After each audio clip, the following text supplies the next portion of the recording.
With your permission, Your Excellency, I'll request that we remain standing as I now call Honorable Donya, Member of Parliament for Kisii County, to come and pray for the breakfast that we're just about to receive. Honorable Donya, kindly.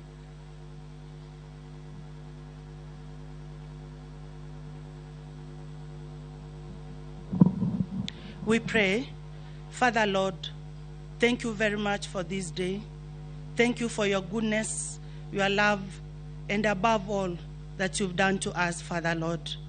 As we are here today gathered, we thank you, God, for meeting our physical needs of hunger and thirst. As we break the fast, may we be energized to serve you, Lord, to glorify you, and to be the good servants of our people of Kenya. Bless this as we take, in Jesus' name we pray. Amen. You may kindly take your seats.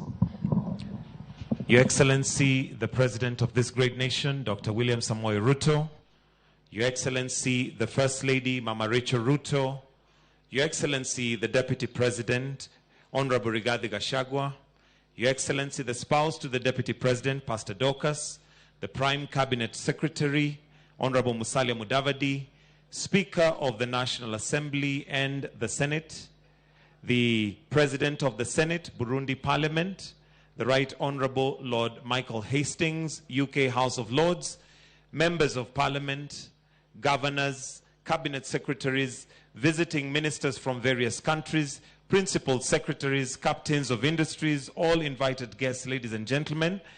Your Excellency, sir, with your permission, allow me to now call on Honorable Samuel Chepkonga, Member of Parliament for Naikboi, to come and guide us on the rest of the program. Karibu.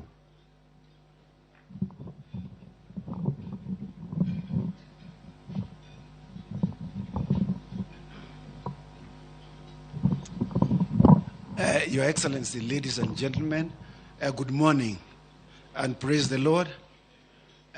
Breakfast is now to be served, and then we will proceed thereafter. I thank you very much.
Ojwang' yudo kanyo alam makamano dhi nyime kamoko bende nitiere kar kanyo madhi achiel kachiel neno kanyo ben dhi nyime jolweny obila nitiere kar kanyo ayo bedo kanyo police band bende nitiere kar kanyo gimedo mana miyo ji more kinde magi kao chiembo kinyi kata mano mar breakfast kinyi makawno ka gintiere kar kanyo achiel kachiel ala mano e magawano mar Safari Park kama alam ma ne piny Kenya itimo odiochiengni ma kawuono nyakona Muge Ojwang' jatend piny Kenya osechopo ka waseno kar kanyo jotelo bende nitiere kar kanyo iwacho kanyo ni gisechopo mar neno gigo madhi nyime alam mar chako chiemo bende oselam kar kanyo ka koro sani gidhi nyime kod chenro gi mago maga chiemo mano ka gin kanyo kata kamano koni an gi Reverend George Atanga okinyi makono mondo mi okonwa ni mise maduong' mar alam makamane piny Kenya tiende nango Kenya olam nango odiochieng' makawuono kata odiochieng' makawuono wanyalo wacho ni alam ne piny Kenya kata National Prayer Breakfast mano mapacho kae tiende nango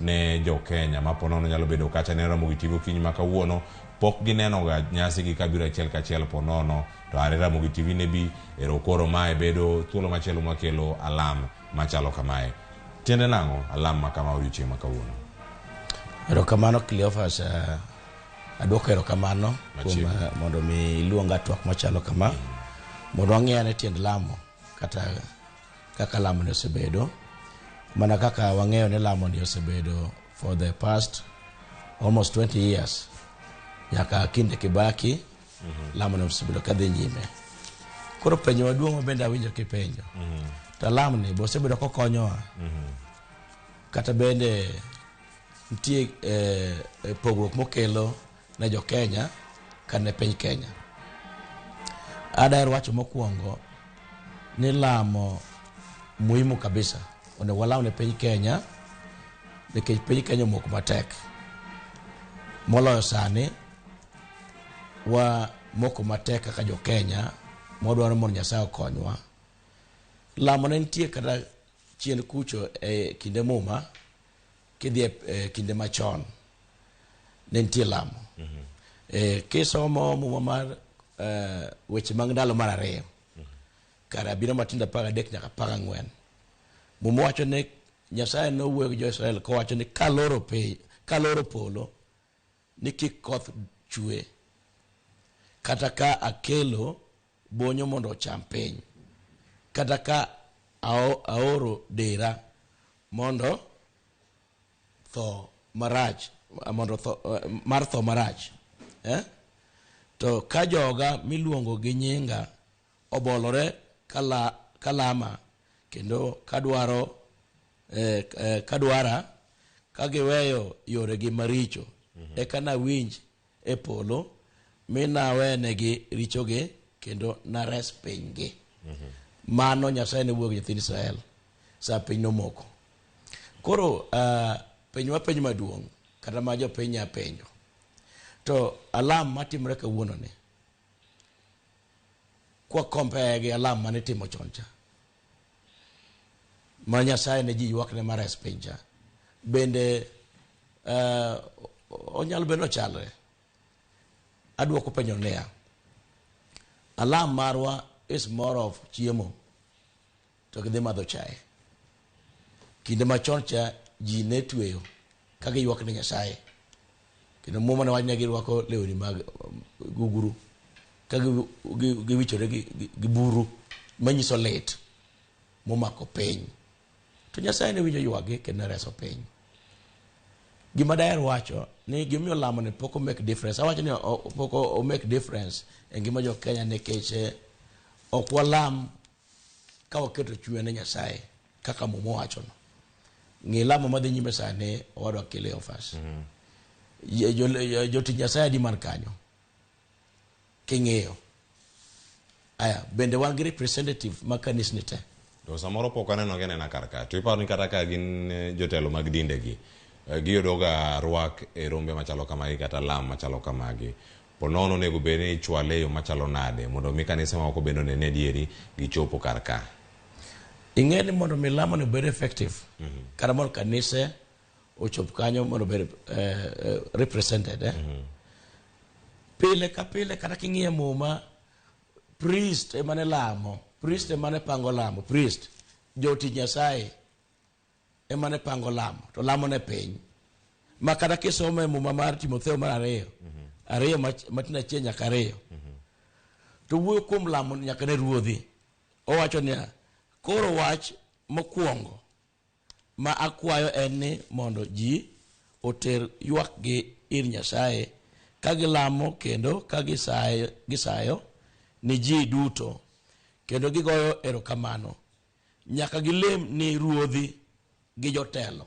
Nyaka gilem ne ng'o? Ruodhi gi jotelo. Pinywa ka ruodhi molokore lamo ne piny. Kada king'iyo kanyo ng'ama oyawo prayer breakfast. Jaod bura ma kaunti ma Kisii. Jaod bura mago jotelo. Dong ji to nyale malema. Yes, lamo ji nyala malama. Kansa ni kata kora wacha da yawo chenro mar piny kaka lam. To koro imbe ne intia. Ngene nyami thuolo mondo milemo kuom. Mano in kare, but now kwa ng'iye maber. Mumo wach ni walemo jopiny. Priest emano mi mandate malamo ne piny gi jopiny. Dong kamano. Ka wan gi alam walamo ne pinywa. Priest emo miteko go authority ewi piny. Kata chon yudo kane ruodhi ne consul gi priest ema lamo negi. To koro do magi chaka gi mar chiemo ponono por gibiro gimoro makoro gida maka lam mutegno kata kan gi pamo gi were ma otimo cathedral chakre kanyo koro ka gisetieko chiemo makama mono mi koro ka gidhi nyime giyuda koro mopogore jotelo mag dinde ka gintiere karaka omigi thuolo sa mane ka mane penj mo penjo nto ka jotelo madinde ne ka portion mar gi en mane king'iyo ng'ama otelo ne weche mag alam ma ongoza en jatelo ok en priest ko mano mine kalamo ne be effective nikech en more of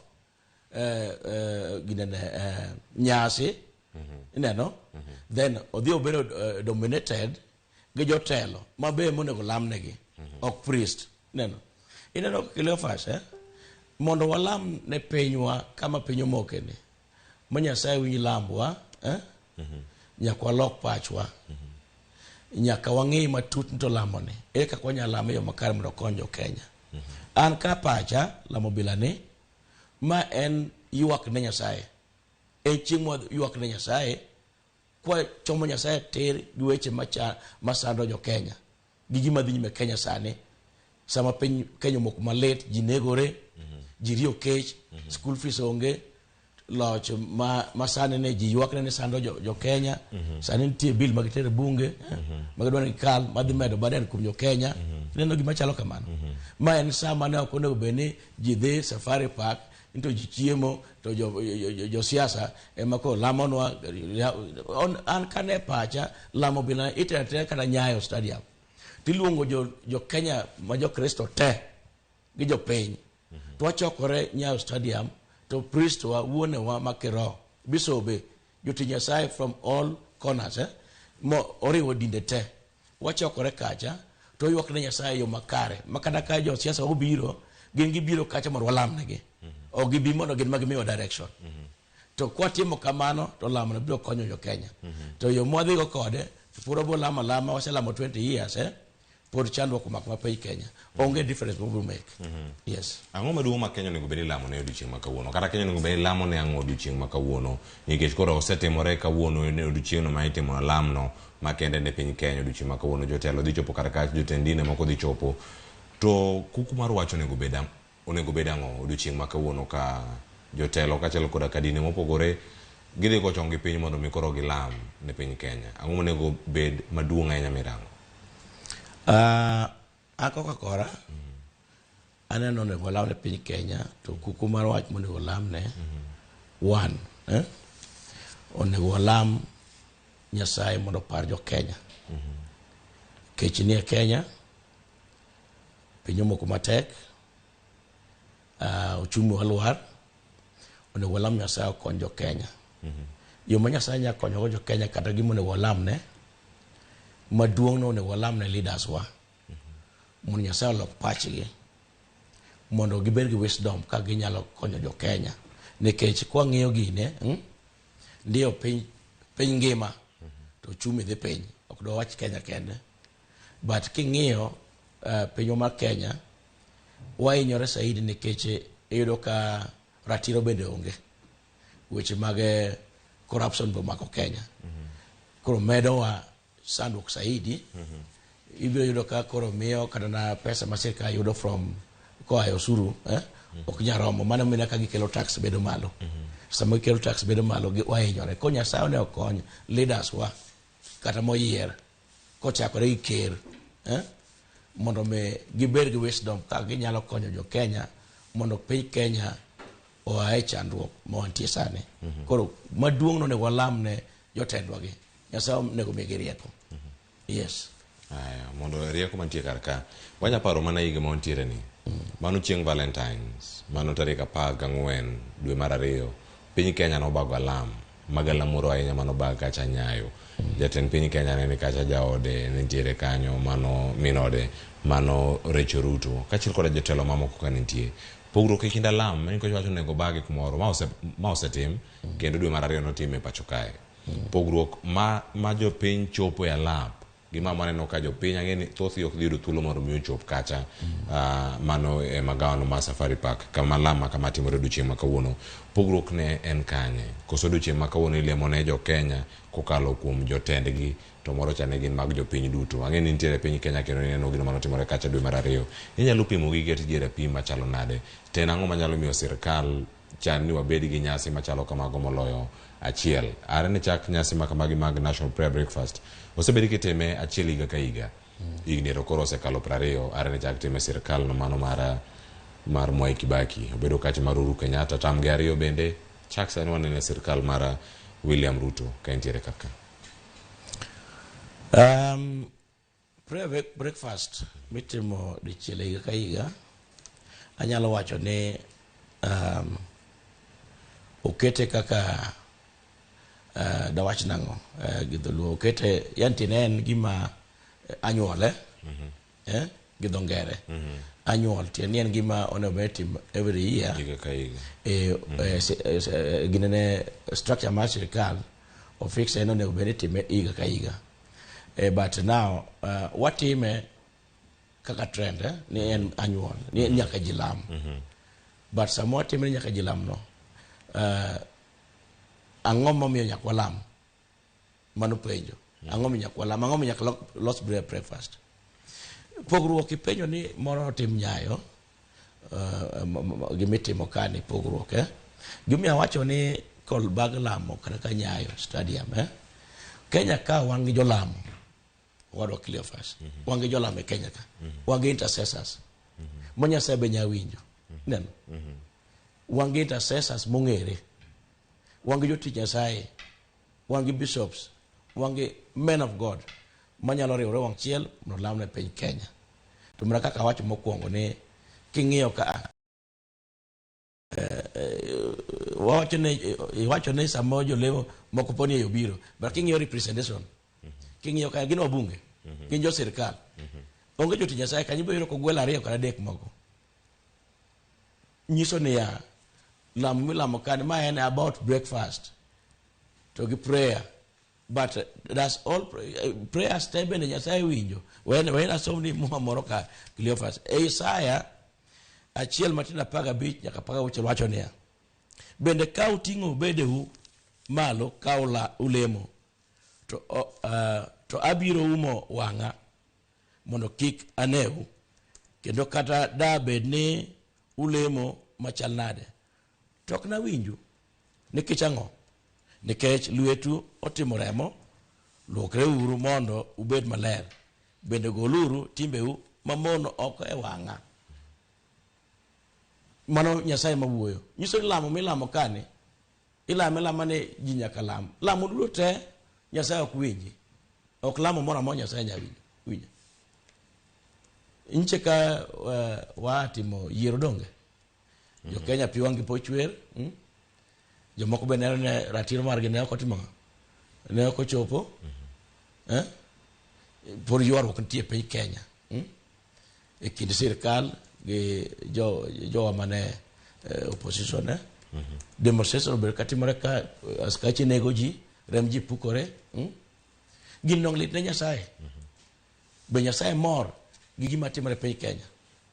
Koro samo lamo no, to kara jowa ma waparo ni ema pukore mjo Kenya ema ket mbele malemo be lamo no Nyasaye winjo dong man ma Nyasaye nyiso Nyasaye ne kwergi onyiso janabi ne kwergi ni lam kara lam ne to ka winji ko man bene ko wala mo to ga different wala mo to lamo ne okonywa ikiji wala mo marach jok mo keto mbele malamo go luor gi otimo remo kata king'iyo sama giyiero jotich Nyasaye moluongi mondo obed lamo kanyo ibiro ka most of them gi jok mabe sirkal ema dictate kako ne gitim ibiro mano koro nyiso lamo ni okonywa wadwa Cleophas ka lamo ni okony odiochieng' ma kawuono thor wach kata gino ma idhi rang kawuono iwacho ni kwayo ng'uono ni Nyasaye kod dhano okinyi ma kawuono jod bura waseno kar kacho waseno Beatrice Elachi bura ma Dagoretti North nitie kar kacho waseno Governor ma Nairobi Johnson Sakaja nitie kar kacha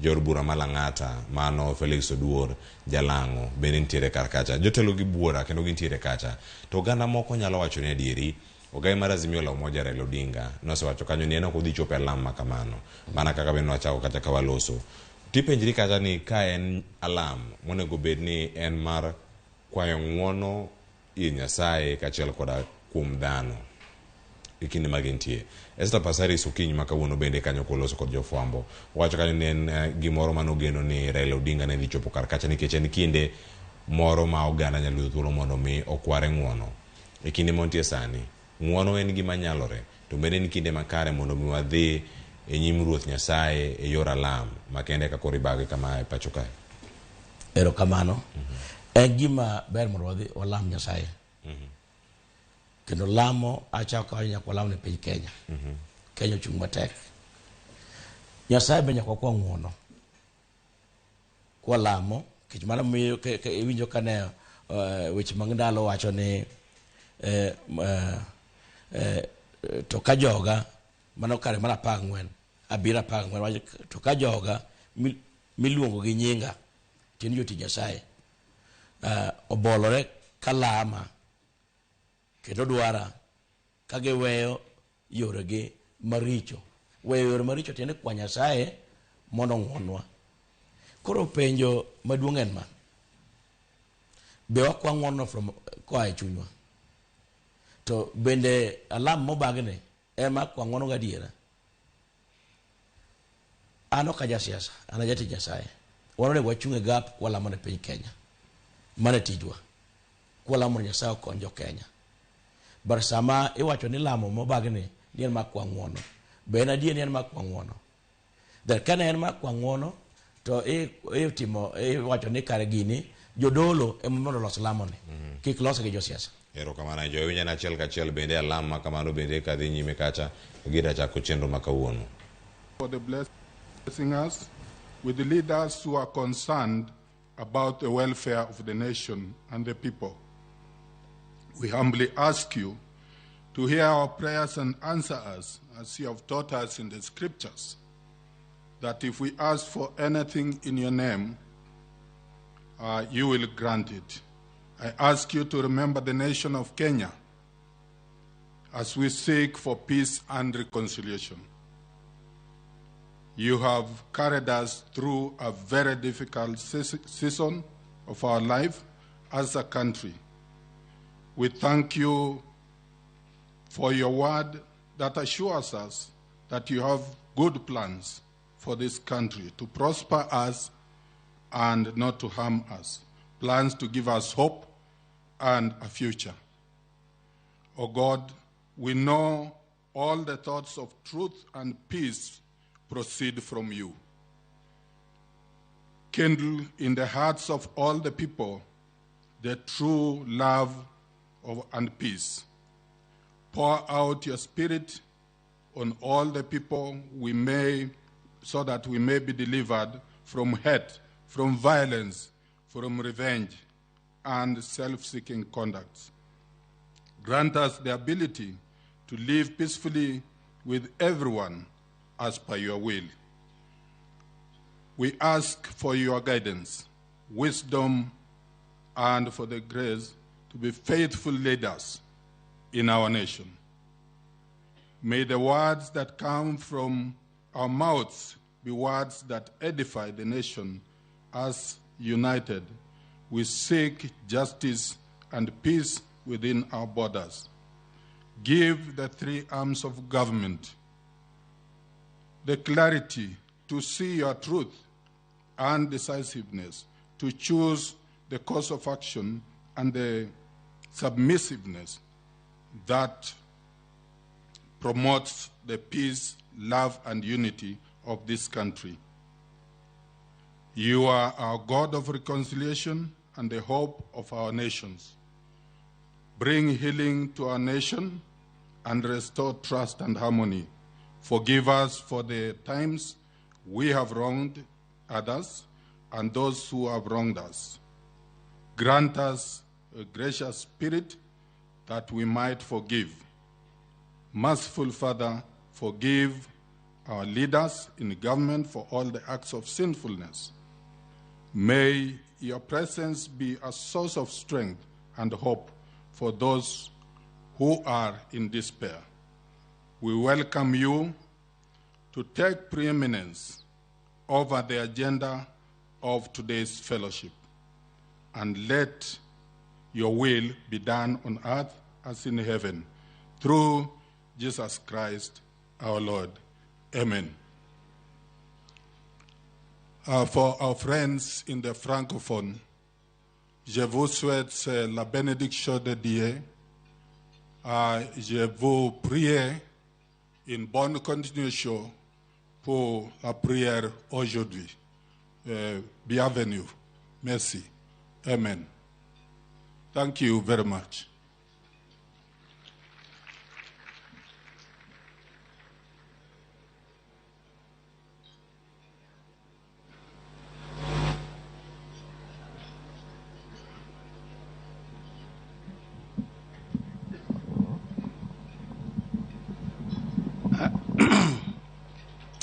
I've been with Honorable Kawunya for some time, but I didn't know that he speaks French.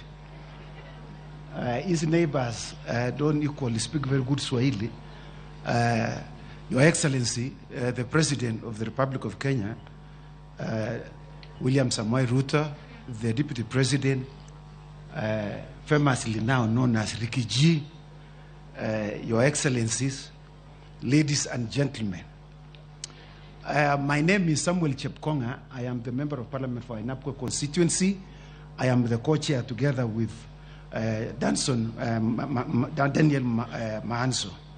On behalf of the National Prayer Breakfast Committee, I would like to welcome you all to this year's National Prayer Breakfast. This year is particularly important for us as we are celebrating our 20th anniversary of the National Prayer Breakfast that was started way back in 2003. I would like to extend a very special warm welcome to our guests from different countries who have come to join us this morning. It is great to have you all. We appreciate you taking your time to join us.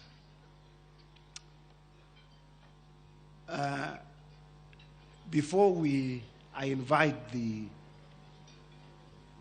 Speaker of the National Assembly to welcome us on behalf of the Parliament of Kenya, I have a small story that started sometimes back on the 4th of May, when the Speaker of the National Assembly, the Honorable Moses Wetangula, read the communication concerning this year's national breakfast. And at the end of it, he said, you may contact Honorable Chepkonga and Honorable Manso for any clarification. I was seated next to the majority leader and a number of members. And they turned to me and they said, Atawewe, asking whether I'm a Christian. As if that was not enough, I was lost for words. Ordinarily, I speak very quickly. But this time round, the leader of majority, my very good friend, Honorable Ichungwa, stood to give his usual Thursday communication. And before he spoke, he announced to the whole country that the discussion which was going on adjacent to him, the members of parliament who were seated around me were doubting the prayers that were going to be held because of the inclusion of the name of Chepkonga. Now, I checked the answer yesterday and I found actually that's what he said. And it is on record. But he tried to make amends by saying he has known me, because at some point he campaigned for me. And so while I was still lost in thoughts, because I did not know how to respond to my colleagues, a thought came to me once I saw a signpost hanging outside a church, which read, "No perfect people allowed." So that became real to me. I used to read for others, now that became me. So I decided to do some little bit of research just to find out what does it mean. No perfect people allowed in that church. So I found that I'm one of the no perfect people also allowed. And while I was reading, doing some research, I found some quote by the great evangelist, Billy Graham. And I would like to quote for us. And he said that there are no perfect churches, but if they were, I could not join because they would not be perfect anymore. And as I was reading one of the sermons by someone who spoke on this, and I just forgot to mention to my good friend Ichungwa to tell him that this sermon this man preached applies to me. And he said that there is no person who is too far away or gone too far beyond God's reach. So I said, Ichungwa should have even said this one here. So I think we'll have, Mr. Speaker, we'll have to amend the records to include Billy Graham and myself, that there are no perfect people allowed here.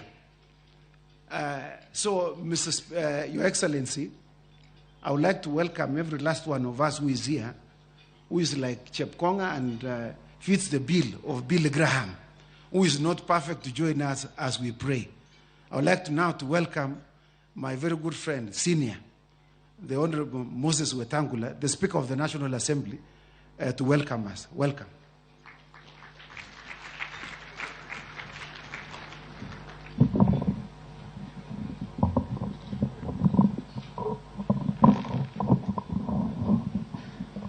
Thank you very much.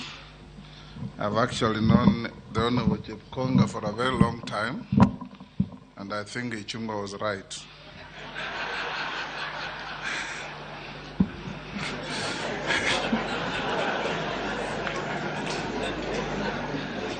Your Excellency, the President of the Republic and the Commander-in-Chief of our Defense Forces, Mama Rachel Ruto, Deputy President, my friend Rigiji, Mama Dorcas, my brother from the Senate, Amason Kingi. We have a whole list of dignitaries, Prime Cabinet Secretary, our friends from the judiciary. I don't know if my sister, the CJ, is here.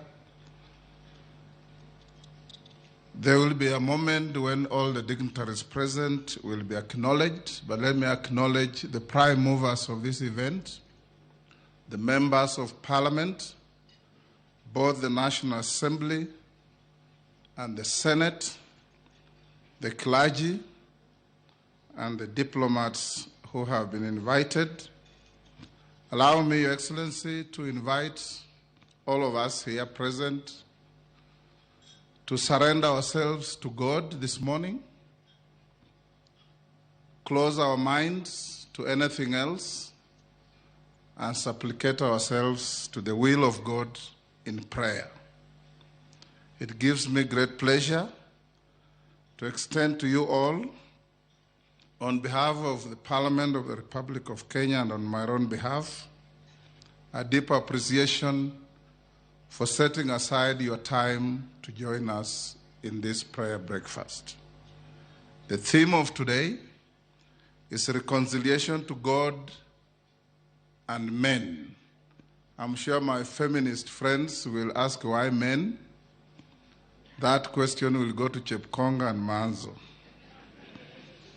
I want to thank my predecessors, my brother Muturi, who is here, and those who came before us, for starting this important event that has now become part of the calendars of many parliaments. A country must always come together and dedicate even one single morning like today to prayer. Just like Edwin Harvey said, a day without prayer is a day without blessing, and a life without prayer is a life without power. We come here to pray because each one of us, including our great nation, needs prayers. Prayers unlock many things, and when we talk of reconciliation, we mean we want to bring our country to be at total peace with itself. Reconciliation is not an easy task, as it invites us to look inward and accept our shortcomings. Nelson Mandela once said, "The greatest glory in living lies not in never falling, but in rising every time we fall." We are here today, notwithstanding our difficulties, to celebrate our country 60 years after independence. We've gone through many things, but when we look back, our history and our life has been worth its while. I'm gratified by the commitment and devotion portrayed by members of Parliament who in the previous years have been digging deep in their pockets to make this day happen. We in Parliament have made a decision that going to the future, the National Prayer Breakfast will be one of the key events of Parliament, and our members will now not be having a check-off to underwrite this event, and more importantly, that the event will have a determinate day in our calendar. Every Thursday, last Thursday of May of every year, will be our National Prayer Breakfast. As we move on to the future, I want to quote the scripture in the letter of Peter, chapter 1, verse 5. And every time I read this to myself, to my children, to my friends who care to listen to the Word of God, it makes a lot of sense in our journey through life.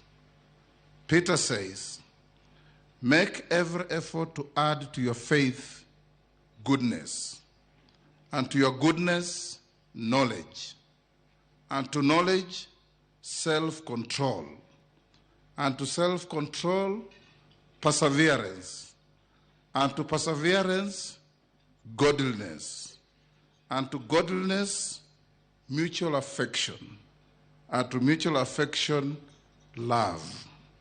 For if you possess these qualities in increasing measure, they will keep you from being ineffective and unproductive in your knowledge of our Lord Jesus Christ." These words of Peter are applicable to all of us in our journey through life. That our incremental processes of goodness is what adds value to not only ourselves, our families, but our society and our country. Your Excellency, ladies and gentlemen, reconciliation has had benefits, and it has been the cornerstone of the history of our country.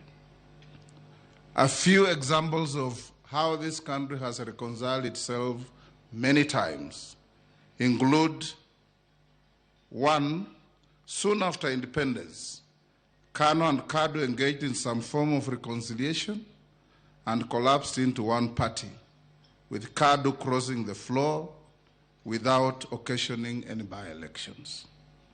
2, in 1996, when the country was engulfed in a Tower of Babel-type noises, President Moi acceded to the formation of IPPG that patchworked some reconciliation before the 1997 general election. Again, reconciliation visited us to solve a problem.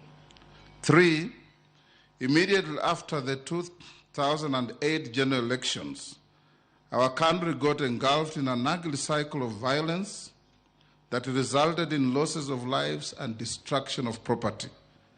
The Serena talks under Kofi Annan reconciled our country. And yours truly here, His Excellency the President and Prime Cabinet Secretary Musalia Mudavadi were part of the Serena talks.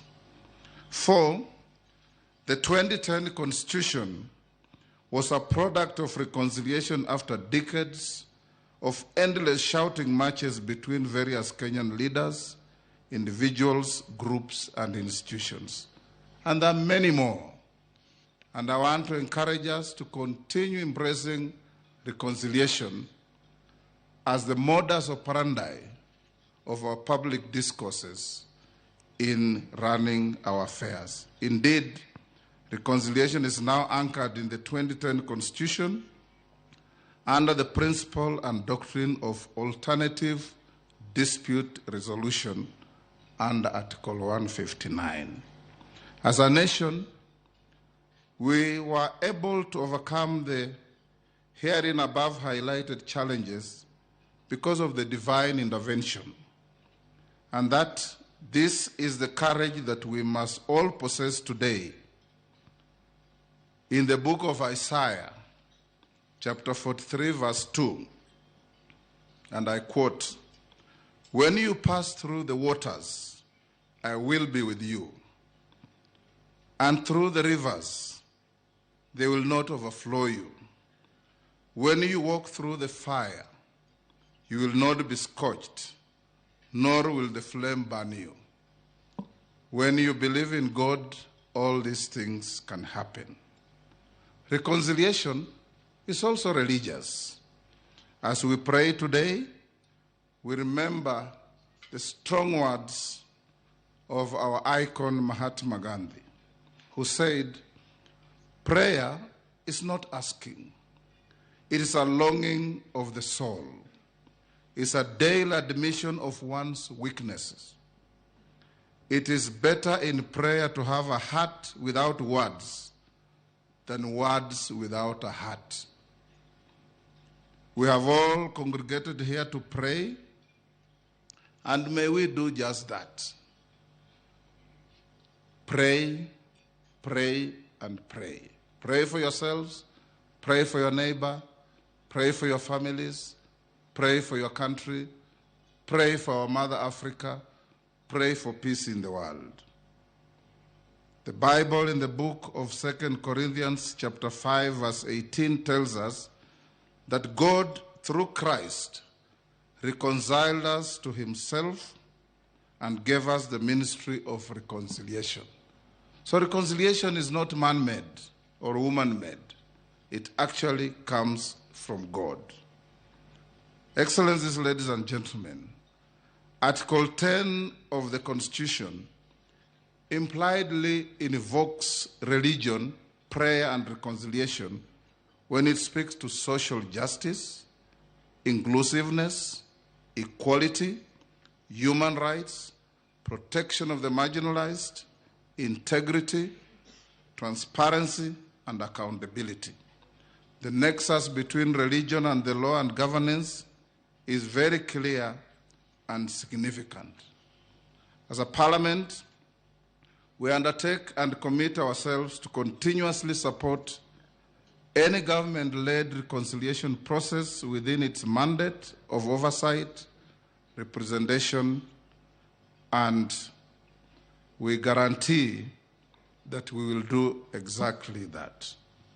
Your Excellencies, ladies and gentlemen, as I conclude, I recognize and appreciate the support and input rendered by all our stakeholders leading to the hosting of the 20th National Prayer Breakfast. The Parliament of Kenya is forever grateful to you all, and without you, this prayer breakfast would not have been possible. Finally, Your Excellency, ladies and gentlemen, may we be encouraged to embrace the spirit of reconciliation with God and fellow humans, as such will ultimately lead to the prosperous and cohesive nation. May we uphold our obligation as leaders and people to be good stewards of this great nation bestowed upon us by the Almighty God. I'm encouraged, ladies and gentlemen, that in consonance with our today's convergence theme, we shall put aside our political differences that may exist in this room and elsewhere to get inspiration for political, religious, business speakers of today and all attendees. We must stand united as a people, and Kenya shall forever remain united. And to anyone who harbors doubt on the resilience of the Kenyan nation, permit me to deliver a prophetic message today. Kenya is rising. Kenya is rising. And the nation will rise not because of the power of men and women, but for what was written in the book of Matthew chapter 19, verse 26. And I quote, "But Jesus looked at them and said, with man this is impossible, but with God all things are possible."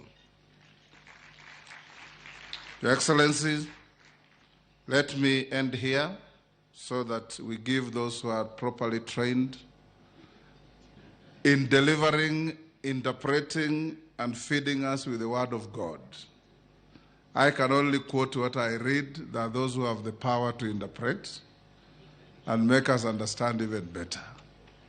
This prayer breakfast and those that will come in the future will continuously remind us, will continuously make us reflect that there is always a better tomorrow, and Kenya's resilience lies in all of us together, standing together, praying together, pulling together, and appreciating that whatever we do that may be imperfect is not because of ill will, but because of failed capacity, and we can always pick it up the next day.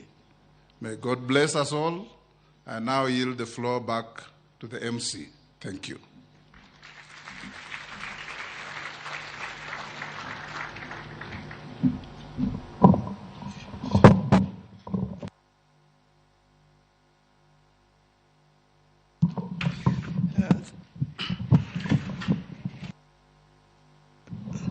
Thank you, Mr. Speaker, for such a wonderful welcome.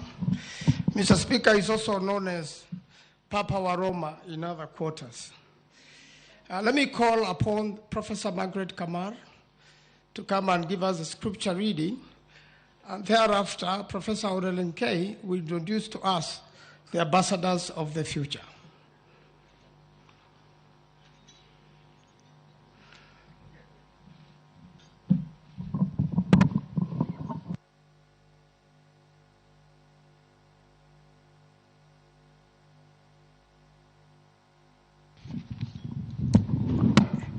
Your Excellency, the President,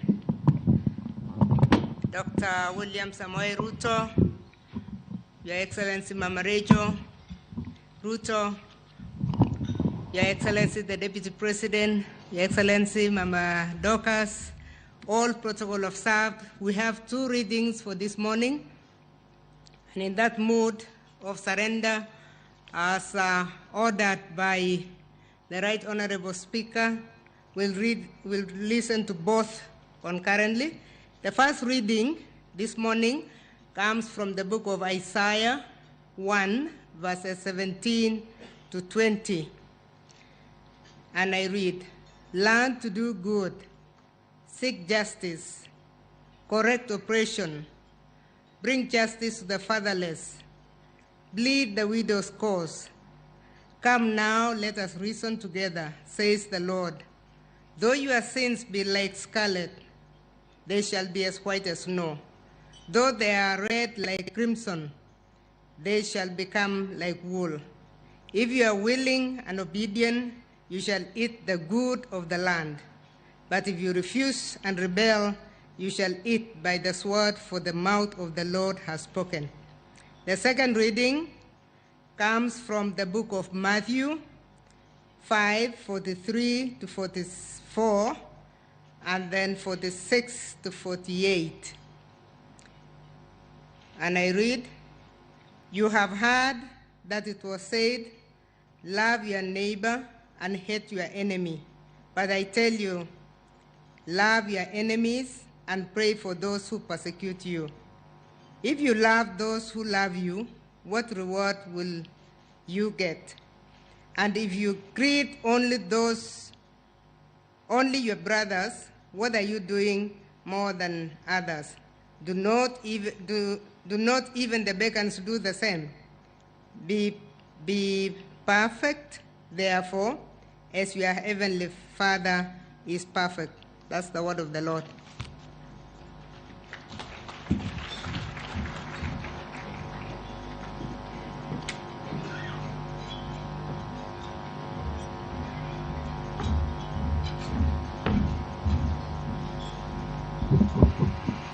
Six years ago, during the 2017 Kenya National Prayer Breakfast, 48 10-year-old children stood on this stage as representatives of ambassadors to the future. The President then of the Republic of Kenya came forth and commissioned them as ambassadors to the future for peace and unity for Kenya, and charged them that 50 years from then, when all of them will be 60 years old, that they would return to this podium and give a scorecard of how the country has done. And we pray and hope that that team that stood here 6 years ago will actually be able to return when many of us will not be around, but give that scorecard. As a result of that initiative, the National Prayer Breakfast has now established a tradition that every year we get 2 10-year-old children from each of our 47 counties to represent that future. And today I'm happy to introduce to the prayer breakfast those ambassadors who have come from the different counties. And now I'll ask Nji here, Njoroge, to ask them to stand, to ask those ambassadors who are right there to stand where they are. They're not coming on stage this time. But ask the 10-year-olds to all stand. I hope they are tall enough that we can see them. But Mr. President, they are there. They are right out there. They are representing all the various counties that were able to come. And that every year we will be able to see a set of 10-year-olds who are then the future that we pray for and we hope for going forward. Thank you very much. And thank you very much, the ambassadors, for taking time to come from the counties to be part of us in this prayer breakfast. God bless you.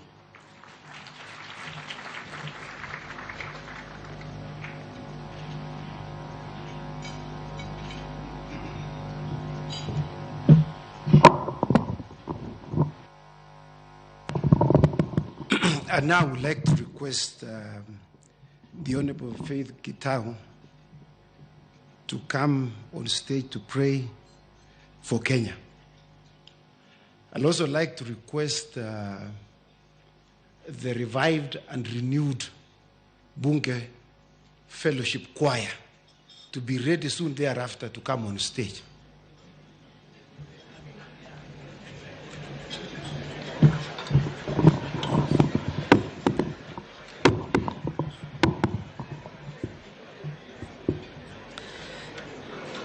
Thank you very much. Let us bow our hands in prayer. Our gracious Heavenly Father, we thank you for your mercies that are new every morning. We thank you for how you have been an ever-present help in trouble. Thank you, Father, that you hear our prayers and you answer them. This morning, dear Lord, we come before you, Lord, on behalf of our beautiful country, Kenya, a nation you have chosen to be a springboard of peace within the African continent. We are asking you to forgive us where we have sinned against you. For if we say we have no sins, we deceive ourselves, and there is no truth in us. We stand in your word in Isaiah 1:18, where you are calling us that we may come and discuss together, that though our sins may be as red as scarlet, you will wash them and be white as snow. Heavenly Father, we ask that in your wrath you will remember mercy upon us and forgive us. Wash us with your blood and make us acceptable before you this morning, so that you may listen to us when we speak to you, O God. We pray, O God, that you would bless us with peace and stability in Kenya. We pray for those regions of our country where banditry, crime, unhealthy competition for resources, and other problems have caused our people to live in fear and to turn to violence and evil. Please visit them with your peace. We pray for peace and stability for our neighbors as well, because nobody can be at peace when their neighbor's house is on fire. Our Heavenly Father, we know that where we have had instability, we have had conflict. And where we have had conflict, there is great news of justice, forgiveness, and reconciliation. We pray that you would heal our broken hearts. We pray for broken families, that they may be restored, and that you would hear, that we will not hear of any spouses, siblings, and children turning against each other. We pray that communities that have been at war with each other would be reconciled. We pray, oh God, that our leaders who have seen issues differently would work to be reconciled to each other. Indeed, in your word, in Proverbs 21:1, we are reminded that the heart of the king is in your hands, and that you direct it in whichever way you please, like a stream of water. We therefore pray for our beloved President, His Excellency William Samoei Ruto, and his deputy, His Excellency Rigathi Gachagua, and all the leaders in this country, that you grant us wisdom and sobriety in all things. Grant us a selfless heart that longs to serve your people and bring joy to their lives. Grant us ears that hear those we lead, eyes that see their situations. Grant us, Lord, the skills to govern, lead, and administer the creation and implementation of policies that will help Kenyans to thrive. We therefore pray for our people to thrive. We pray for our economic prosperity for our nation. We pray, oh God, that you give us the strength to stand up under the heavy burden of economic conditions, both at the national, at personal, and family level. Help us, dear Lord, as leaders in this nation to restore our fortunes. Help us too to be good stewards of the wealth you have graciously granted our nation. We pray for integrity to manage the resources available to us and good management of our debts as a nation and also as families and individuals. We also humbly pray for a spirit of discernment among all Kenyans. This is in order to discern what is good from that which is evil. This way, Lord, we shall be able to distinguish between false prophets and true godly prophets within us.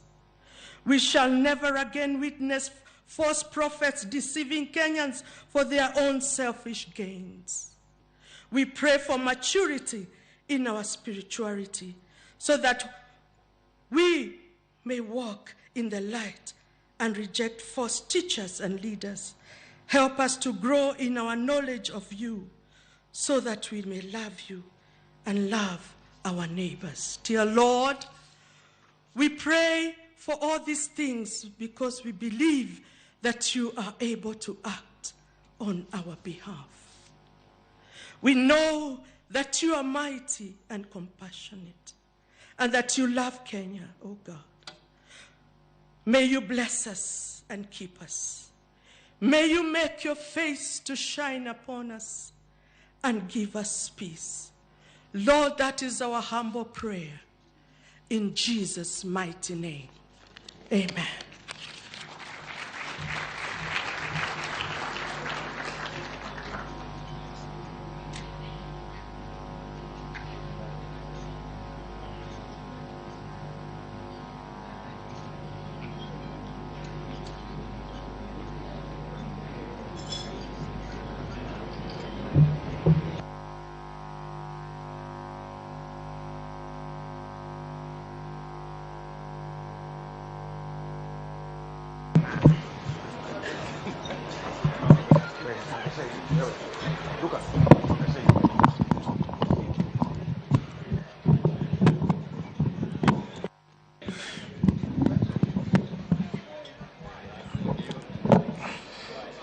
Your Excellency, the President of the Republic of Kenya, Your Excellency Mama Rachel, Your Excellency the Truthful Man, and all protocols observed. Your Excellencies, this is the Bunge Fellowship Choir that practices every Wednesday. This is not the usual choir that we all know in every prayer breakfast, although immediately after here, all members that have the grace to sing will be invited, of course, after this team that practices every Wednesday. Your Excellency, the only person we didn't allow in this practice, Your Excellency, because he's gifted elsewhere, is Honorable Kimani Ichung'wah. Because we realized that he moves faster than the beats, so he's gifted elsewhere. Welcome. We are going to sing a common hymn, an English hymn, led by yours truly, and Senator Mungatana. Welcome.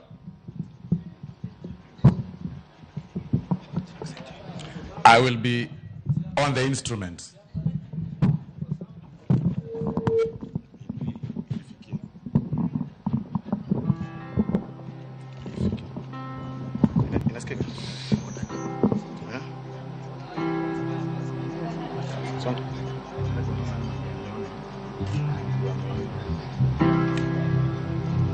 Beats.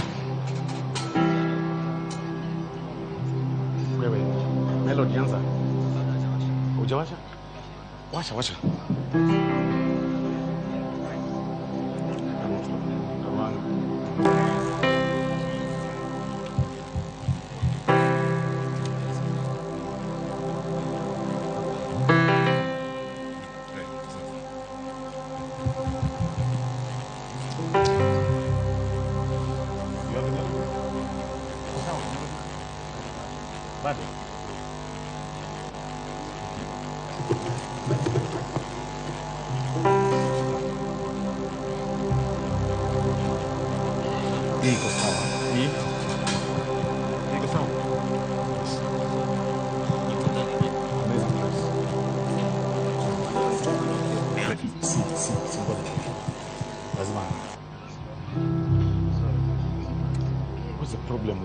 Mbona mko test?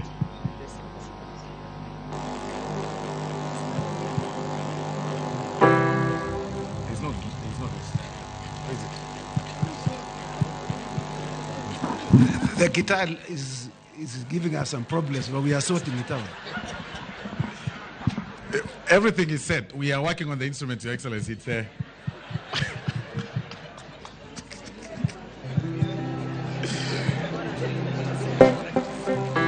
It's now okay. Thank you very much. Aya, Melody, give me the beat. Let's start. Drum set.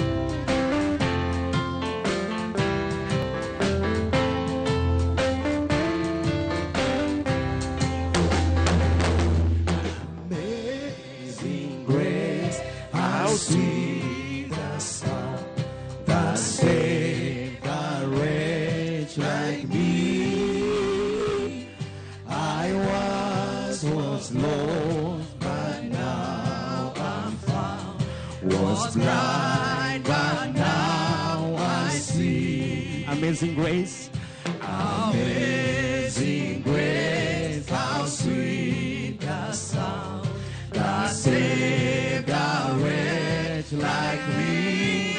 Oh, I once was lost, but now I'm found. Was blind, but now I see. It was grace. It was grace that taught my heart to fear, and grace my fears relieved.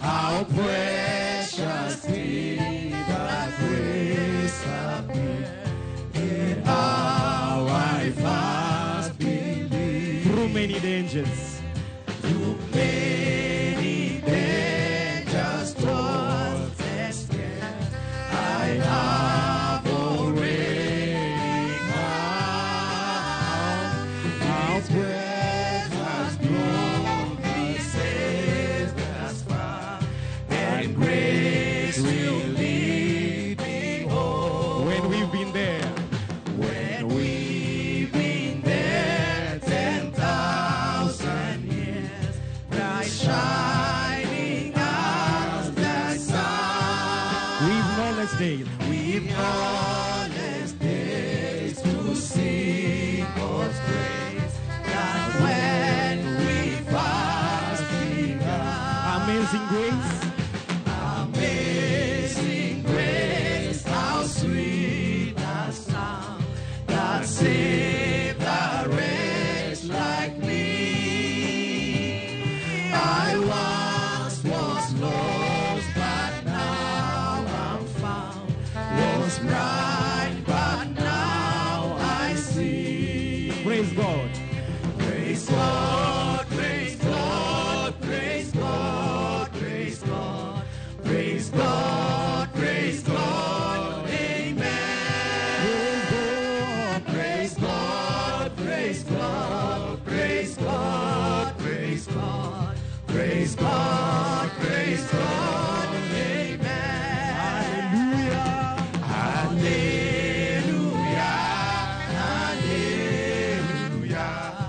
Hallelujah. Amen. Hallelujah. Hallelujah.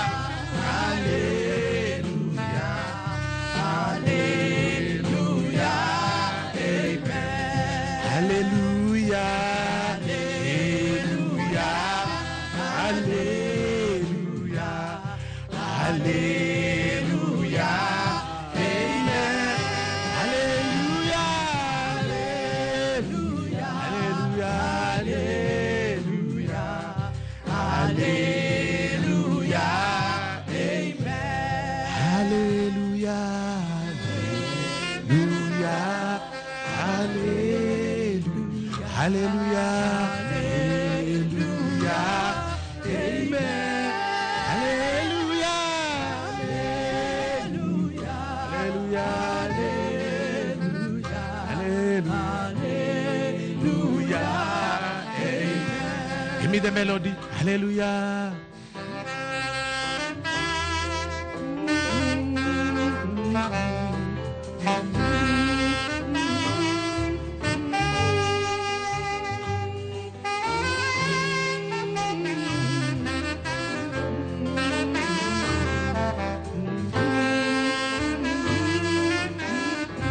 One more time. Hallelujah.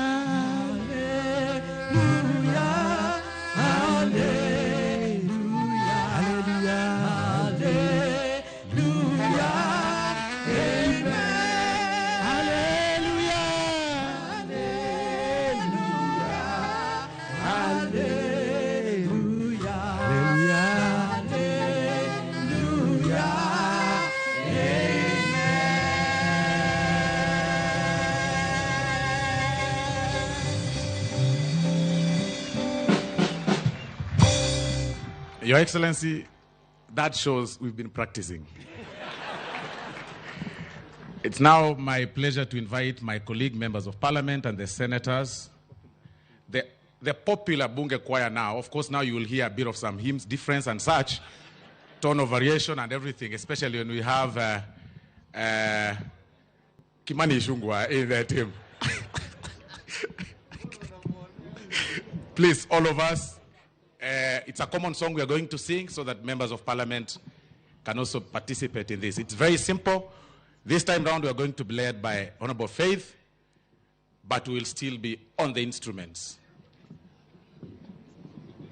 And as they come, this Bunge Fellowship Choir is being supported entirely by the Jewish Band, led by yours truly here.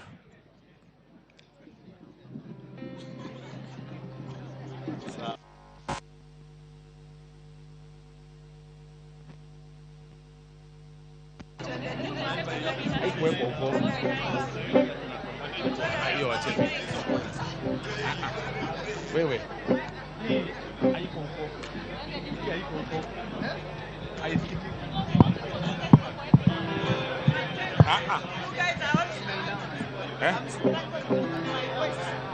Niko hapa kwa nini? Msisimame mbele yangu. Mimi niko hapa kwa nini? Oya. Simameni huko nyuma. Tuko na wewe hapa. Hapana, msimame huko nyuma. I need to be in front to do my tenor for you guys.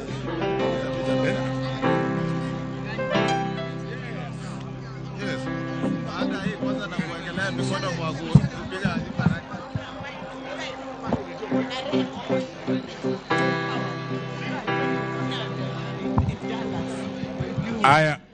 Okay, colleagues.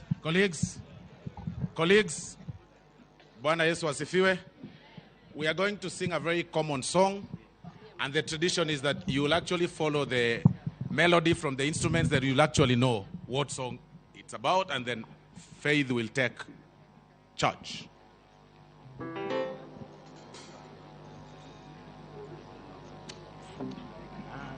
All right, are we ready?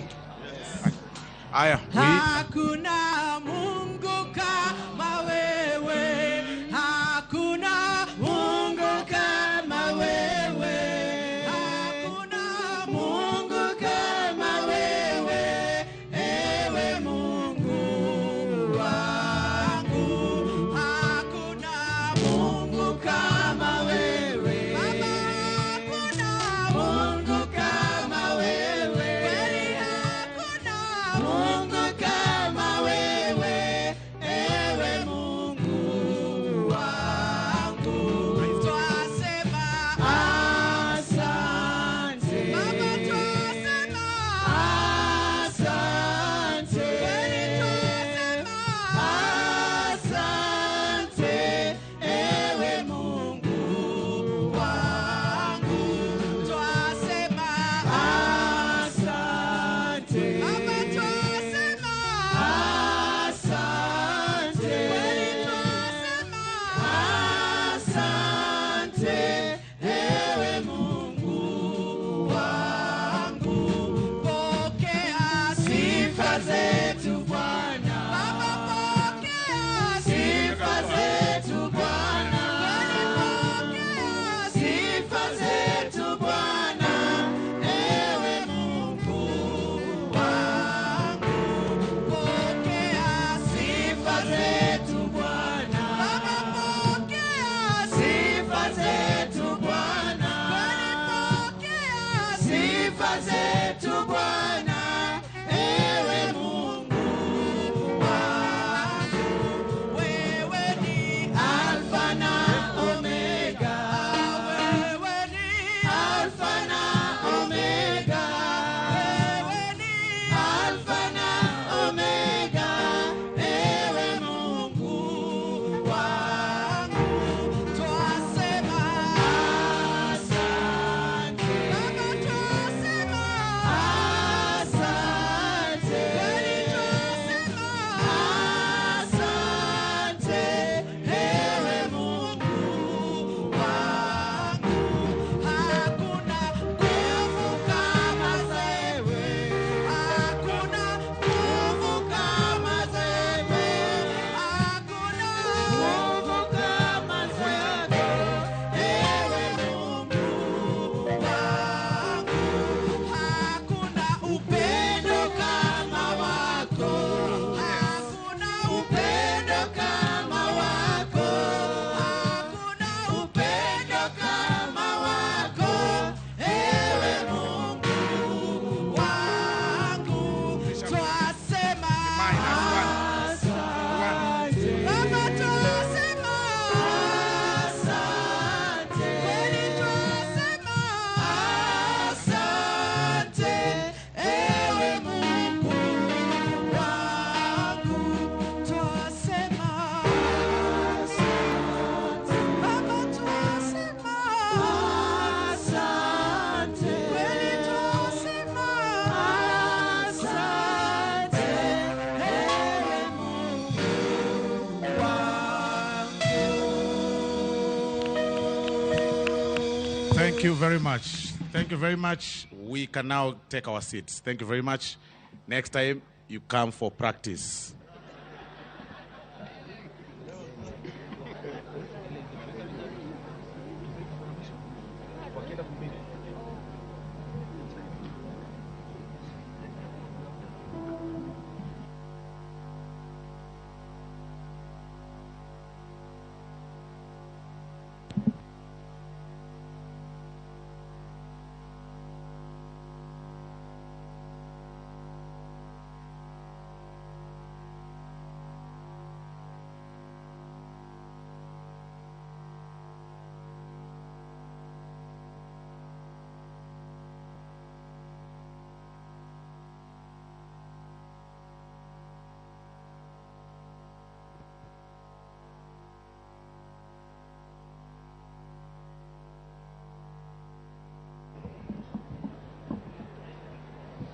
Your Excellencies, let me now call upon Dr. Hassan Omar Kinyua to give us a reading from the Quran. Dr. Hassan Omar Kinyua.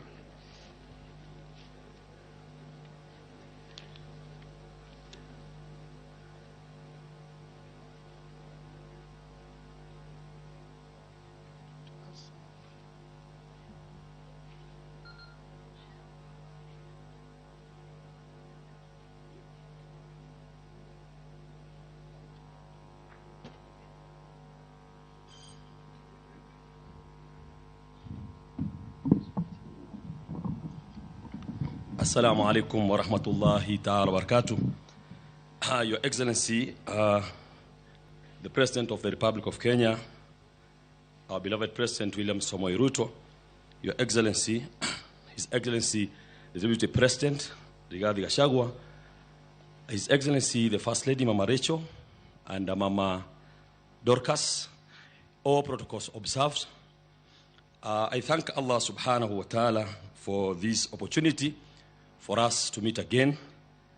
And I will go straight to the verse of the Holy Quran and understand that we have our guests from the Middle East and other countries. So I'll read the verse of the Quran in Arabic so that at least they feel at home, and then we proceed to English.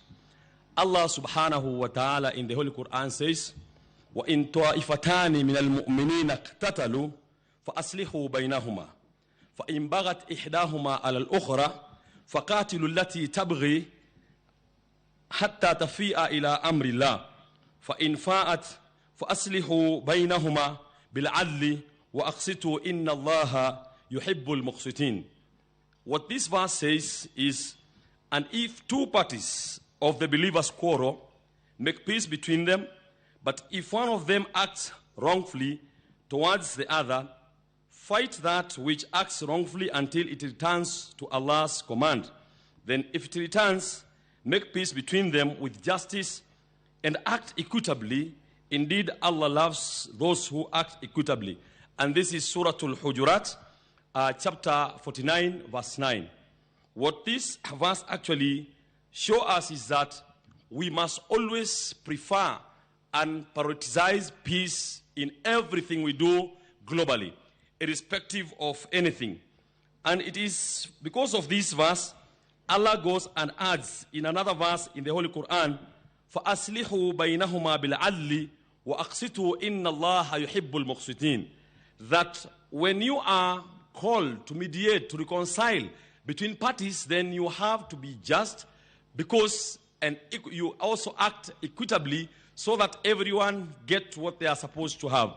We are calling upon our leaders in our country to unite and bring peace, and we are happy of what is going on, and we believe that everything is in good order, as our father, Senator Wetangula, has said. I will conclude by the verse of Allah subhanahu wa ta'ala, which says, وَإِذَا حَكَمْتُمْ بَيْنَ النَّاسِ أَن تَحْكُمُوا بِالْعَدْلِ, in Surah An-Nisa, chapter 4, verse 58. And when you judge between people, you judge with justice.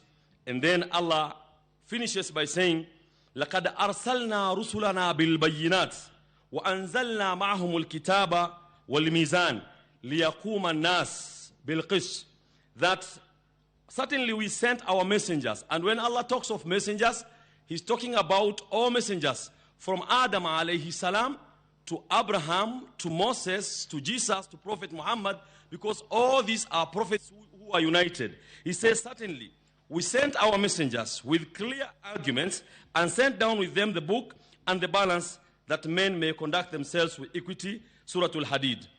I request to pray, because I understand Honorable Ali Wario was supposed to be here to be with us, but he's the one who requested that I stand on their behalf. Let us pray. Bismillah ar-Rahim, wa sallallahu wa sallam ala sayyidina Allah. Ya Rabbi, inna nas'aluka afwa wal afiya wal muwafata ad-daima fi ad-din wa ad-dunya wal akhirah. Wa nas'aluka al-imana wa nas'aluka al-'adla fi hadhihi ad-dawla wa nas'aluka jami' al-khayrat fi hadhihi ad-dunya wa fi al-akhirah.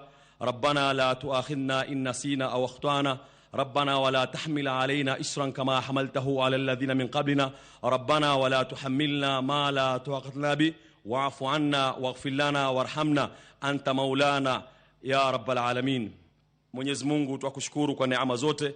Twaombea nchi yetu ya Kenya, twamwombea rais wetu William Samoei Ruto, mpatie uongozi mwema, mpe hikma katika kuongoza, na vile vile mwenzake ambaye anasaidiana naye Mheshimiwa Rigathi Gachagua, na wote ambao kwamba wanasaidiana nao katika serikali yetu, na hasa maspika wetu Wetangula na vile vile Mheshimiwa Kingi na viongozi wote nchi yetu ya Kenya. Tupe amani, tupe ubora, na utujalie uwiano katika kila jambo. Wa sallallahu wa sallam ala sayyidina Muhammad wa ala alihi wa sahbihi wa sallam, walhamdulillahi rabbil alamin.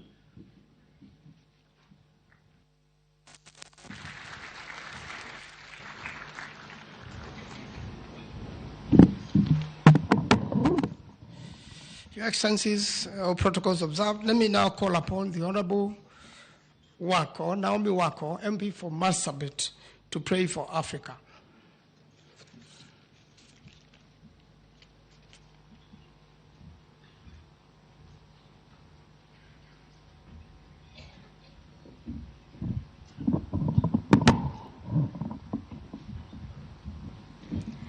Let us pray.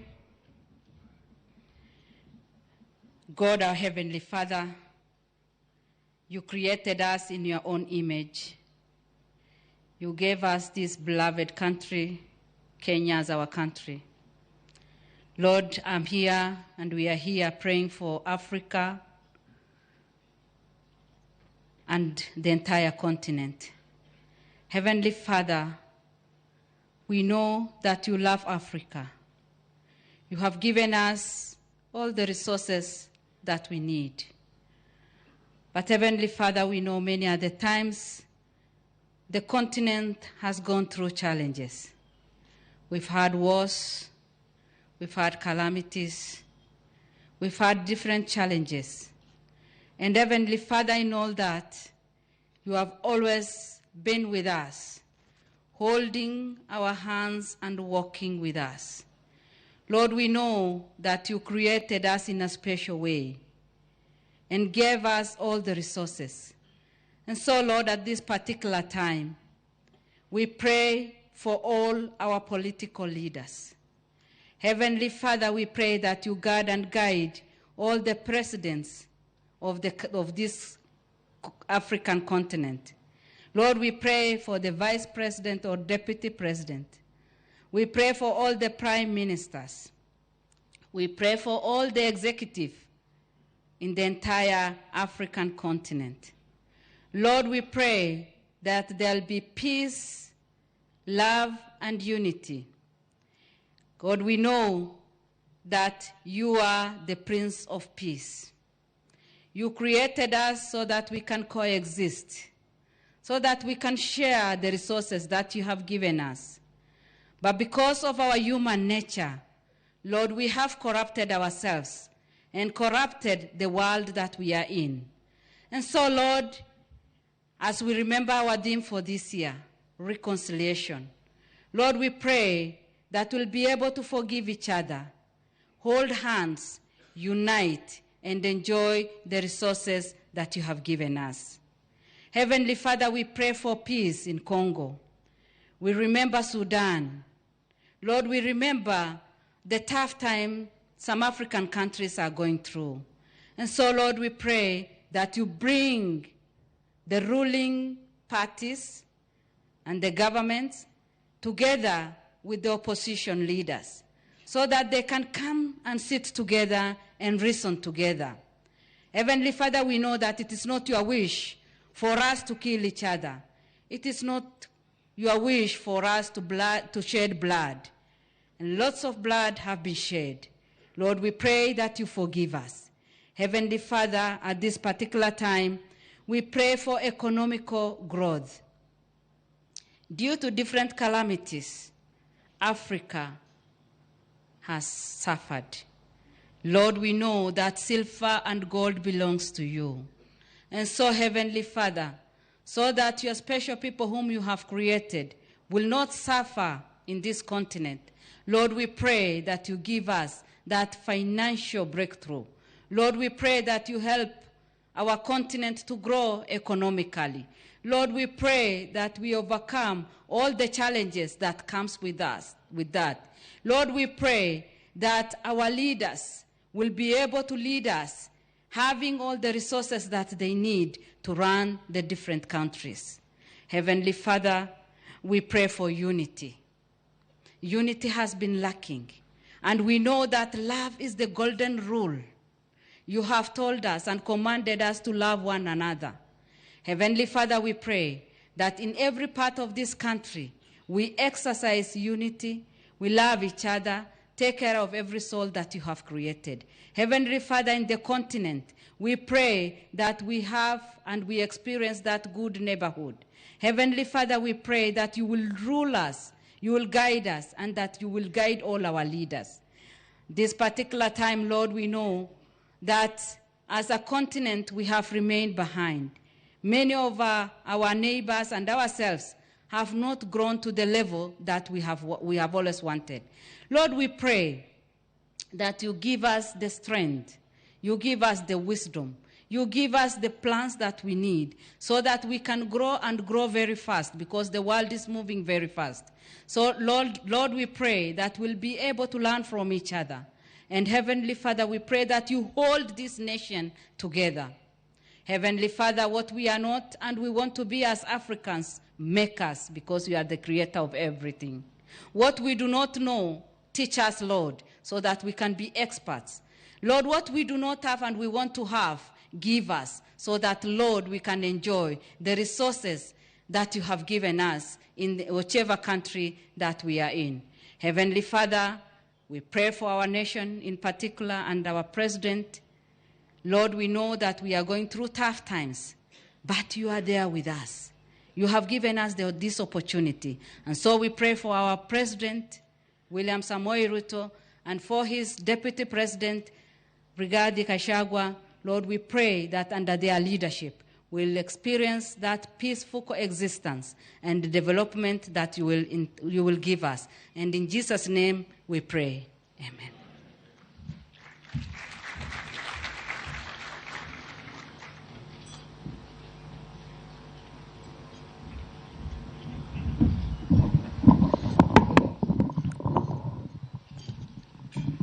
Your Excellencies, let me now call upon the Honorable John Kagusha, the Member of Parliament from Mukurweini, to pray for the world.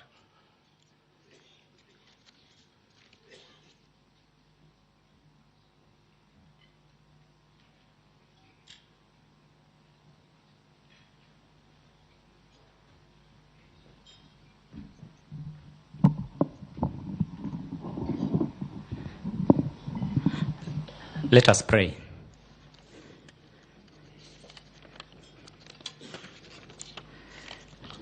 Father God, in the mighty name of Jesus, Lord, we are grateful as we stand before you, your presence today. We acknowledge your mighty and your power. We are humbled by your goodness, love, and grace. You, O Lord, our God, besides you we have none. In you we live and move and have our being. You sustain everything by the mighty power of your command. You are the beginning and the end, the monarch of the universe. By you all things were created in heaven and on earth, visible and invisible. Thrones, kingdoms, rulers, authorities, and powers, all were created by you and for you. The earth is yours and everything in it. The world and all its people belong to you. Father, we thank you, for in your wisdom you have given the earth to the sons of men to be faithful, multiply, subdue, and have dominion over it. You have appointed them over nations and kingdoms to build and to plant good and to uproot and tear down evil. We thank you for the wisdom you have given us to advance forward. By your grace, we have made great strides in the 7 pillars of society. In our day, you have given us the privilege to be partakers of great innovation in technology, health, business, transportation, communication, and much more. By this, our lives have been made simpler. We have overcome the challenges of time, the limitation of distance. We have tamed the spread of diseases and connected with our brothers and sisters across the globe for sustainable development. We thank you for your great mercy. You promised us that you will always give us favor, that as we advance, we shall not go empty. We acknowledge your great hand of blessing in our lives, our children and our children's children. We thank you for your faithfulness in all the ages. Lord, you have also promised us that you will never leave us nor forsake us. When we call on you in the days of trouble, you will deliver us. Lord, we call on you concerning the challenges we face in this world. We pray for your hand of intervention, that you will contend with things that contend with us. You will fight those who fight against us. Lord, that you will arise and come to our aid, for you are our salvation. Lord, we ask you for mercy. As the nations of the world continue to struggle with decade-long conflicts, economic turmoil, and devastating effects of climate change, help us as the guardrails of humanitarian aid, peace treaties, and accountability for violation of international law weaken and are dismantled. Save us from this human suffering and economic cost of these crises and disasters. We pray that you will stay the brutal hand of war as missiles strike, leave millions injured, ill, and dead in Ukraine and Russia. Lord, help us as many are displaced inside their own countries and across borders. We pray against power struggle in southern Sudan. armed group activities in the Democratic Republic of Congo, which are causing instability in many nations. We ask you for your intervention in the climate change situation, which compounds the legacy of civil war and triggers health crisis. Lord, save us from the failed truths that leads to renewed conflict. We pray against high rates of inflation resulting in economic collapse and population poverty. We pray against natural disasters like drought, floods, and earthquakes, which leads to food insecurity and catastrophic hunger crisis. Lord, save the nations from bearing the brunt of this hardship. We pray against tragedies in nations like gang violence, increase in crime rates, racial and ethnic discrimination, instabilities of power shifts, political unrest, major diseases, outbreaks, and calamities that weaken healthcare systems, increased food prices, tragic accidents, and mass shooting. You have said that when we pass through the waters, you will be with us. The rivers will not sweep us over. When we walk through fire, we will not be burned, and the flames will not set us ablaze. Lord, we look to you. Lord, we trust you. Father, grant the leaders of the world heart of understanding. Give them the wisdom that comes from you. For the heart of the king is like a stream of water directed by the Lord. We ask that you will guide their heart and turn it in ways that please you. All for the glory and honor of your name. We thank you, our great God, for you hear us when we pray, and by grace you grant our petitions. In Jesus' name, amen.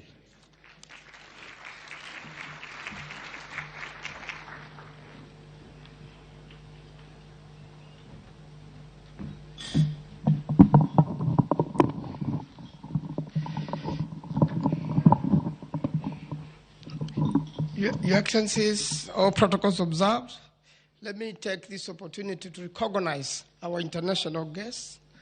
The National Prayer Breakfast movement is in many countries, and we work closely with other parliaments. I would like Your Excellency to introduce to you a delegation from Uganda, led by the Minister for Trade, and also who is the chairperson of the National Prayer Breakfast in Uganda, the Honorable Bahati. Please stand together with the delegation from Uganda. Welcome to Kenya, and welcome to this prayer breakfast. We also have the President of the Senate of Burundi, the Honorable Emmanuel, who has also come with his delegation from Burundi. Please be standing. We also have a delegation from Eswatini, led by Mr. Sonza. I saw quite a number of them last evening. Please be upstanding for recognition. We also have a delegation from Rwanda, led by Moses. Delegation from Rwanda, please be upstanding. We also have a delegation from Côte d'Ivoire, led by David. Côte d'Ivoire. Please be upstanding. We also have a delegation from the United States of America, led by Mark Powers.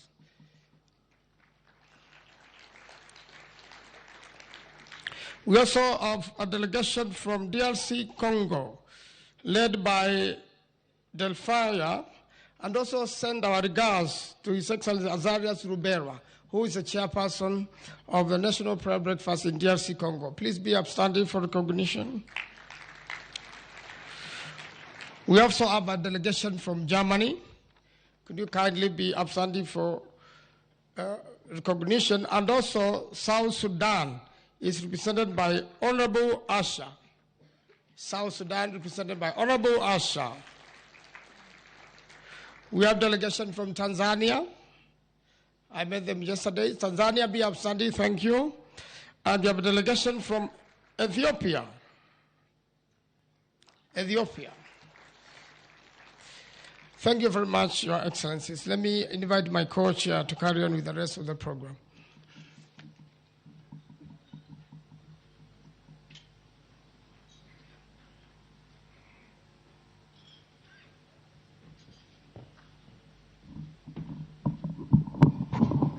Thank you very much, Senator Mahanzo.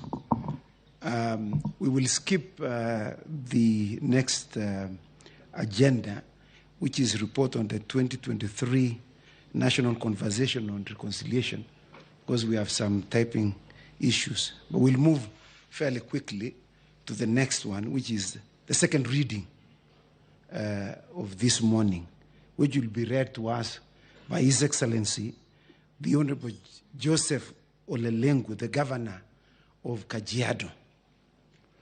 Could we give him a round of applause as he comes to encourage him? You know, governors are presidents in their own country.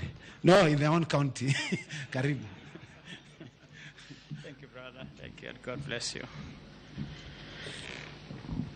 Your Excellency, President William Ruto, Mama Rachel Ruto, Your Excellency, Deputy President Kashagwa, Mama Dorcas, our Parliament Speakers, Honorable Atangula, Honorable Kingi, colleague governors present, distinguished participants, brethren, Bwana Asifiwe. Good morning. I'm going to do the next reading, which is basically from Paul of Tarsus, written for the Corinth to the Romans in 58 AD. And it comes from the book of Romans chapter 12, verse 17, 18, and 21. And I read, "Do not repay anyone evil for evil. Be careful to do what is right in the eyes of everybody. If it is possible, as far as it depends on you, live at peace with everyone. Do not become overcome by evil, but overcome evil with good." And the next reading comes from 2 Corinthians chapter 5, verse 16 to 20. I read, "So from now on, we regard no one from a worldly point of view. Though we once regarded Christ in this way, we do so no longer. Therefore, if anyone is in Christ, he is a new creation. The old has gone, the new has come. All this is from God, who reconciled us to himself through Christ and gave us a ministry of reconciliation. Though God was reconciling the world to himself in Christ, not counting men's sins against them. And he has committed to us the message of reconciliation. We are therefore Christ's ambassadors, as though God were making his appeal through us." And that is the word of the Lord.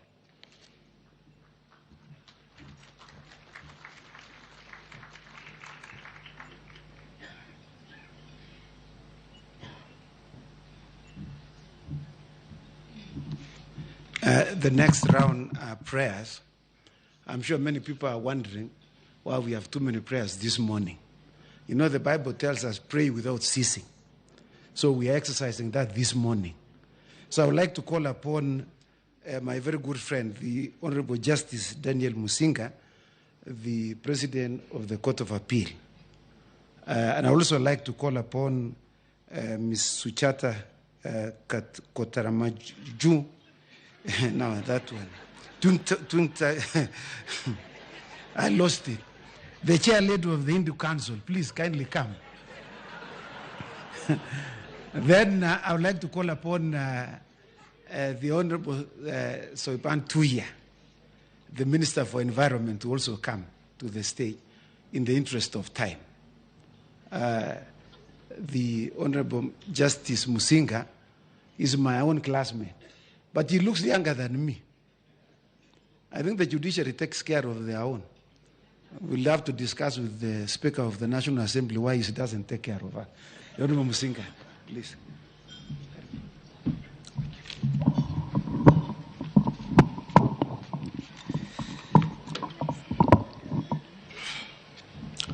Let us pray.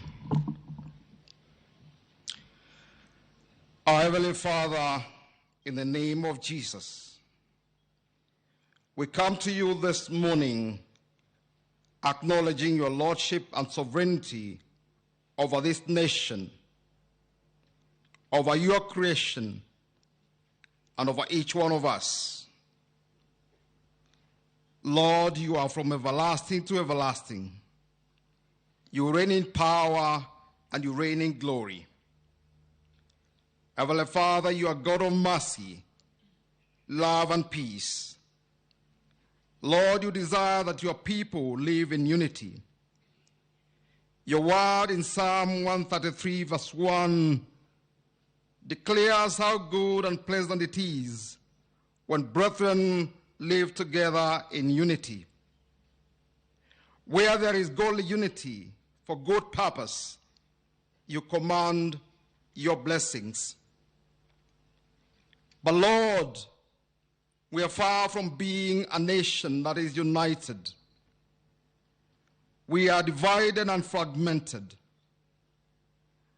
We confess that we have serious political, tribal, and socio-economic differences. Heavenly Father, the gap between the rich and the poor is widening up year after year. Oh God, about 10 months ago we held a national election for 6 elective positions countrywide. As in any such election, there were winners and losers. Lord, we confess that the conduct of some of the winners and losers and their respective supporters is unpleasant to you. It is indeed sinful. God, you hate pride and arrogance, as your word in Jeremiah chapter 10, verse 31 declares. God, your word in Psalm 11, verse 5 says that you examine the righteous, but the wicked and those who love violence, you hate with a passion. We confess this sin in our society, and we ask you for forgiveness, Heavenly Father. Lord, you love justice. Your word in Psalm 11 verse 7 declares that you are righteous. You love justice, and only the upright will see your face. We confess that we are a corrupt society. Many have plundered the common resources of this nation, and as a result contributed to the impoverishment of the general populace. Lord, we come to you this morning confessing this sin and asking you for forgiveness. Would you have mercy on us as a society, as a people, as individuals? Our Heavenly Father, we confess that we have not lived according to your word, and as a result we are hurting. Lord, we confess our sin as individuals, as a community, as a nation. Would you have mercy on this nation, Heavenly Father? Would you restore the fortunes of this nation, Heavenly Father? Because when we come to you in true repentance, you do hear us, Heavenly Father. Lord, I pray that you do not treat us as our sin would have you deal with us. Exercise mercy, Heavenly Father, in your sovereignty. Lord, we pray for reconciliation in this nation. Lord, you know the issues that have brought the sharp divisions and the anger that exists in this nation.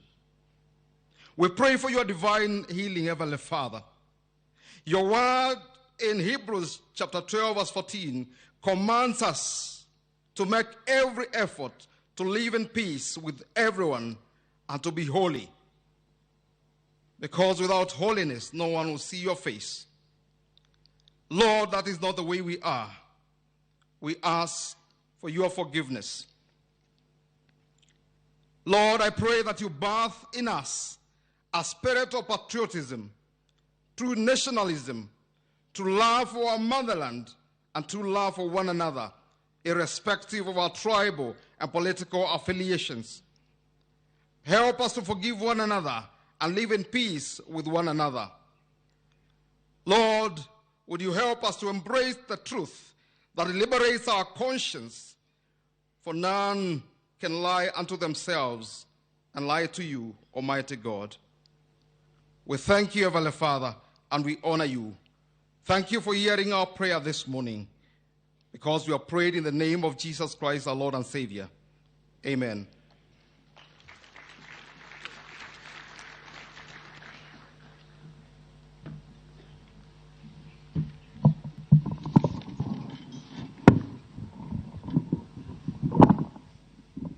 Namaste. Namaste to all. I open my prayers by invoking Lord Ganesha, the Lord of intellect, prosperity, wisdom, and the remover of obstacles. Om Gananantva Ganapatigum Havamahe Kavim Kabinam Upamasravasramam Jeshtarajam Brahmanam Brahmanaspata Shunvannoti Bhisida Sadhanam. Om. As Hindus, we believe in Vasudhaiva Kutumbakam, is a Sanskrit phrase found in Hindu texts such as the Maha Upanishad, which means the world is one family. Vedic tradition mentions Vasudhaiva Kutumbakam, meaning all living beings on the earth are a family. Reconciliation and harmony are essential components of a peaceful and prosperous society. The Vedas and the Bhagavad Gita offer valuable insights into achieving reconciliation and harmony. Veda says reconciliation is achieved through the practice of forgiveness and understanding. Forgiveness is the act of letting go of anger, resentment, and the desire for revenge. It is the key to healing the relationships and restoring harmony. Understanding, on the other hand, is the ability to empathize with others and see the things from their perspective. By understanding others, we can build bridges of trust and respect and create a more harmonious society. The Bhagavad Gita teaches that true harmony is achieved through the practice of yoga, which is the union of the individual self with the universal self. Yoga is not just a physical practice, but a spiritual one that involves the cultivation of inner peace, compassion, and wisdom. Through the practice of yoga, you can transcend our differences and see the unity that underlies all of creation. Bhagavad Gita also emphasized the importance of non-violence is achieving reconciliation and harmony. Non-violence is not just the absence of physical violence, but also absence of mental violence, such as hatred, anger, and jealousy. By practicing non-violence, you can create a more peaceful and harmonious society. The Vedas and the Bhagavad Gita offers the valuable insights into achieving reconciliation and harmony. By practicing forgiveness, understanding, yoga, and non-violence, you can create a society that is characterized by peace, prosperity, and unity. According to Bhagavad Gita, Lord Krishna said, everything happens for a reason. There is a reason you are going through a bad phase, and there is a reason you might be basking in glory. It is a cycle, and you need to quietly accept it. You need not worry about the future, nor you should pay attention to the past. You only have control over the present, so live it to the fullest. You need to change our material vision to the spiritual vision, to adapt to the reconciliation and the harmony in the society. As a quote by Sri Satya Sai Baba, let us live and more in harmony. Let us grow together. Let us cherish and wisdom that we have acquired together. Let us live in complete harmony without any misunderstanding. I quote the important points of Bhagavad Gita, Canto 16, verse 1 to 3, the main tenets for any nation to live in harmony and peace, charity. It refers to the giving away one's possessions for a good cause or to needy persons. True charity is that which is done not with a feeling of superiority, but with a sense of grateful to the God for opportunity to help. Material charity, done for the welfare of the body, helps others temporarily. Spiritual charity, done at the platform of soul, helps eliminate the cause of all suffering, which is separation from God. Forgiveness, this is the ability to tolerate the offenses of others without feeling the need to retaliate. Through forgiveness, one heals the emotional wounds caused by others that would otherwise fester and disturb the mind. Bearing enmity towards none. Bearing enmity toward others poisons our own mind. I quote a verse from Bhagavad Gita, chapter 12, verse 13. Advesta sarva bhutanam maitra karuna evacha nirmamo nirankara samadukka sukakshami.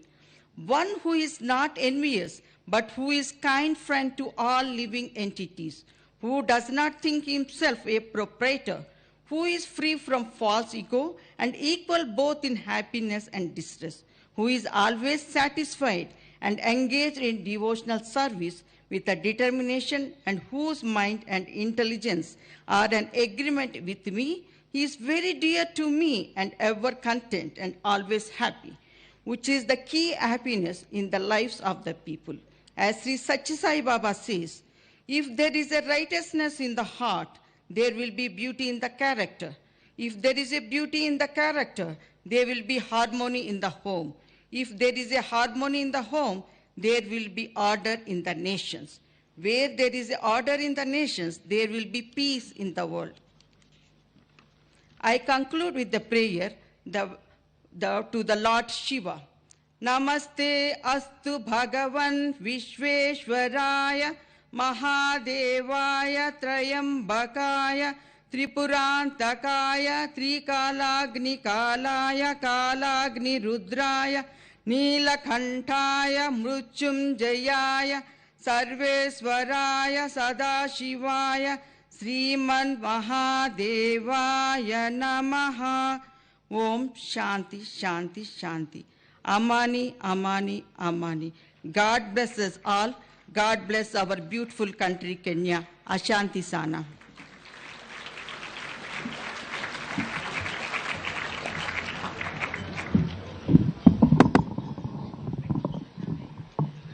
Na tuombe kwa ajili ya upatanisho.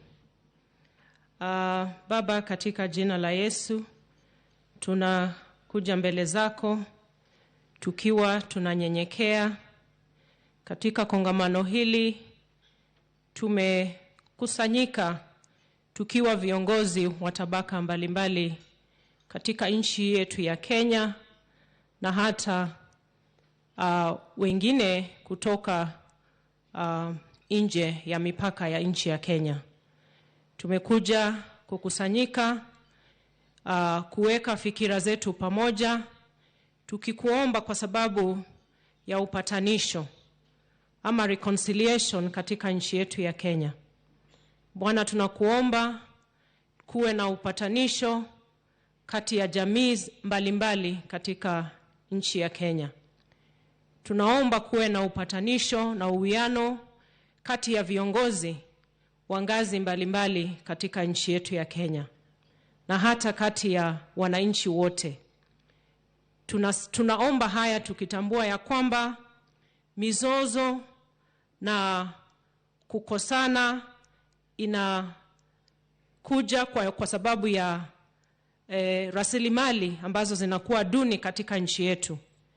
Hilo ni chanzo moja la mizozo katika nchi hii, haswa kati ya communities mbalimbali.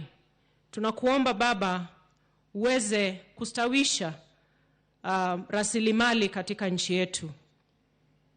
Bwana, tunapata mizozo kwa sababu ya ukosefu wa maji, tunapata mizozo kwa sababu ya ukosefu ama uduni wa hata vyakula ya binadamu na hata wanyama ama mifugo katika nchi yetu. Tunakuomba Baba ili uweze ukatusaidia kuimarisha tena rasilimali ambazo zinategemewa na Wakenya kama chakula, maji na zinginezo. Uweze ukatusaidia Mfalme ili iwe inatosha na kutoshelesha kila mmoja wetu katika nchi hii yetu ya Kenya. Tunakuomba ili mito yetu, maji, chemichemi ziweze zikabubujika tena. Tunakuomba Baba ili miti na mimea, vyakula viweze kustawi tena Baba, ili iweze ikatutoshelesha kama nchi na kutusaidia Bwana, ili sisi zote tukae kama ndugu na dada, bila mizozo, bila vita, bila kupitana kwa kimawazo. Tukiwa viongozi wa vyama mbalimbali, wa tabaka mbalimbali, tuweza kukosa kuelewana kimawazo ama kimaoni. Tunaomba ili kukosa kuelewana kimaoni isiwe chanzo cha vita na mvutano, ili tuweze kuja sote pamoja kuwaunganisha Wakenya na amani iweze kustawi tena katika nchi yetu ya Kenya. Tunamuombea rais wetu, naibu wake na hata baraza la mawaziri, viongozi wetu wa bunge za kitaifa na za kaunti, ili tuweze kuishi kwa amani. Tuweze kila mmoja wetu kufuata mawazo yake ama maoni ya uongozi, lakini tufanye yote hayo tukiwa tunafanya kwa amani na kwa uwiano. Tunakushukuru kwa sababu wewe ni muweza yote na unaweza kutupa amani isiyoeleweka na binadamu. Na tunaomba hayo tukiamini katika jina la Yesu Kristo, mfalme wa mbinguni. Amina.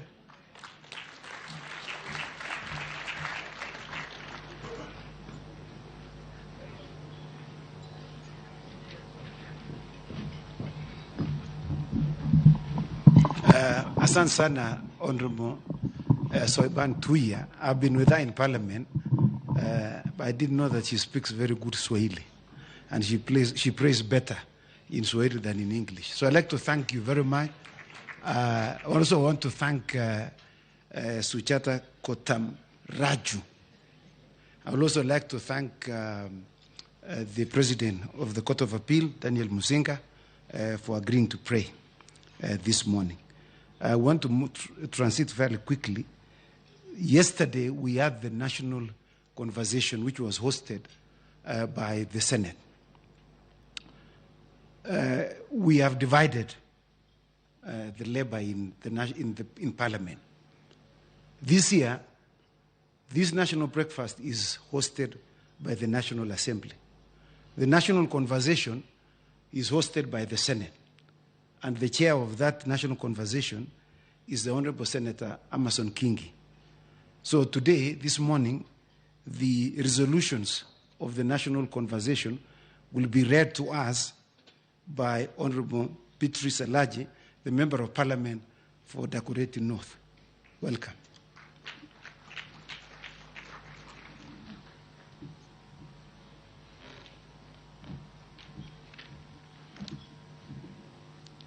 And as soon as she's through, that renewed and revived choir will come on stage.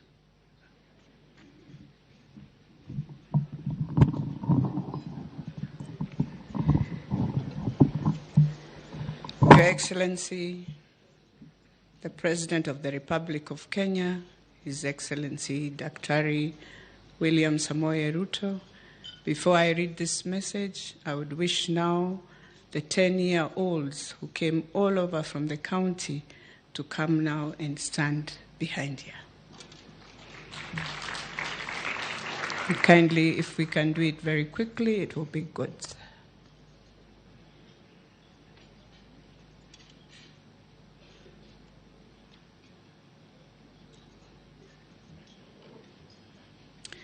These are the children who bring this conversation. Your Excellency, this is a conversation not for us in Bunge now. It is a conversation for our university students, leaders who are in the conversation, leaders, young leaders from all over Africa who have walked a journey with the National Prayer Breakfast, and also a report from the National Cohesion Commission.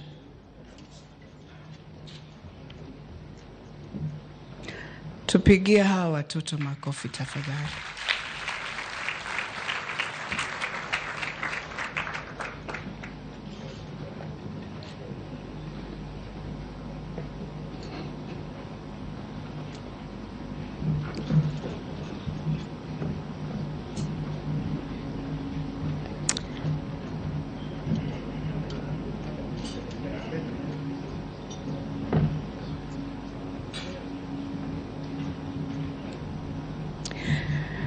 Your Excellency, the President of the Republic of Kenya, Dr. Samoei William Ruto, Your Excellency, Her Excellency Mama, our First Lady Rachel Ruto, His Excellency, the Deputy President Rigathi Gachagua, Her Excellency Mama Dorcas, our speakers, all protocols observed.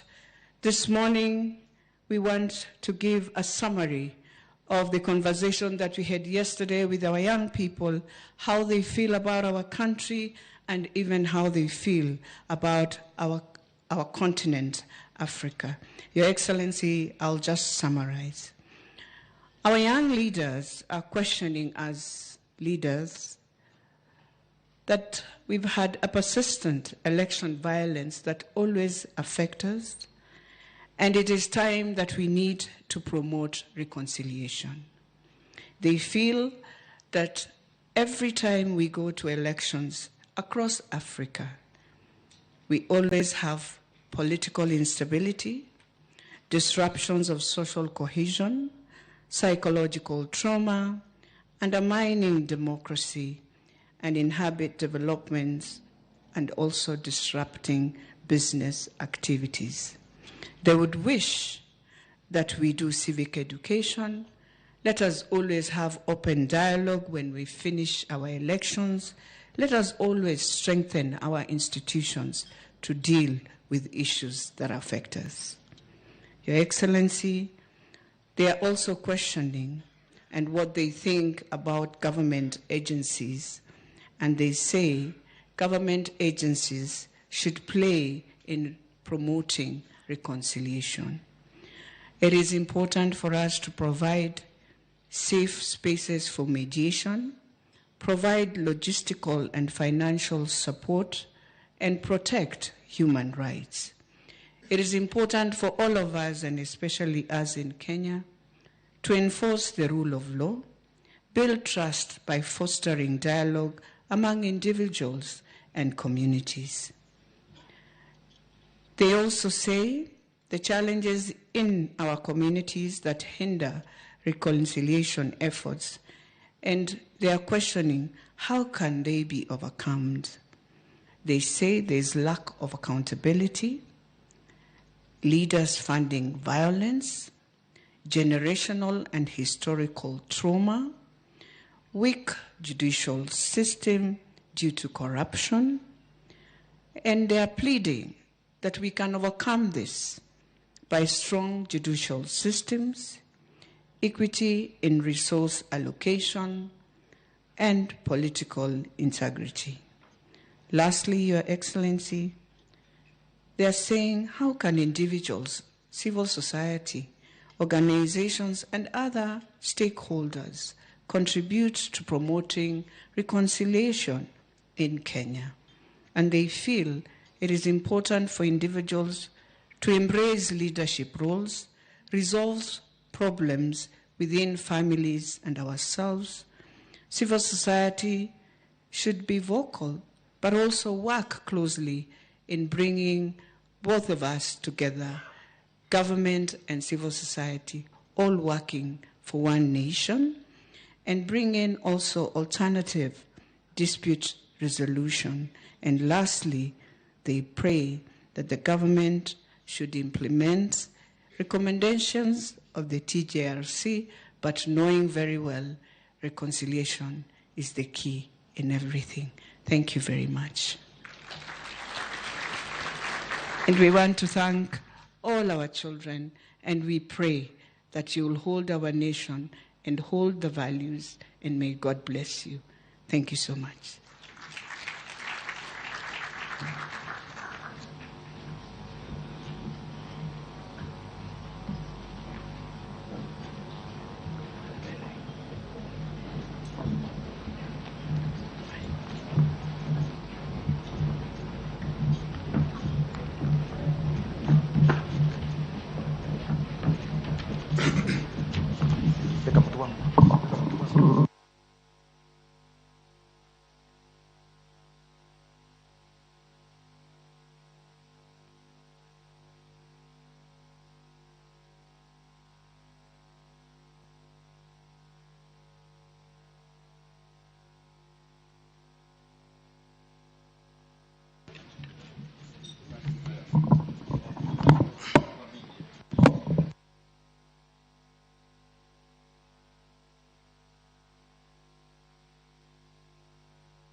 leading the dance. The dance. They're leading the dance. So am I conductor? No, don't go. Give me. Yeah, sioni haya. Si ho ni haya. Si.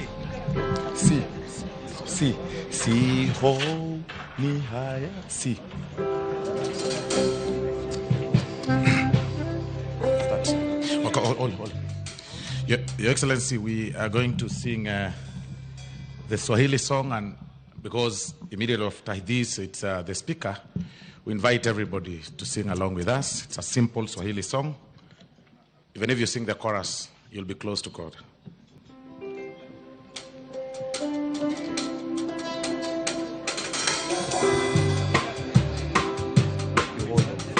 Give me the melody. Sioni.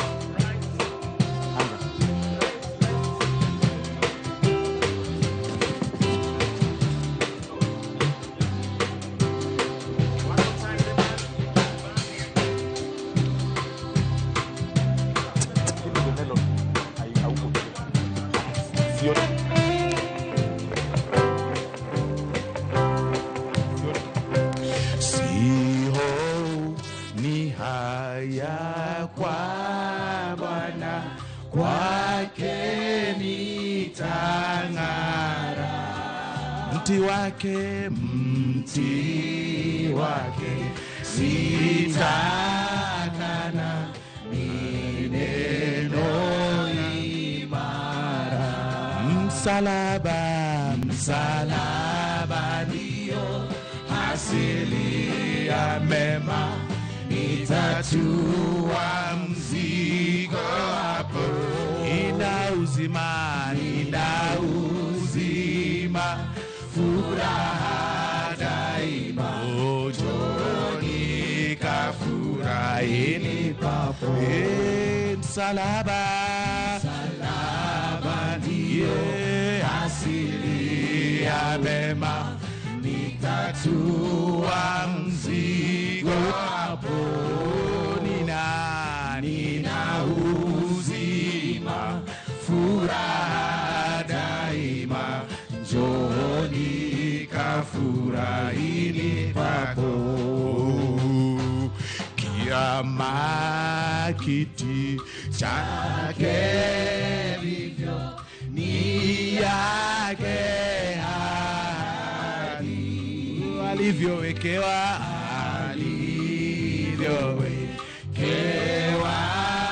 navyo kamwe havirudi.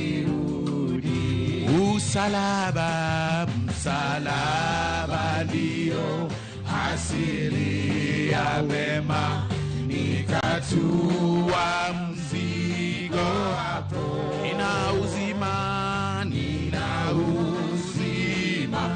furaha daima, njoni kafurahini papo. Bwana wangu tena Mungu ndilo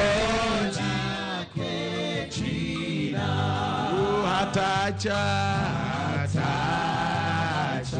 roho yangu wala kunikana. Msalaba ndio asili ya mema, nitatua mzigo hapo. Nina uzima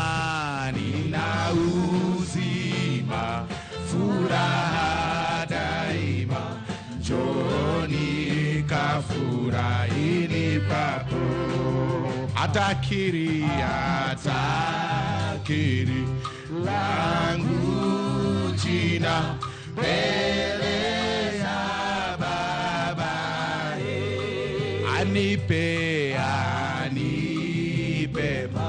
mahali tena mbinguni nikae. Imbe msalaba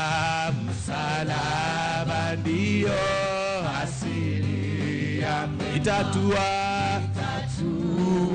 mzigo hapo. Nina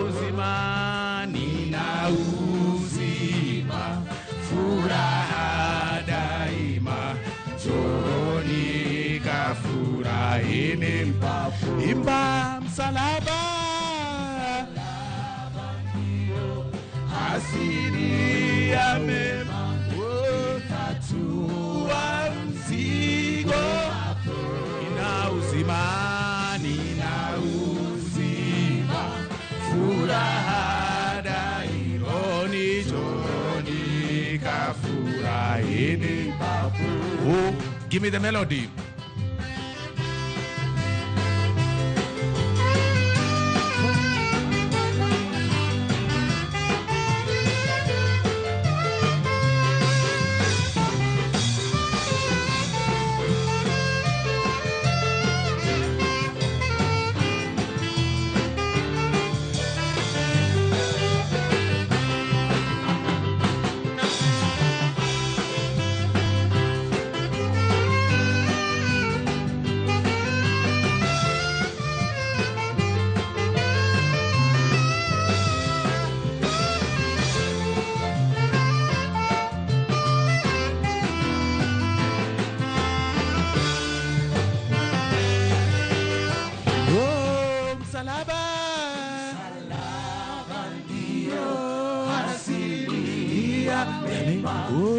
Itatua mzigo wako.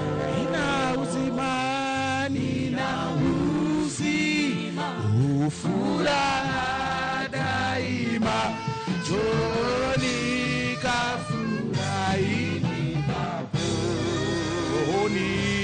Joni kafurahini papo.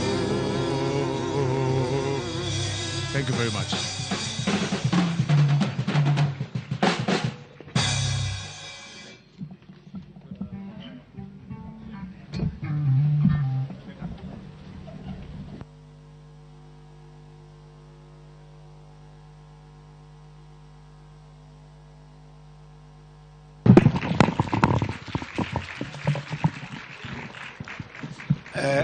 Mr. Speaker, this is not correct form of dressing, but I will be excused because we have just come from singing. And I am sure you will all agree with me that this is a renewed, revived, and we can add a third R, restored. This is the moment that we've been waiting for. And I would like to invite the most immediate past chairman of the National Prayer Breakfast, the Honorable Senator Samuel Bokisho, whom I am told when he goes to South Sudan, they speak to him in South Sudanese. But I'd like to confirm that he's a Kenyan. Karibu.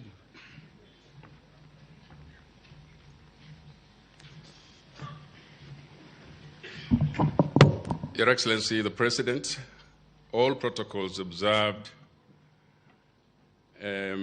If it were not because of poor lighting up here, you would know who I am. But I can introduce myself, really.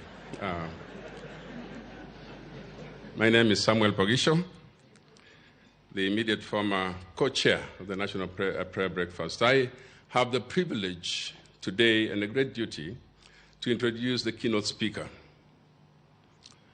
Your Excellency, sometimes your faith gets tested. 3 few days ago, I got a call.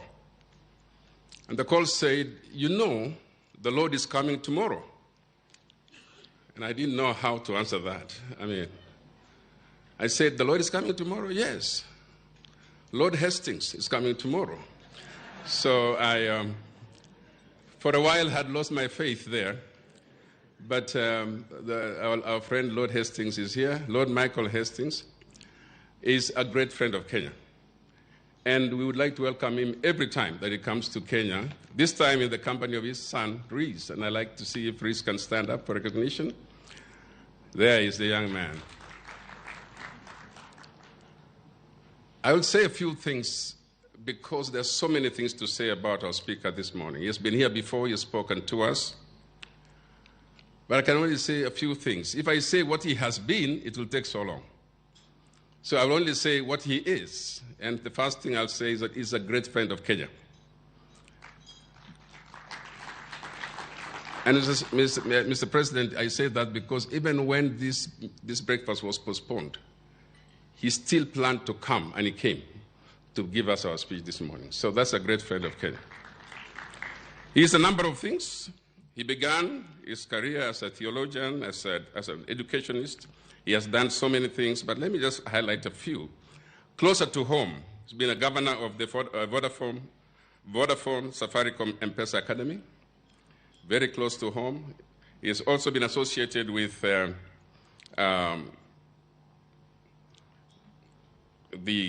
UNICEF UK. He's been in BBC. He has done a lot with BBC. He has also been global head of citizenship for KPMG, and he is still the chair of the School of Oriental African Studies, University of London. He remains a professor of leadership at the Stephen L. Covey Institute at the University of Utah.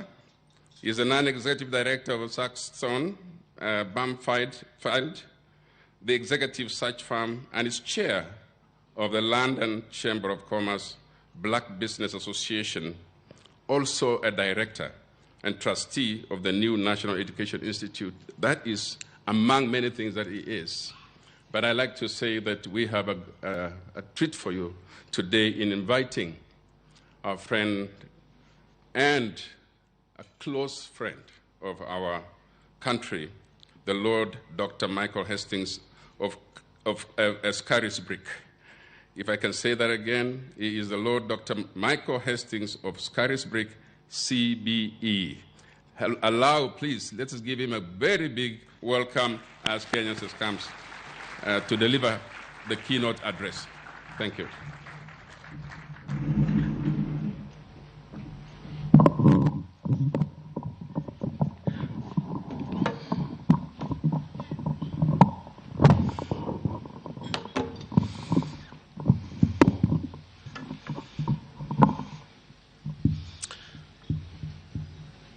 Mr. President, Mr. Vice President, and your wonderful wives, fellow parliamentarians and friends from all over the world, thank you for having me with you.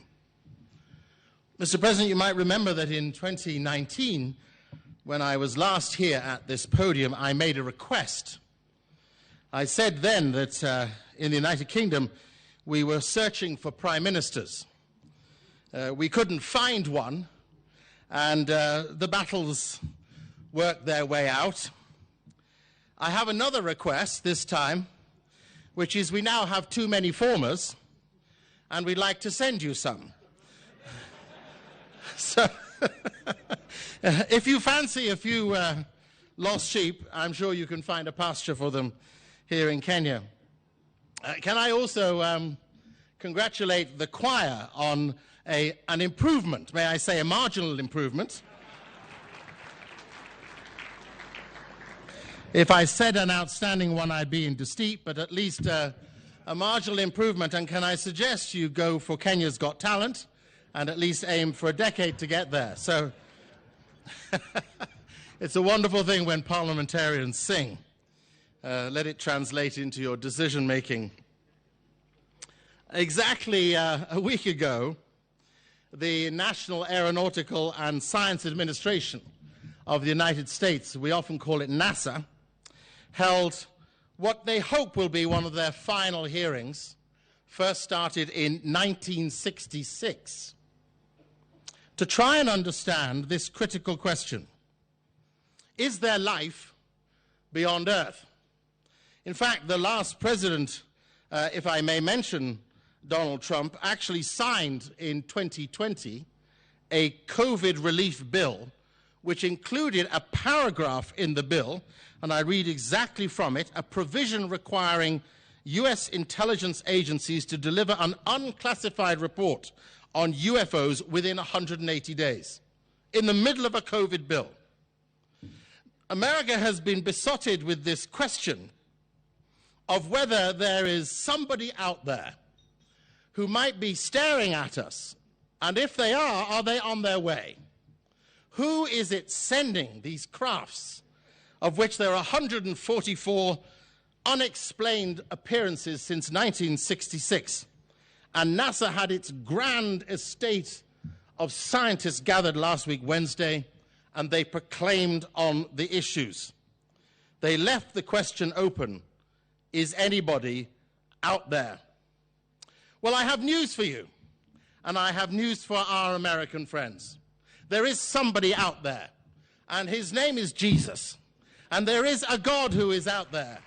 And he already sits, as the scriptures say, circling the earth. The heavens declare the glory of God, says the psalmist. Space itself speaks his story. Through the marvels of the heavens, his truth is on tour in the starry vaults of the sky, showing his skill in creation's craftsmanship. Every day gushes out his message to the next, night by night, whispering its knowledge to all, without a sound, without a word, without a voice being heard, yet all the world can hear its echo.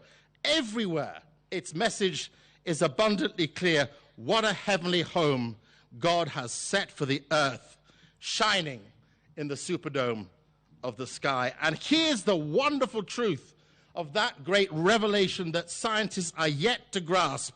He who made it all came to walk with us. He, Jesus, who cast the stars into the constellations, who made everything that we take joy in, he came to sit with us, to eat with us, to ponder with us, to be with us. And he has one great unanswered prayer. Let me read it to you. Holy Father, John's Gospel, chapter 17. I'm about to leave this world, and I am to return to be with you. And my disciples will stay here. But Holy Father, everyone you've given me, I urge you, keep them in your name, so that they will be united as one, even as we are one. God, who sent Jesus, came as one to be with us, to be reconciled with us, to bring us to reconciliation with God. And his great unanswered prayer is that we would reconcile. I don't know if you followed the story also last week of Brian Johnson. Only these things happen in America. They don't happen in reasonable places in the world. But Brian Johnson, an American tech millionaire, has now spent $2 million a year on anti-aging efforts. It's all over YouTube. It details the experience where he's taking plasma from his 17-year-old son and translating the plasma through he who is 45 years old to his 70-year-old father. He's spending $2 million a year because he wants to experience eternal youth. He wants to be permanently in the present. He doesn't want to pass to die. And he hopes that by passing the plasma from his son to himself to his older father, ultimately they'll all live forever.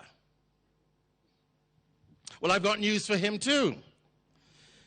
The news, according to the poet Samuel Ullman, is the following. Youth is not a time of life. It is a state of mind. It's not a matter of having the right looks, red lips and supple knees. It is a matter of the will. Youth is a quality of our imaginations, a vigor of our emotions. It's the freshness of the deep springs of life.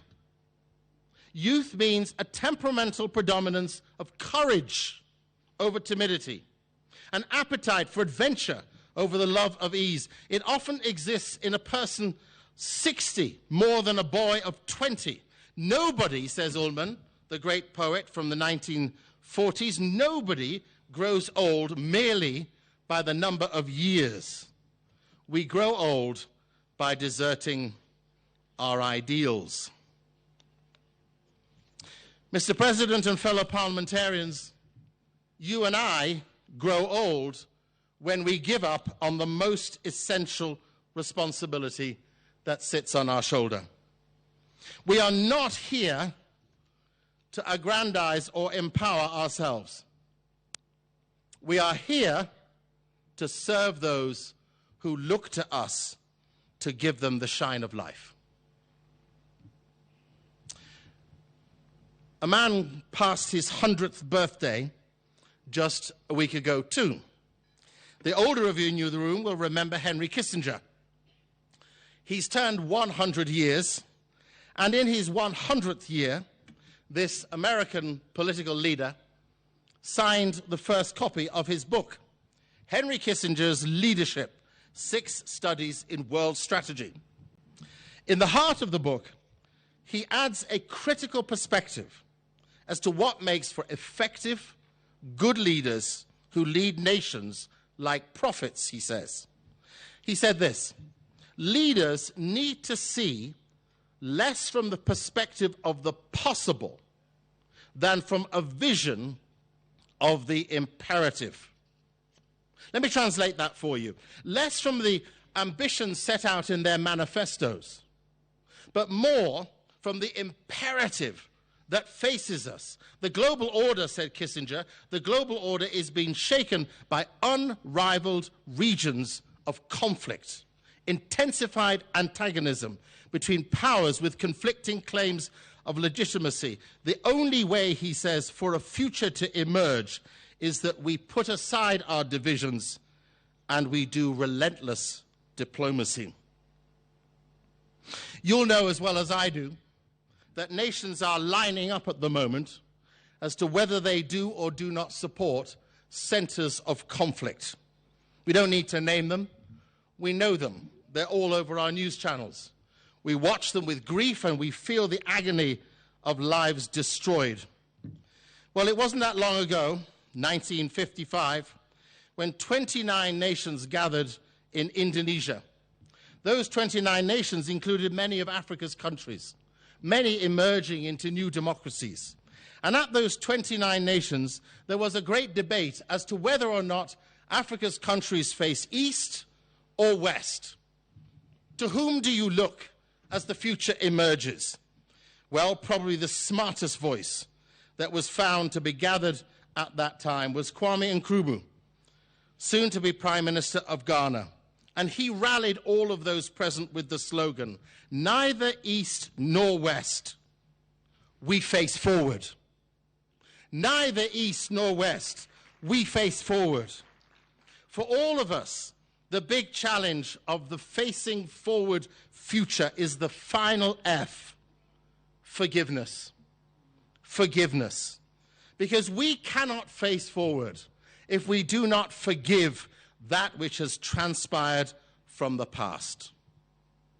Forgiveness doesn't mean that the other person is right.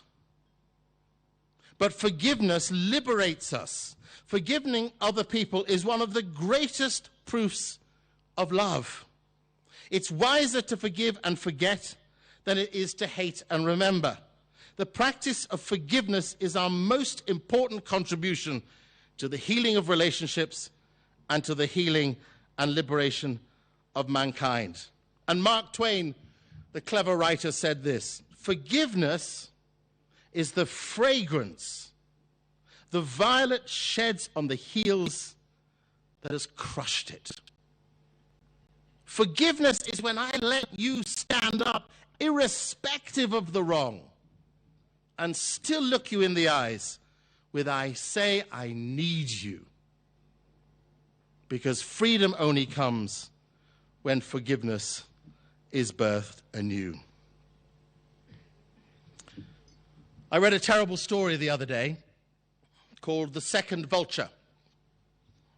Some of you will remember the awful tragedy, not just of the fight in Sudan now, but the 93-94 famine. At that time, Kevin Carter, a South African photojournalist, a Pulitzer Prize winner for his journalism and his photography, took what was called the amazing shot. Some of you will recall this image of a tiny little girl, absolutely emaciated from lack of food and lack of water, her body bursting with her bones, desperate and broken, kneeling, crushed, trying to get to a feeding center, and all alone. Behind her, a huge vulture, waiting with its gnashing claws and its huge beak, about to claw her to pieces in order to eat what remains of her life. Kevin Carter took the picture. As he took the picture, he rushed away. "I had a flight to catch," he said. He appeared on a radio program, savoring his great feat, thinking that he'd made such an exceptional photographic moment. He only lived sadly for another few months. For Kevin Carter took his life. He became depressed and committed suicide. His depression started deeply when he went on a radio program and he was asked this question: "Why did you not pick up the little girl who was dying before you and take her to safety?" His answer was, "I didn't wait to find out what happened after the shot. I had a flight to catch." And the caller replied, "I put it to you, Mr. Carter, that there were 2 vultures on that day, and one had a camera." How easy it is for you and I to observe the tragedies we witness, to simply see them as the events of others' responsibility, to determine that actually, as we live, we didn't do it, so we're not responsible. But I have news for you too. You and I are responsible. We are responsible for those who suffer and struggle, who cannot find their way to freedom, because we may be holding back that critical key of forgiveness and renewal. For he who threw the stars into the skies and pleaded with his Father before he returned again that we would be one, reconciled to one another, in forgiveness, facing those we perceive to be our enemies, willing to put aside what we think of as our positions, laying down as he did the grandeur of our estate, and facing those we utterly dislike. For the sake of our people, for the sake of our communities, for the sake of our nations, for the sake of our world, gathering together so that we may make peace a chance.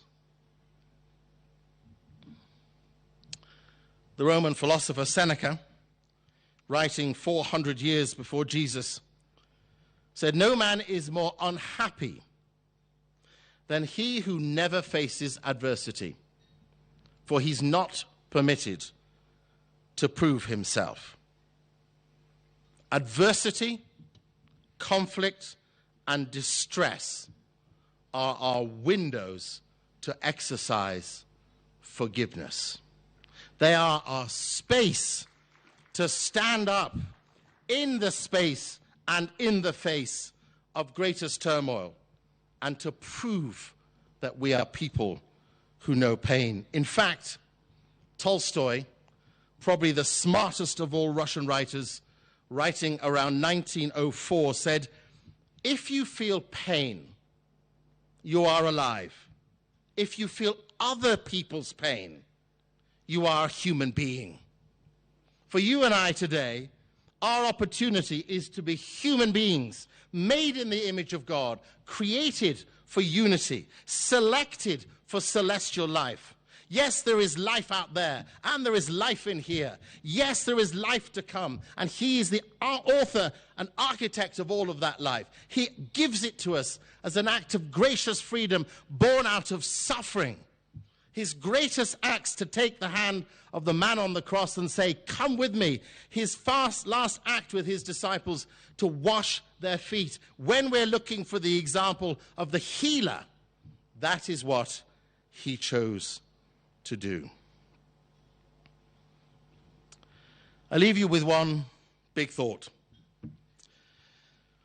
I had a look this morning at the World Economic Forum's 10 most significant risks the world is facing.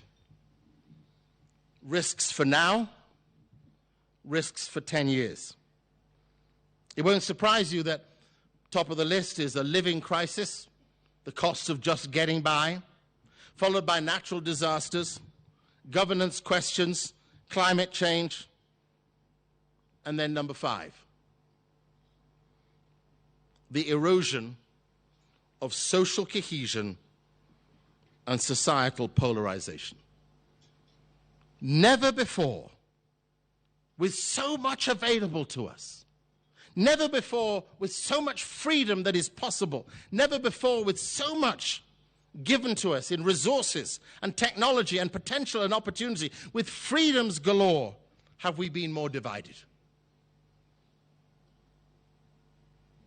So for us, our task ahead is a simple one: to grab the hand of he or she who makes me uncomfortable and to find the peace of Jesus in the heart of their future. Albert Einstein said the world will not be destroyed by those who do evil, but by those who watch them without doing anything. Come on the journey. Let's reconcile.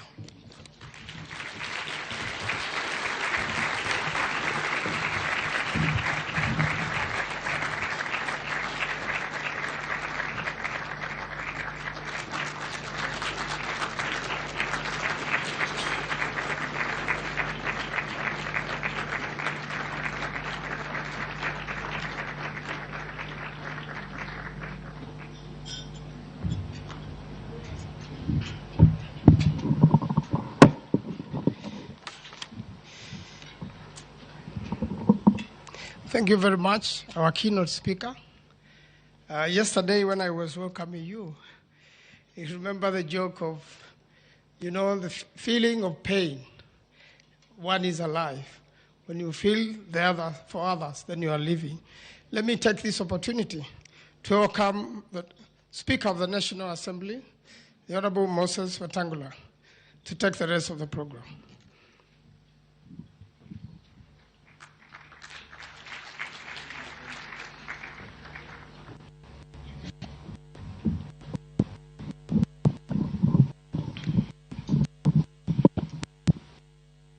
Your Excellency, our President,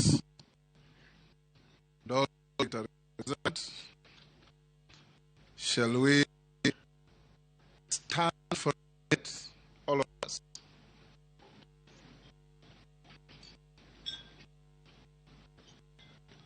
Stand for the person next to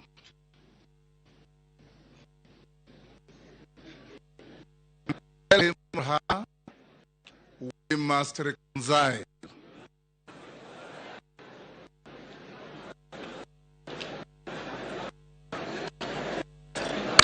Thank you. Be seated. Take seats.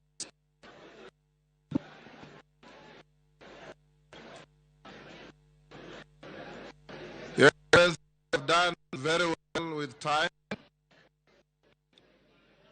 And shall we live here self-reconciliation and reconciliation with everybody that we interact with. Thank you, Dr. Lord Hastings, for that moving speech, the address. For those of you who are not widely read, the book by Leon Tolstoy, quoted, is called War and Peace. I read it years ago.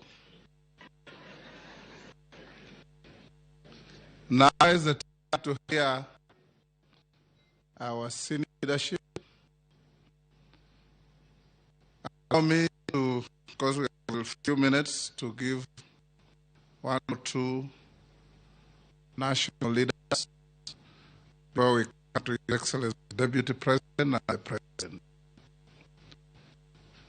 Honorable congregants, when I entered the University of Nairobi, I found myself packed in a room, some tall young fellow from Mount Kenya region. I had never met. I had never been to Nairobi in my life. I used to hear from civics that there were people called emus and bears. And the man I was put in the room with was from that stock. We became very good friends. We studied together. We appointed magistrates the same day. Now I was posted to Nakuru. He was posted to my village in Ngoma. I did not enlist the tortuous issues he passed me through when we were roommates. But when my time came to be where I am, he had to exit from that office to elsewhere.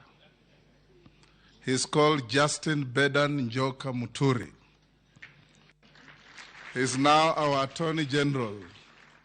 We are the only two licensed to call each other Kijana. Kijana, come and say a few words. He's my predecessor and my very, very good friend. I'll give you 2 minutes to say a few words. Thank you, Kijana. Your Excellency, the President of the Republic of Kenya, Your Excellency, First Lady, Your Excellency, the Deputy President, Mama Dorcas, all the leaders here present, including my friend, the Prime Cabinet Secretary, Dr. Wycliffe Musalia Mudavadi, our keynote speaker. Thank you for the message, well delivered. The only thing I may not know is whether it was well received. But I can tell you, looking at many of the people sitting next to me, message is right home. Thank you very much. Your Excellency, I am delighted that my predecessor, the Honorable Moses Masika Wetangula, and his colleague, Honorable Amason Kingi, have continued with this practice and this tradition. And indeed, I am grateful to see many of our visitors from around the continent of Africa. It is a great tradition that we come together as a nation, as national leadership, to come and pray. And indeed, as was said by my former roommate, pray incessantly. Is it the one or Sami? I think it's Sami Chepkonga who said it. Some little word of praise to the renewed and revamped Bunge Choir. Indeed, as the keynote speaker did say, you have made some improvement. I do recall that our keynote speaker today was with us here in 2019, and that's why I think he's saying that there's some slight improvement, because during that occasion, what was there was organized confusion. And therefore, I must congratulate the new leadership of the prayer breakfast. I'd also wish to recognize the part played by many of our prayer groups around Nairobi, in various places, in Nakuru, in Athi River, around is it Karen, Muthaiga? To all of you, congratulations. I also wish to indeed salute the two patrons for upholding the decision that this occasion becomes one of the key calendar events in the life of Parliament, and to maintain the tradition of holding it on the last Thursday in the month of May. It is sad, but again, I'm happy to note, Your Excellency, you and I think the Honorable Musalia Mudavadi will recall that the last prayer breakfast of last year was a bit interesting in that today we talk about reconciliation, but during the last prayer breakfast of last year, it was very difficult to sit together on that table because we were indeed just pretending to be talking to each other. You recall, and indeed, congratulations, because you withstood it, and from there you went and gave away your daughter in marriage. I think this year's theme is one that we, all of us as Kenyan leaders, and indeed as a nation, should observe. Before I came here at about 6:15, I was watching television, and in one of the stations, I had somebody question, why do leaders congregate to pray, spend too much money when there are people who have nothing to eat? I just wondered, is it a mistake for leaders to congregate and pray together? Would it make any difference if we were to do it over lunchtime?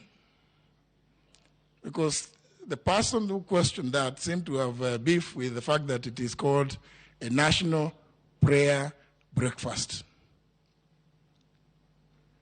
I leave you with this one, that let us continue praying and praying incessantly. Thank you very much. God bless you.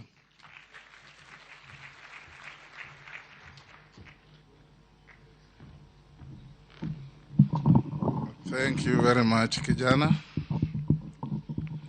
I'll now invite the Prime Cabinet Secretary, Musalia Mudavadi, and accord him 2 minutes to also say a few words about prayer.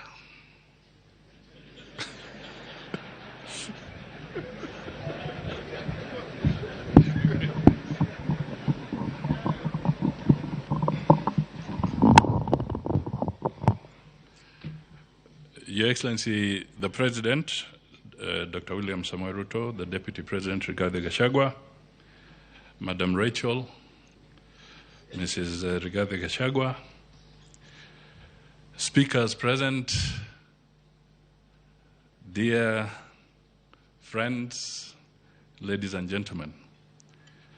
Mr. Speaker, you're putting me on the spot.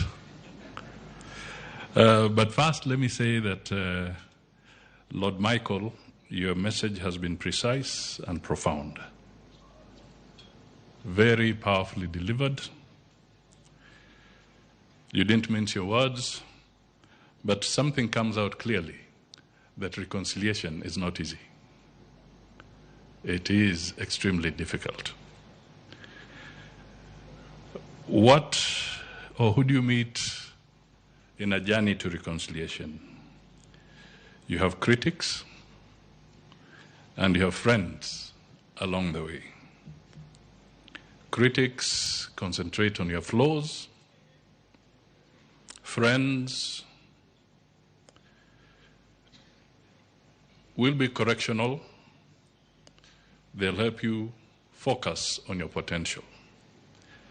So, as Kenyans, we need to ask ourselves, how do we navigate between the critics and the friends on our journey to reconciliation?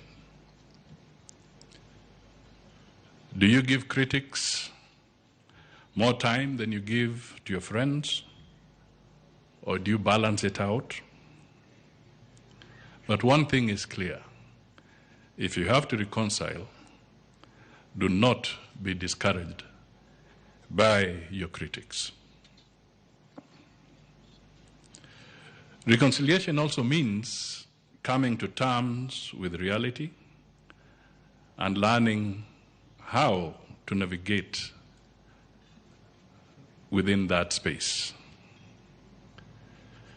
Reconciliation also means sacrifice to uplift the downtrodden. Mr. Hastings, as you spoke, you talked of the second vulture. The question that we ask ourselves, the Constitution of Kenya demands so many things of us. We must provide universal health care. We must provide shelter. We must provide food. We must provide for education. So, the question that I pose is this. When the President of Kenya says we need to make a contribution to provide shelter to those that do not have it, are we vultures?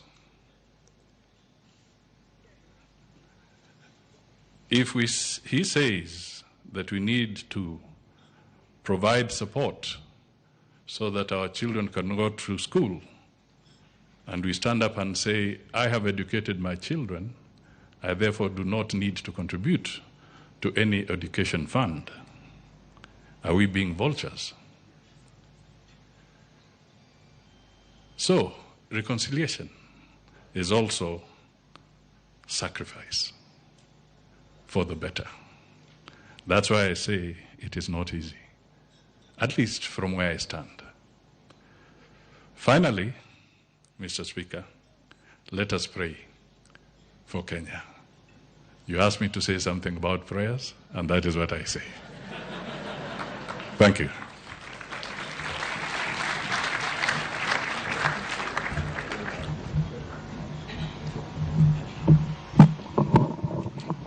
Thank you very much. Allow me now, Your Excellency, to invite one lady from Parliament, give her 2 minutes to also say something. She has of late been in some turbulent waters, but she's looking very steady. Her name is the Honorable Sabina Chege. I invite her to give her 2 minutes to address the congregation. We're doing very well on time. Sabina, come forward and make a few remarks not amounting to a speech on prayer and reconciliation.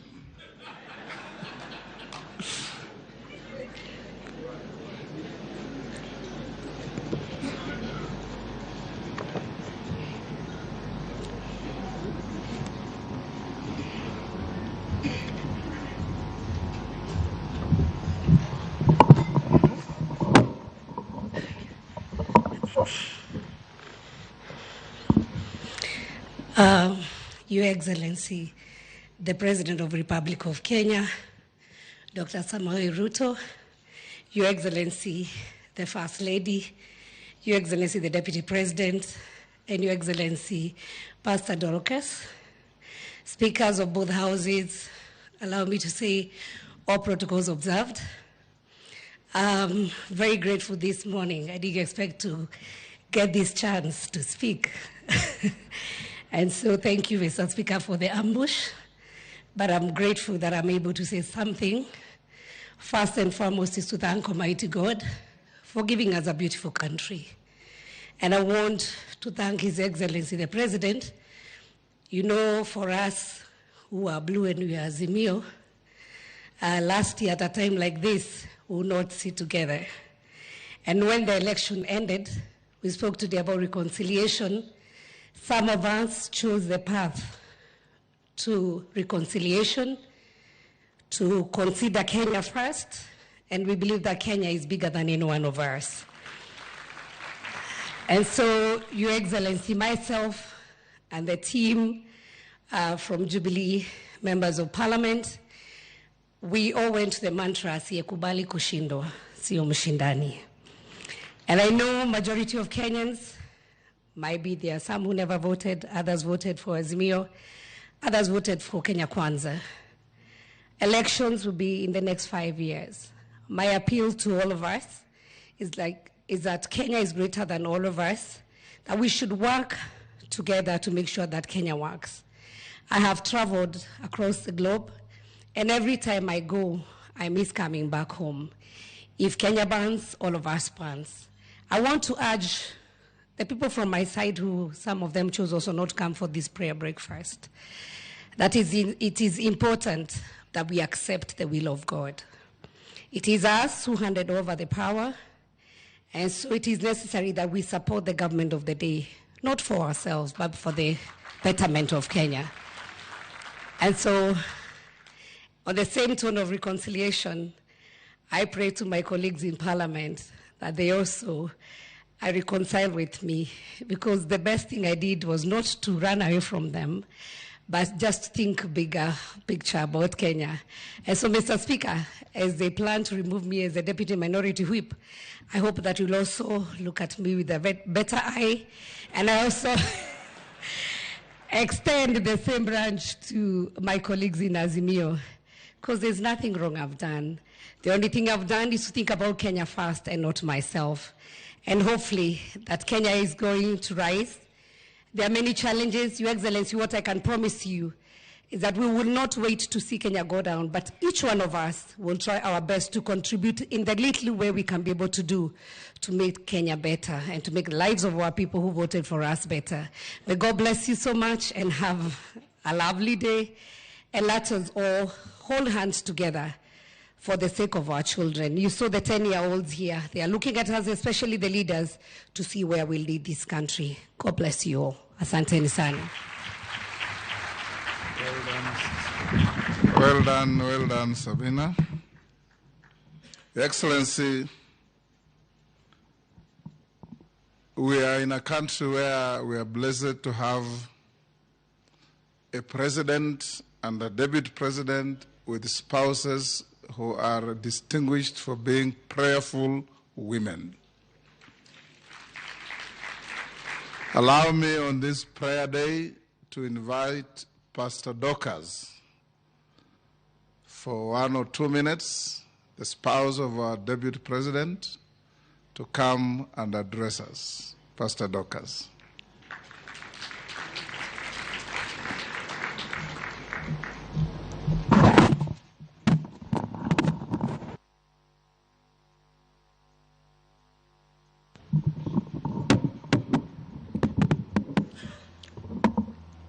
Our dear President, all protocols observed, good morning. Praise the Lord. I am really excited today for this prayer breakfast because the Lord says you pray without ceasing, being thankful for one another, praying for one another. There is no greater thing than to be united. In Genesis 11, verse 6, it says that there were these people who built a tower, and they were united. They spoke one language. They were speaking in one accent, and it made God to come down from heaven, because whatever they had decided to do would succeed, but they were doing it for the wrong thing. But if they were doing it for the right thing, then nothing would be impossible for them. I believe as we gather today, we desire reconciliation. This country belongs to us. We are commanded by our God that if you don't forgive one another, even the Father in heaven will not forgive you. And therefore, let us learn to forgive one another. Let us learn to speak one language in one accent and be in one accord, so that the vulnerables who are in this nation can start to see us and to experience the grace of God through us. Because it is only when we are in one accord that God works. May God bless you as you continue.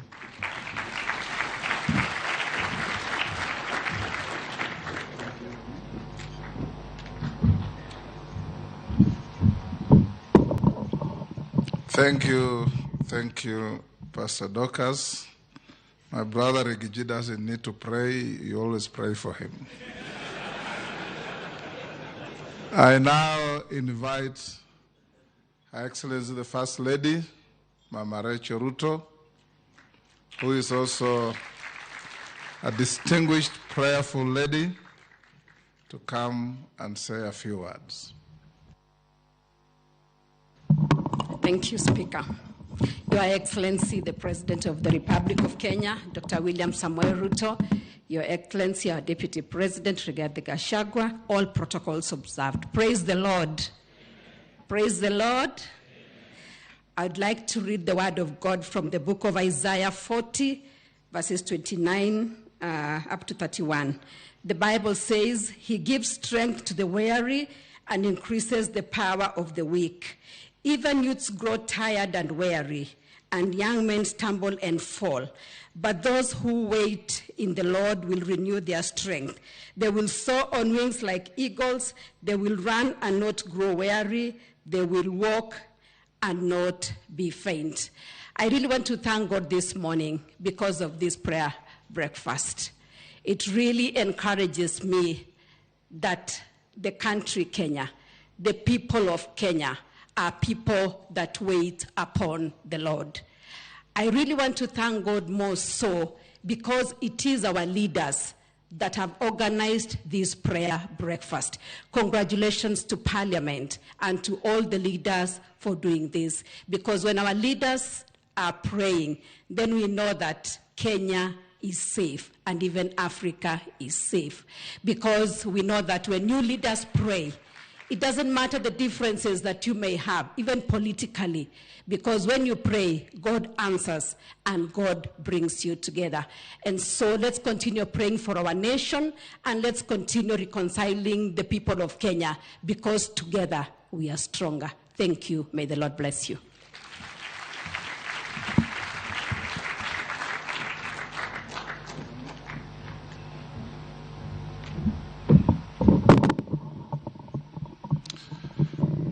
We're getting to the end. There was a lady who lost her husband, and she went to collect insurance cover. And in the report of the coroner, the husband died of eating contaminated mushrooms. It was processed and she was paid. She was a very lucky lady. After 2 years, she had remarried. A year later, she lost her second husband. And the coroner's report was that the husband had eaten contaminated mushrooms. She was paid insurance, and she went away. Lucky woman. Within a year, she got a third husband. A year later, he died. And the coroner returned a verdict that he had died of a cracked skull. So her lawyer asked her, how come the first one died of eating contaminated mushrooms? The second one, contaminated mushrooms? How come the third died of a cracked skull? She said, because he refused to eat the mushrooms.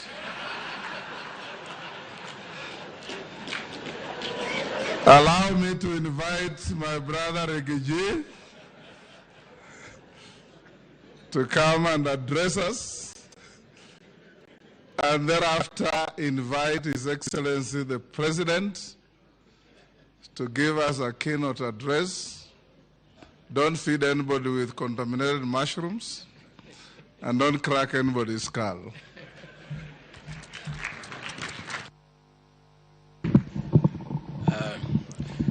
Your Excellency, the President of the Republic of Kenya, Dr. William Ruto, Your Excellency the First Lady, Mama Rachel Ruto, our keynote speaker, Lord Hastings, members of Parliament, the speakers of the National Assembly, good morning.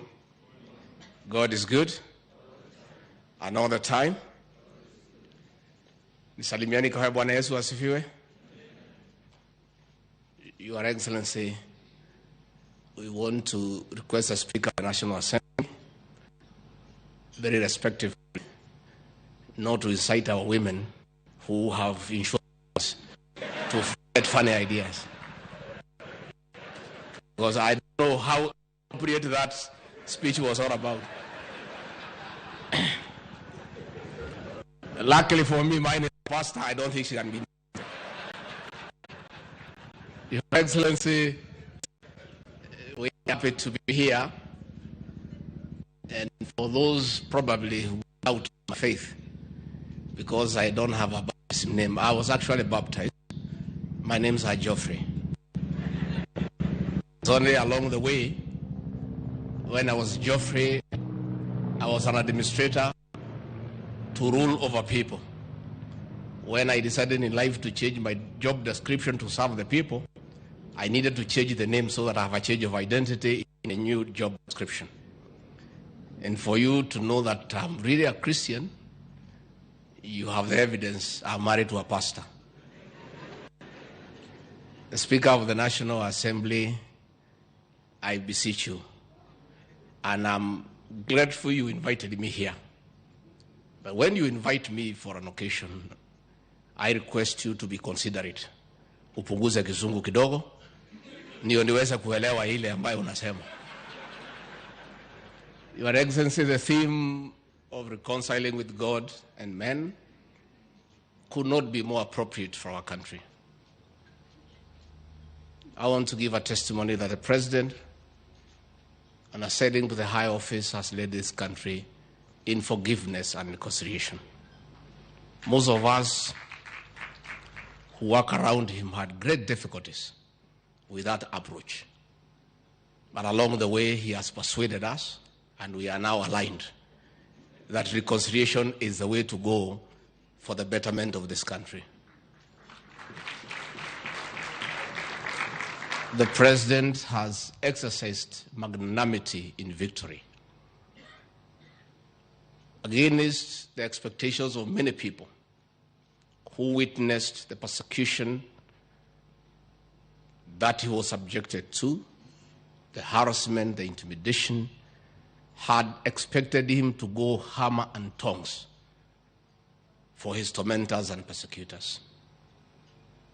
He shocked all of us when he insisted that he is a Christian, and the Bible has taught him that forgiveness is a calling from God, and he decided to lead this country by giving leadership in forgiveness and matters reconciliation. His first appointment on being sworn in as president, he shocked all of us. His first appointment was to a man who had made it difficult for him to rise to the presidency. But he was forgiving, he was magnanimous, and that was it. Many people would have expected by now that all those who stood in his path to leadership would be dealt with the way his people are being dealt with. Being arrested, taken to court, being harassed by KRI. But the president decided, in accordance with the teachings of the Bible, that we need to reconcile this nation. And that is why we have a peaceful country. And Your Excellency, we want to thank you for carrying us along. One example, it may look small, but it was very inspiring to those of us who work with the president. The last prayer breakfast here was a very toxic affair, full of tension and hatred. The president today who was deputy president could not sit on the same table with his boss.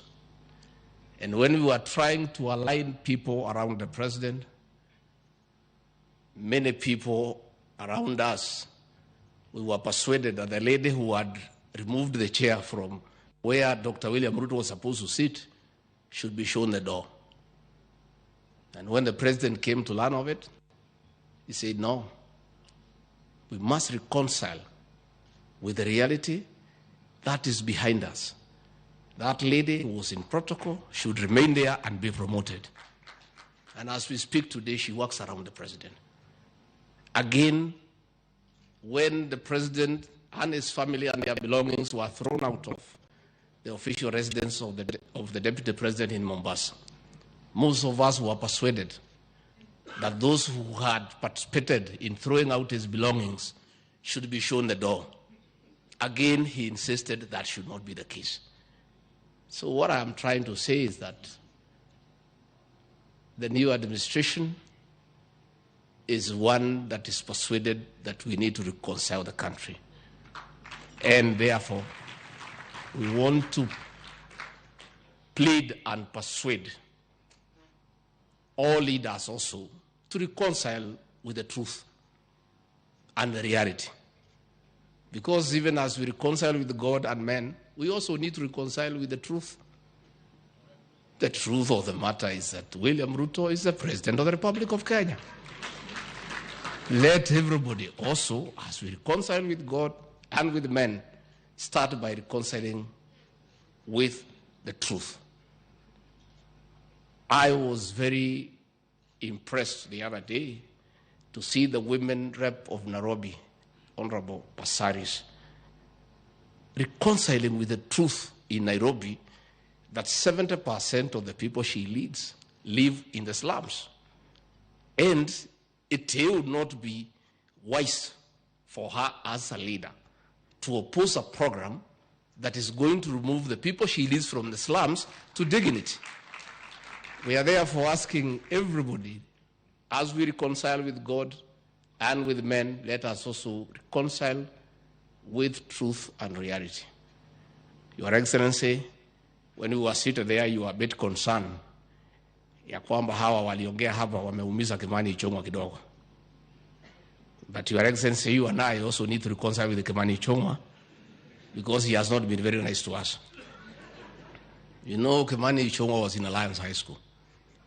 Anytime we have an occasion and he's given an opportunity to speak, because the president and I were in some schools who many people don't want to mention or think about, he tries to intimidate the president and I, despite the fact that we are seniors, that he was in Alliance High School.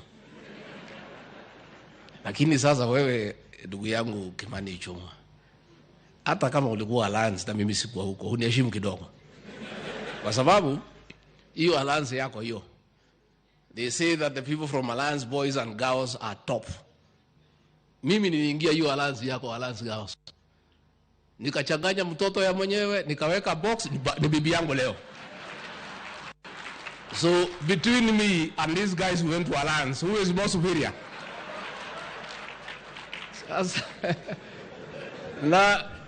na zikuweka a box peke yake for the last 35 years, ako kwa hiyo box. Finally, Your Excellency, before I call you, I want to commend the choir, ile ya Osoro. So Osoro na hiyo timu yako, tukimaliza munione nyuma ya hema. But not the bigger team, that one hiyo bado. Hiyo iko chini kidogo. So Osoro, I'll talk to Pastor Dokas. We consider whether during our wedding anniversary you can come and perform. Lakini mjumbe wetu moja hapo alikuwa anaitwa Kagushia, ameniangusha. Alikuwa hana uniform. Mimi najua uchaguzi ulikuwa ngumu, lakini hujaishiwa hiyo kiasi. So wewe unione mwisho wa mwezi nikupange uniform so that you don't embarrass the people of Nyeri.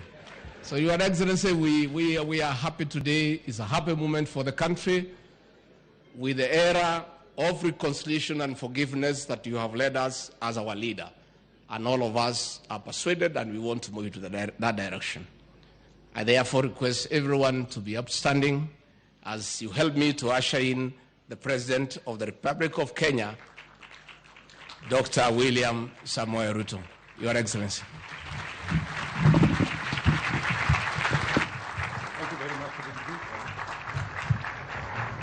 Asante sana, Bwana Deputy President. Please, let's take our seats. Thank you very much.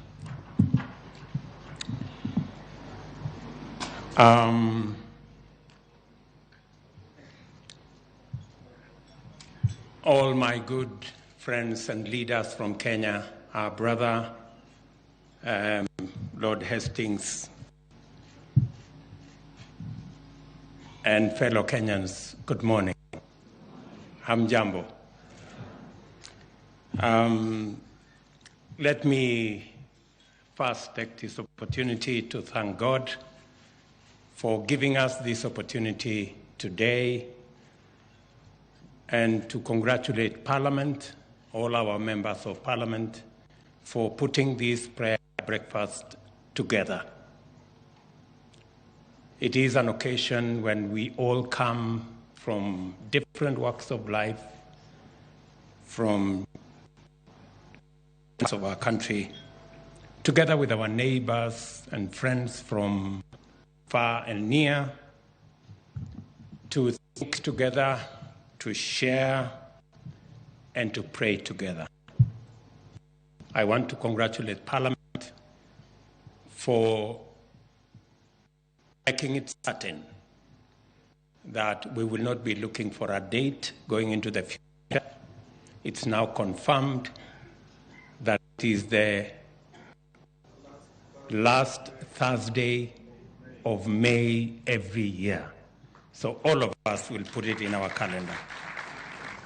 I think it is partly informed by the fact that this prayer breakfast has to be shifted from last week, and I think it happened again before.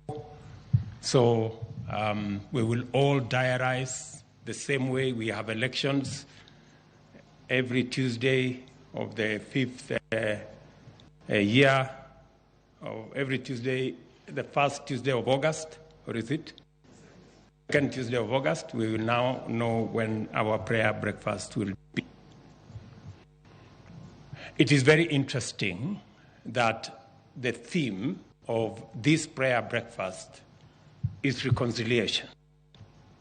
I remember the last prayer breakfast here was again around the same. I remember in that prayer breakfast asking for forgiveness from my friend, the former president. And it is interesting that today we are again discussing in our first prayer breakfast the subject of forgiveness and reconciliation. Let me say that I am truly grateful to God that in this, our first prayer breakfast, we have come together as a nation. And it is perfectly in order for us to celebrate where we are today as a country. Let me first congratulate all elected leaders who are here on this first prayer breakfast. Congratulations to all of you who have been given the opportunity to serve the people of Kenya. All of us, from our MCAs to our members of parliament to our governors and all of us in between. We want to thank God for the opportunity to serve the people of Kenya.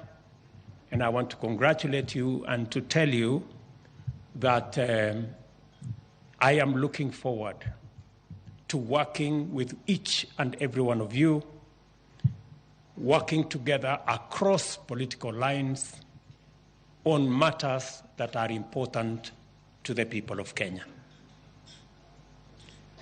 And in that working together, it is not necessary that we will always agree, but it is important that we work together towards the betterment of our country.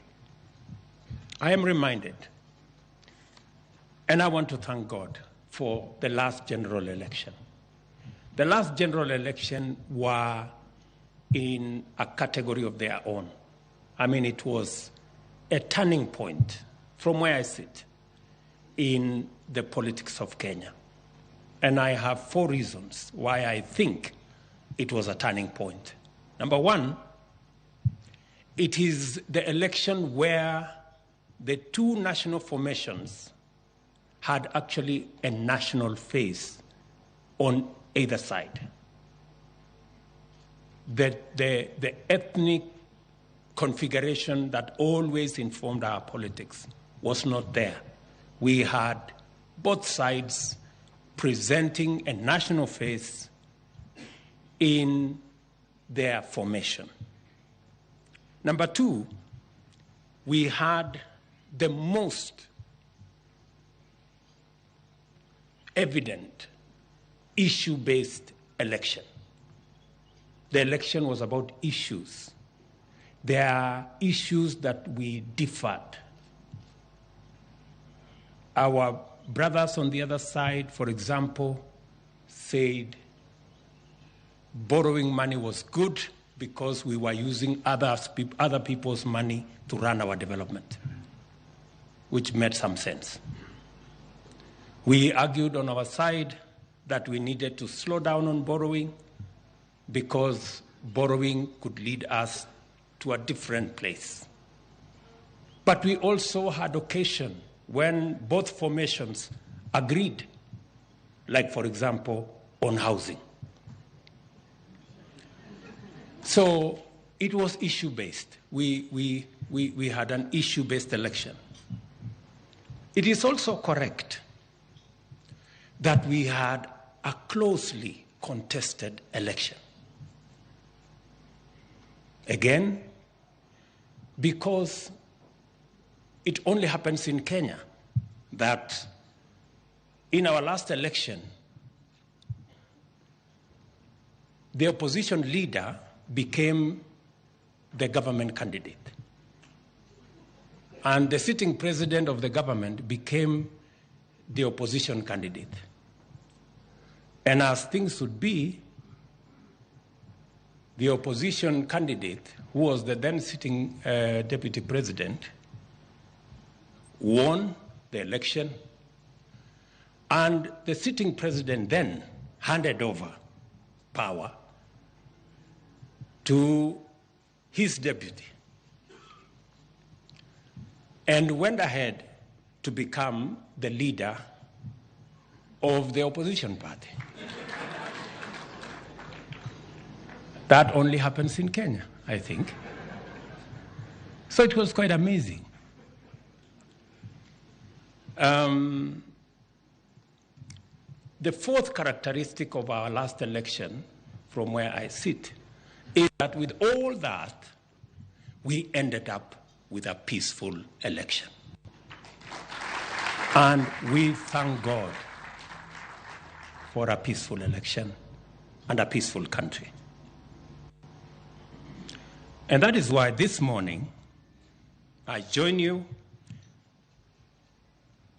with rejoicing, thanksgiving, faithful supplication, and prayer in my heart. I praise the Almighty God of all creation, whose supremacy we, the people of Kenya, solemnly and humbly acknowledge, even at the moment of constituting our sovereign republic, and to whom we submit our aspirations in prayer every time we sing our national anthem.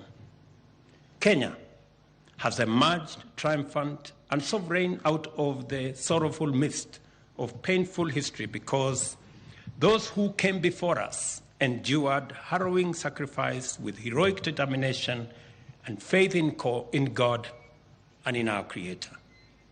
The history of Kenya, therefore, is an ample chronicle of consistent struggle, unshakable determination, unity, and devout prayer. Prayer is not just an exemplary component of our heritage and a magnificent tradition. Prayer anchors our aspirations and devotion to God. The most important instruments and symbols of our republic constantly remind us to be reconciled with the Almighty God, our Creator. I thank the conveners of this National Prayer Breakfast, our good members of Parliament, for bringing us together as leaders to rally the nation in splendid diversity of creed and faiths, to unite in submission to God, and to take our dearest wishes, deepest needs, and foremost desires before the majestic throne of our benevolent Creator.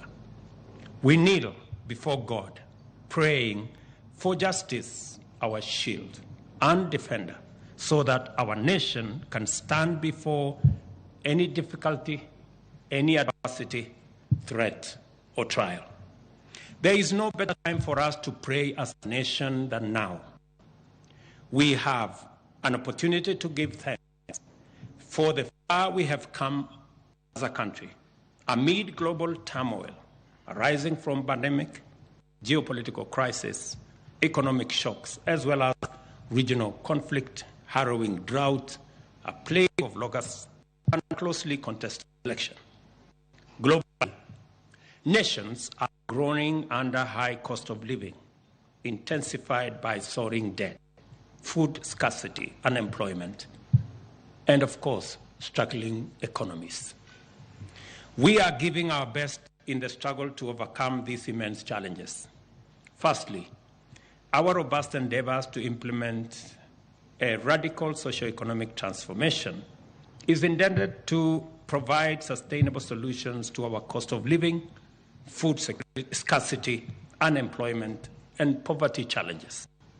Secondly, we have historically and even now stand ready to lend our hand to our neighbors, brothers and sisters experiencing conflict and instability, and take a stand for peace, security, and development in not just our neighborhood, but across the globe.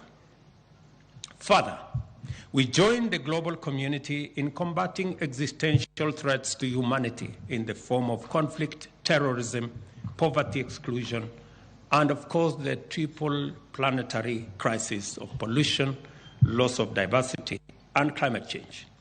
In all this and other endeavors, we must also invoke our collective faith as a nation and congregate before the throne of mercy and seat of grace in order that our effort may be blessed with success and that our unity, cohesion, and solidarity be elevated to a divine communion, solemn fellowship, and sacred fraternity of all our people. Colossians 3:13 reminds us to bear with each other and to forgive one another. On this day of prayer, I call your attention to the important need for a shared understanding of all the causes we hold dear and are willing to defend. Without this understanding, we end up fighting each other instead of fighting for our causes. Without this understanding, we end up divided when we should be united. I want to remind all of us leaders about the expectations that the people of Kenya have, that we love our country dearly and will do our part individually and collectively to make Kenya work and succeed in promoting the well-being, the dignity, and the liberty of all our people. We are expected to be united by the vision of a strong, secure, prosperous Kenya, where our people live in prosperity, freedom, and happiness. These are proper and legitimate expectations. I will go further and propose that although our ideas concerning the means, strategies, and policies of achieving this vision may differ, we must remain cognizant of a line no one should ever cross. of wishing that this nation fails or that her people suffer, just to vindicate our politics. Neither can we pursue an agenda of sabotage for political advantage. Democracy is a divine political gift which enables us to compete vigorously, as we always do, but also empowers us to reconcile our aspirations and recognize the fundamental unity of our truest aspirations in a single vision for a free, strong, prosperous, united, and secure nation. This vision cannot admit the weaponization of political differences to punish the vulnerable, prejudice the innocent, injure the hardworking, and afflict the struggling. Pursuit of political aspirations must also enhance justice, not undermine it, expand freedom, not constrict it, and must increase democracy, freedom, and security, and not promote autocracy, tyranny, impunity, destruction, or fear. Isaiah 1:18 reminds us to reason together. Today, we are in the midst of a robust national conversation about public policies. Our democratic culture has endowed us with a rare opportunity to reason together and reconcile with our current realities. We all agree, seated here, members of parliament from all sides, leaders from all sides, that we have 5 million of our young people out of school without jobs. 800,000 young people join them in the labor market every year. I was looking at the budget last night. 628 billion will be spent in the education of our children in this year's budget, from primary school all the way to our universities. Yet, it is important for us to figure out how this investment will yield results for us as a nation. We all agree that our manufacturing, which we anticipated would go from 9% to 15%, has instead gone backwards to 7%. And we need to put policy interventions like the ones of promoting our manufacturing endeavors, making sure that we provide opportunities and interventions to promote manufacturing.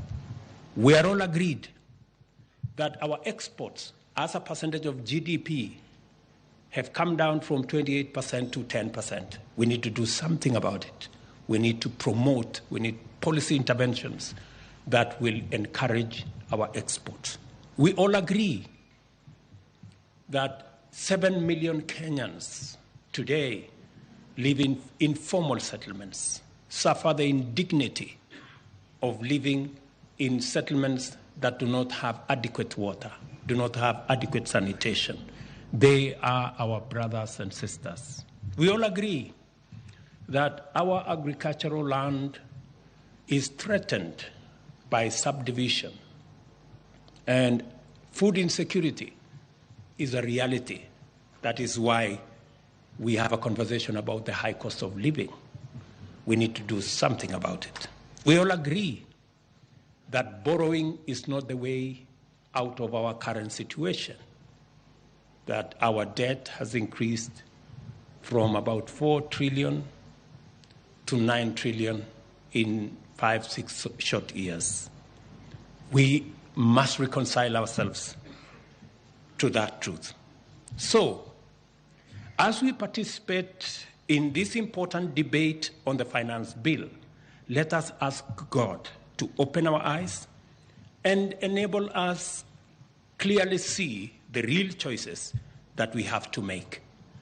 And I want to remind you the words of Daniel 11:32 that say, even in the context where we are, Daniel reminds us that, but those who know their God, they will be strong and they will do great exploits.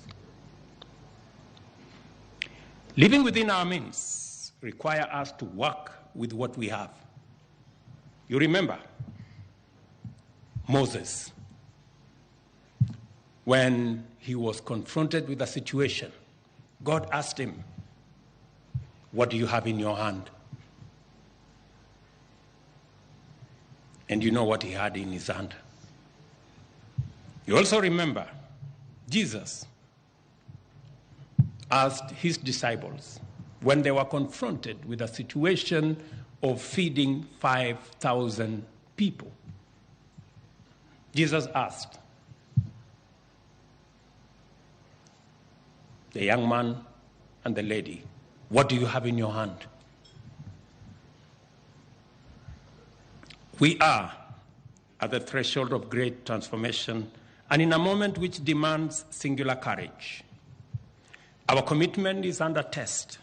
Only bold decisions will enable us to make the best of this opportunity to unlock the possibilities of the Kenya we all want for ourselves and for our children. It is time to be bold and brave.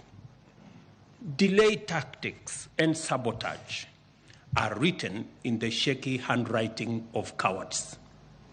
Excuses are the nails used to construct the coffin of failure. As procrastination is a thief of time, let us be reconciled with God. Let us be reconciled to one another. Let us also be reconciled to our collective aspirations in order for us to live up to the true promise of this moment and our common destiny. I listened to my brother Michael Hastings very carefully, and he spoke to our hearts. And let me say, if you don't remember anything he said, if you don't remember anything that I have said, if you don't remember anything that was said by anybody, please just remember his words. He said, if you feel pain, you are alive. But if you feel the pain of others, you are a human being.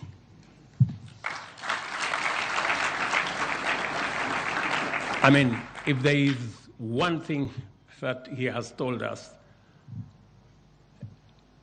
that is profound in what I heard him speak, if we all feel the pain of what it is that we have to do, then we are alive. But if we feel the pain of others, then we are human beings. I want us to ask ourselves, if we feel the pain of the 3%, then it's because we are alive. But if we feel the pain of the millions of young people who are looking for a job, if we feel the pain of the 7 million Kenyans who live in indignity in slums, then we are human beings.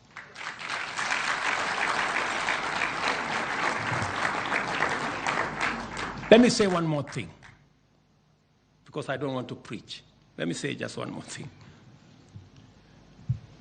Lord Michael Hastings also told us about this occasion of what was called the amazing shot by this great photographer, Kelvin Carter, of this person, this child, confronted by a vulture. It was a moment. But he walked away. And he never remained the same. You heard that he committed suicide. As leaders, we know, we witness every day millions of our young people confronting us in our markets, in villages, in our streets. We all travel the 1,411 informal settlements, slums in Kenya. We see those people. Let us not do what Kevin Carter did. Let us not take photographs of them. Let us not take selfies of them and walk away. Let us do something about their situation. Ladies and gentlemen, I am truly, truly happy to be here this morning. We look forward to this coming together of all of us leaders going into the future. And I wish our great leaders in Parliament the very best as they continue to put us together in this prayer breakfast. God bless you.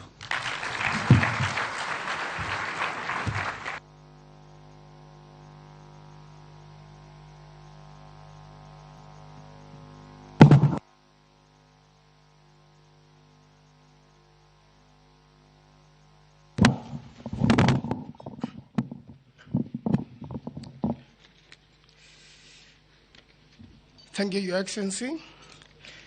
Just before I call the Speaker of Senate, the Honorable Kingi, who was also my classmate at the university and at the law school, and also went to Alliance High School. I really like to, thank you. I really like to thank the speakers from the counties for bringing along the children you saw here. Jesus said, bring the children to me. That is the future of the country. I really want to thank the speakers, and I've seen the children from Makueni here, where I represent as a Senate. Your Excellency, we also have student leaders and a program called AYLF, who also help us run this program. And they were there yesterday during the national conversation. They come from different countries. We mold them. You know, the ones who have been elected as student leaders. And Your Excellency, probably that's the reason we have not had university strikes recently, because the university leaders are with us and we mold them. And most of them have joined leadership, like the Honorable Kagusha. He comes from that program. He became a speaker of Nyeri County, and now he's a member of parliament from Kuruini. He was role modeling the rest of the students leaders yesterday. And also the deputy governor of Kajiado has also been in that program. We also want to thank the former chairs. I've seen Captain Wabugu here. Honorable Pogisho is with us. And also want to thank people who have been helping us run this program from the private sector, the prayer groups within Nairobi and other places in Kenya who come together. And special thanks go to Tokea, the team that continues to donate the tent we are using for their contribution. That's the sacrifice they make, or their tithe towards this program. And then also Mr. Sam Owen, please stand up, Mr. Sam Owen, and Professor Olenrengay. The two of them act as secretariats for members of parliament, and they have really worked and helped us to put this event together, whereby, Your Excellency, the elected leaders come together here to worship God and dedicate this nation to God. Let me call upon the Speaker for Senate to give vote of thanks. I thank you.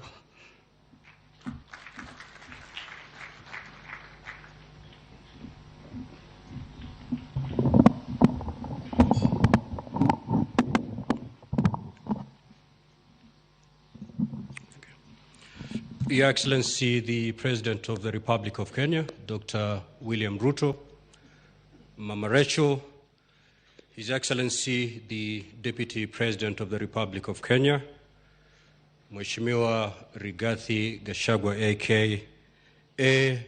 Rigiji, and Mama Pastor Dorcas Gachagua.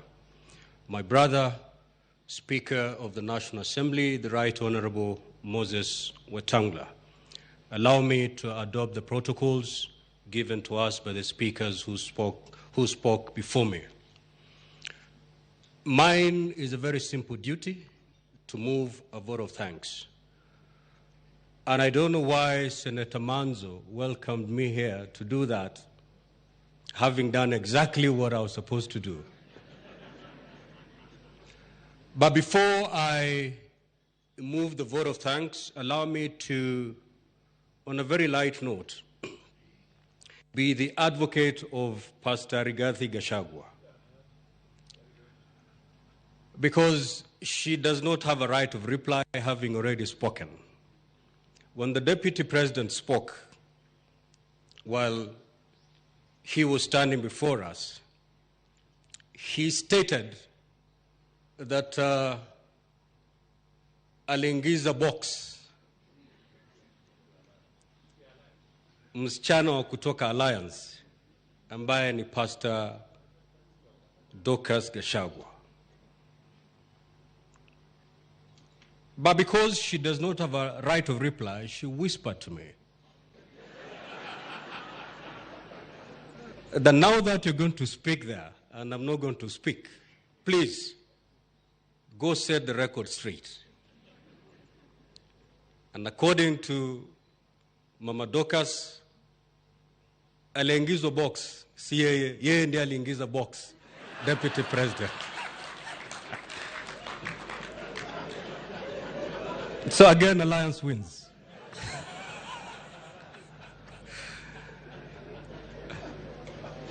Your Excellency,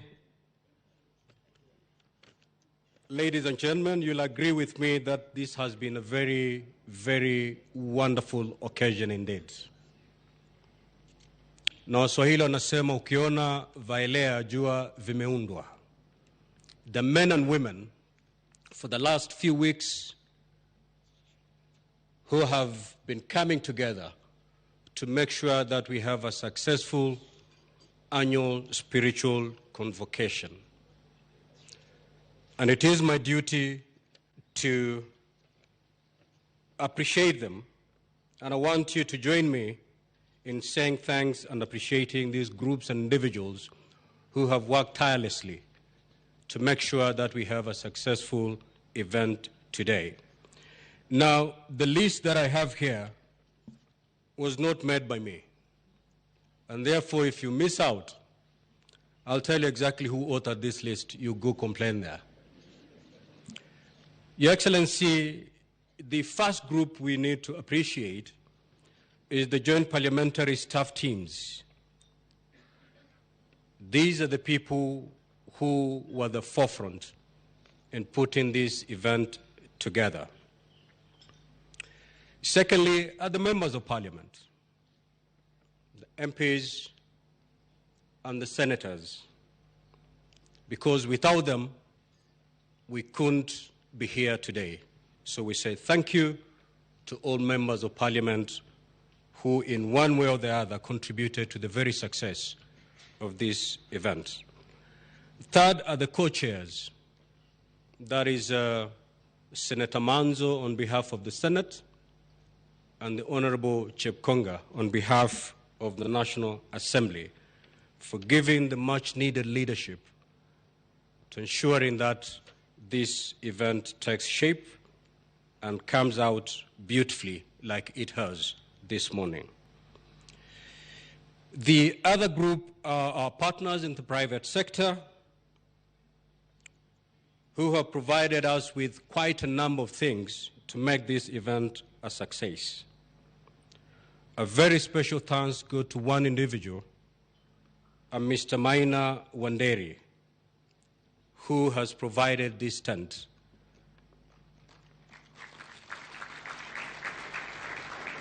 And not just for this year, but every year we've had this occasion, Maina Wanderi has graciously provided us with this tent that we are in today. So we say thank you to him.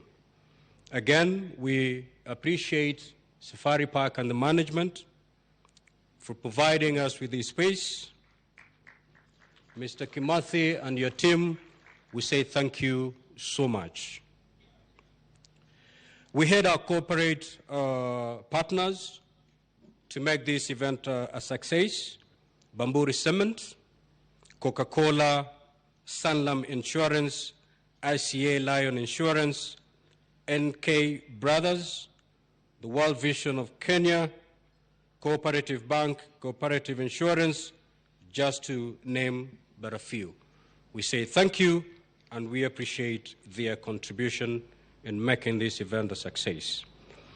Your Excellency, the foundation of this day is traced back to very smaller groups, small groups that gave birth to what we now call the National Prayer Breakfast, and would wish to appreciate these groups. One is the Loresho group. I hope they're here. The second is the Boulevard group. We have the Fair Acres group in Karen. We have the Karen Country Club group, the Nairobi Club group, the Bunge Fellowship, and the Mtaiga Country Club group. These groups started just like cells, not the cells in terms of jail for those who don't go to church. In church, once your pastor releases you, you're encouraged to go into cells, prayer cells. So this started as prayer cells, but eventually gave birth to what is now known as the National Prayer Breakfast. The other group is the Bunge Choir. You'll agree with me that indeed the Bunge Choir has come of age. And just like Lord Michael has said, they can now compete in Kenya Got Talent because we saw talent in them.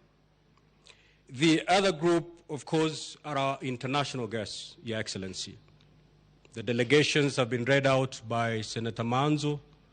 These are people we invited, and they've come to pray with us, to fellowship with us. We appreciate finding time to come and fellowship with Kenya. Of course, the keynote speaker, Lord Michael. We appreciate you, and we thank you for that wonderful and powerful message from God. May God bless you. Lastly, not really lastly, but of course,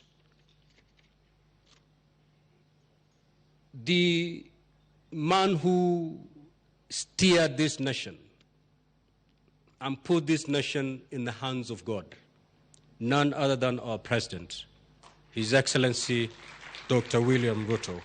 We appreciate you, we love you, we celebrate you for being the #1 prayer warrior for this country. We thank you. Lastly, because we always serve the best for the last, we want to give thanks to the Almighty God for the gift of life and for enabling us gather here today to worship, to praise, and to fellowship as leaders and as a people. So many prayers I've made here to the Almighty, prayer after prayer, clearly showing that this country is hurting and needs healing. The President has talked about climate change. Waziri Soipan has talked a lot about failed crop seasons, and pray to God so that this can be negated and we go back to the days of bounty.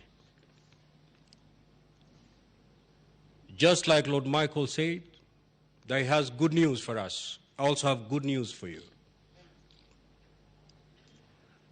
All these things that we call challenges and what every prayer has taken before God, all these things are possible to be addressed by God. But God wants us to do one thing. And that one thing is found in 2 Chronicles chapter 7, verse 14. If as a people and as a leadership we can subject ourselves to that verse, then this nation, this land shall be restored. And this is what the verse says. If my people, who are called by my name, will humble themselves and pray and seek my face and turn away from the wicked ways, then I will hear from heaven, I will forgive their sins, and I'll restore their land. As a leadership, as a people, that is the only thing that God wants us to do. And once we do that, this land will be restored. This land will be healed. And reconciliation will be a success. We have come to the end of today's prayer breakfast. As you go back home, I want to pray the Lord's presence be with you. Just like Moses before us, when Moses was given an assignment by God to take God's people to the promised land, this is what Moses told God. You'll tell me to take these people to the promised land, but you've not told me whom you're sending me with. And the Lord said, I'll be with you. My presence will go with you. So fear not. You will succeed. So as you leave this auditorium, I pray that God's presence be with you in everything you do. And once that happens, then success will be your description. I wish you nothing but journey mercies as you go back to your workstations. For those who are going back home, we wish you journey mercies too. And for those who are going to the airport to catch flights, we wish you journey mercies. May God bless us all. Thank you so much.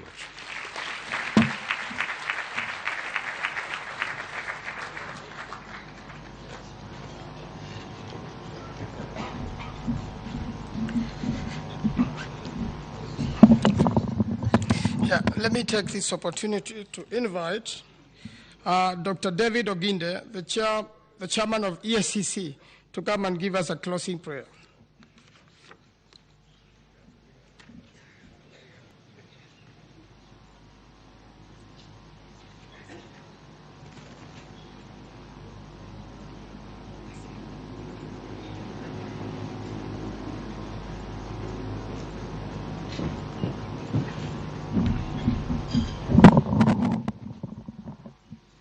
Thank you.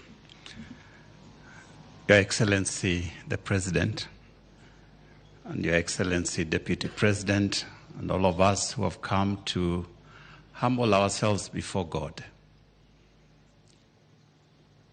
Your Excellency, I just want to reiterate what many have said before I pray a closing prayer.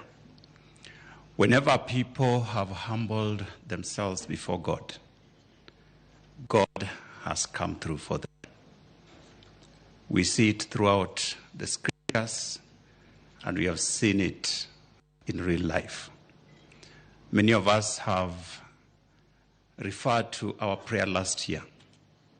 And indeed, those who are here, we know the environment in which we were in, with a lot of anxiety, tension.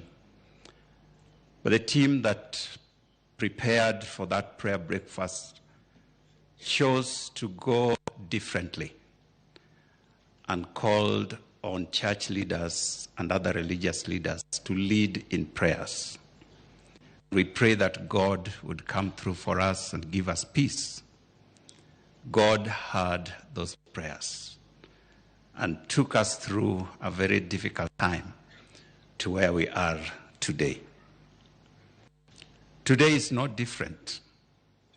We are again in a time when there is a lot of need within the country in different ways, And I don't want to repeat them because they've been said by none other than our president. I've listened to the people who prayed, and I have no doubt that these people represented us before God. If you listen to their hearts and their spirits, they were not saying prayers. They were praying. And I believe that God in heaven has once again heard us and is going to answer our prayer. As I sat there, the words of Joel came to me in Joel chapter 2, verse 23, and I hear God speaking to us as people of Kenya. And this is what he says: "Be glad, O you people. Rejoice in the Lord your God, for he has given you rains. He sent you abundant showers, both the short and the long rains. Your farms will be filled with grain. Your vats will overflow with new wine and oil. I will repay you for the years the locusts have eaten, the great locust, the young locust, the other locust, and the locust that swarm, my great army that I sent among you. You will have plenty to eat until you are full, and you will praise the name of the Lord your God, who has worked wonders for you. Never again will my people be put to shame. Then you will know that I am the Lord your God, and that there is no other. Never again will my people be put to shame." Let us pray together. Everlasting Father, like our speaker reminded us in his speech, when a people are united in your name, Lord, there is nothing that you cannot do. We have been here, O God, from different walks of life in this nation. Representations from across this country to humble ourselves before you. Lord, whenever we have called upon you as a nation, you have heard us. You have delivered us, O God, from all kinds of calamities and evil. Sometimes we look like we are determined to destroy ourselves. Yet in your loving kindness, you always reach out to us and draw us back to yourself. Today we have come to say thank you, but we have also come to ask of you, O God, that once again, have mercy on us. We leave this place knowing that you have heard our prayers, the prayers that have been offered by various ones who have represented us before you.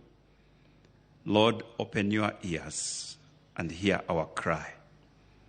Forgive all that we may have done, anything that we have said, imaginations of our hearts. We pray, Father, that you will cleanse us with your blood and make us whole and cause us to have confidence to live as a people. And we pray, dear Father, that may the heavenly benediction of God the Father, God the Son, and God the Holy Spirit rest and abide with every one of us as we leave this place. We commit our president and his team as you have given them the great task of leading this nation at a time like this. May you grant them wisdom, courage, and all that they need in order to lead your people in the right direction. And all of us as citizens of this country, and those who have come to work or to represent others in this nation, or for whatever reason they are within these borders, may we all find favor from your hands, that, Lord, this country will prosper. And we'll look back when we gather here again next year. And Lord, we'll look back and say, surely the Lord has been good to us. because you will have done great things among us, to the glory and to the honor of your name. And so we pray now, and may the grace of our Lord Jesus Christ and the love of God and the fellowship of the Holy Spirit be with us now and forevermore. Amen and amen. God bless you. Amen.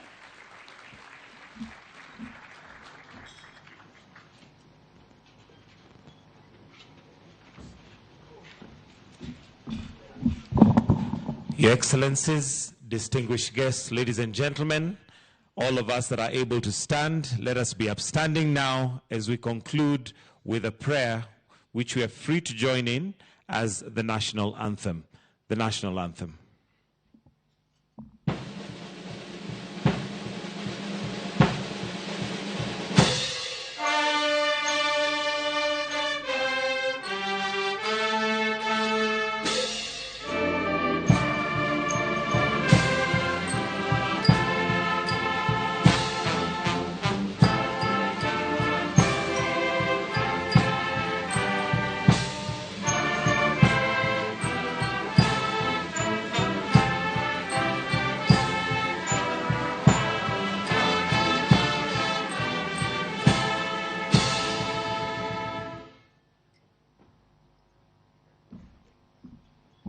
Let us all remain standing as we now allow His Excellency to retreat. Thank you. God bless you. Have a wonderful day.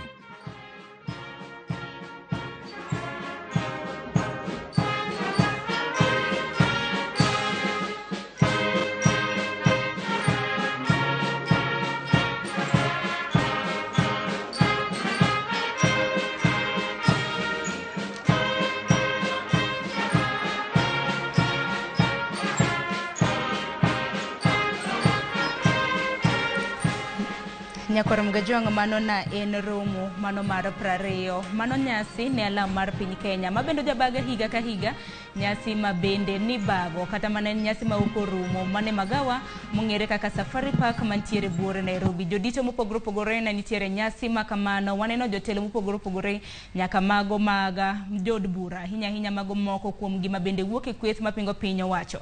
En mana ni jodito mago mag kweth mapingo piny owacho mapacho kaindi mano kweth mar Azimio ne okochopo e romo makamano. En mana ni moko kuom jod bura magi waneno kanyo, nwaneno jod bura mano ma Dagoretti North mong'ere kaka Beatrice Elachi, nwaneno kanyo woman rep kata mana jod bura e county ma Nairobi Esther Passaris kanyakla kod jotelo mamoko. Nyakorom Gajwang' en chenro mabende wasebedo kwaluwo chakre okinyi. En mana ni nantiere gi moko kuom welo mabende wasebedo kwaluwo godo chenro makama. Dwaro miyo gi thuolo mar mondo bi ginyiswa ni geno margi e alam makawuono ne en mane, to bende geno margi kata mana dwaro margi bende alama makamano ochopi. Kaparo ni Nyakorom Gajwang' ma en alama mano mar 20 ne piny Kenya, alama bende timo higa ka higa chakre higa mar 2003. Odiochieng' makawuono iwinjo kanyo ka speaker mano mar od bura mar National Assembly Moses Wetangula bende wacho ni alama kama ibro bed ka itimo higa ka higa, mano chieng' tich ang'wen mogik mano mar dwe mar 5. Abro chako gi daktari, antiere ka gi daktari Agnes Salome ma bende dwa godo chenro makama e studio okinyi makawuono. Agnes, amusi mana ni misawa, mana kanyalo winjo pachi kaluwore gi alama mar odiochieng' makawuono, geno mari bende no chopie? Adwa wacho ni ang'iyo gima timore Safari Park kabete studio kodi Joyce Tao amor nikech leaders ochokore. Lakini gima owang'oi, gima okawinjo kodonjo na maber. Leaders moko akiana gilemo, akiana gitimo politics, akiana girido gisomo speeches. To gima oshangaza ni Bishop Bekaka Ole Sapit Gitonga mane ntie kanyo kirwako president, to Gitonga machieng' moro nwaneno nyaka ka en gi brown envelope, kawuono ka neno. Koro ashangane alam ni en alam mar finance bill, nikech kata finance bill owachie kanyo, kata president manyocho wacho ni ng'at moko timo gini, kawuono wacho ni nyaka wa listen. So I'm wondering, is it one person ka entie podium mek siasa manyocho wacho Jumapili kose Jumamos mokadho. Mano chieng' Jumapili. Chieng' Jumapili mano wacho ni gino nyaka kadh, kendo wabunge moko kadho to benen to kawuono wacho ni nyaka we have to listen to differing opinions, but we work together. Is it the same person? Kose engi character multiple characters. Makawuono ichal kama, mbele ji chal kama. Basi neno ngato kaka deputy president, maluongore ni chuor pastor. En gimo wacho no wakanyo ni chiege na en pastor kawa alliance to jinyaka kao reality. Kora shanga ni reality maji kao ni. Ento kone reality ni. Okone reality madwa winjo kawuono. Kaji lemon kawuono wakwayo. Ni wik kaka leaders. Wabedie pingi panel man ngiyon. Economy mar mama mboga. Marja boda boda. Gimari jomidwa kao pesa kuom gima nyocho timo nyaka demonstration. Because I remember public service.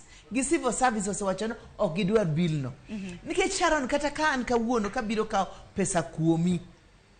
Nyaka kwai. Nikech mano pesa ni. To parieni employers duto makata ntie gi small firms kaka GPZ.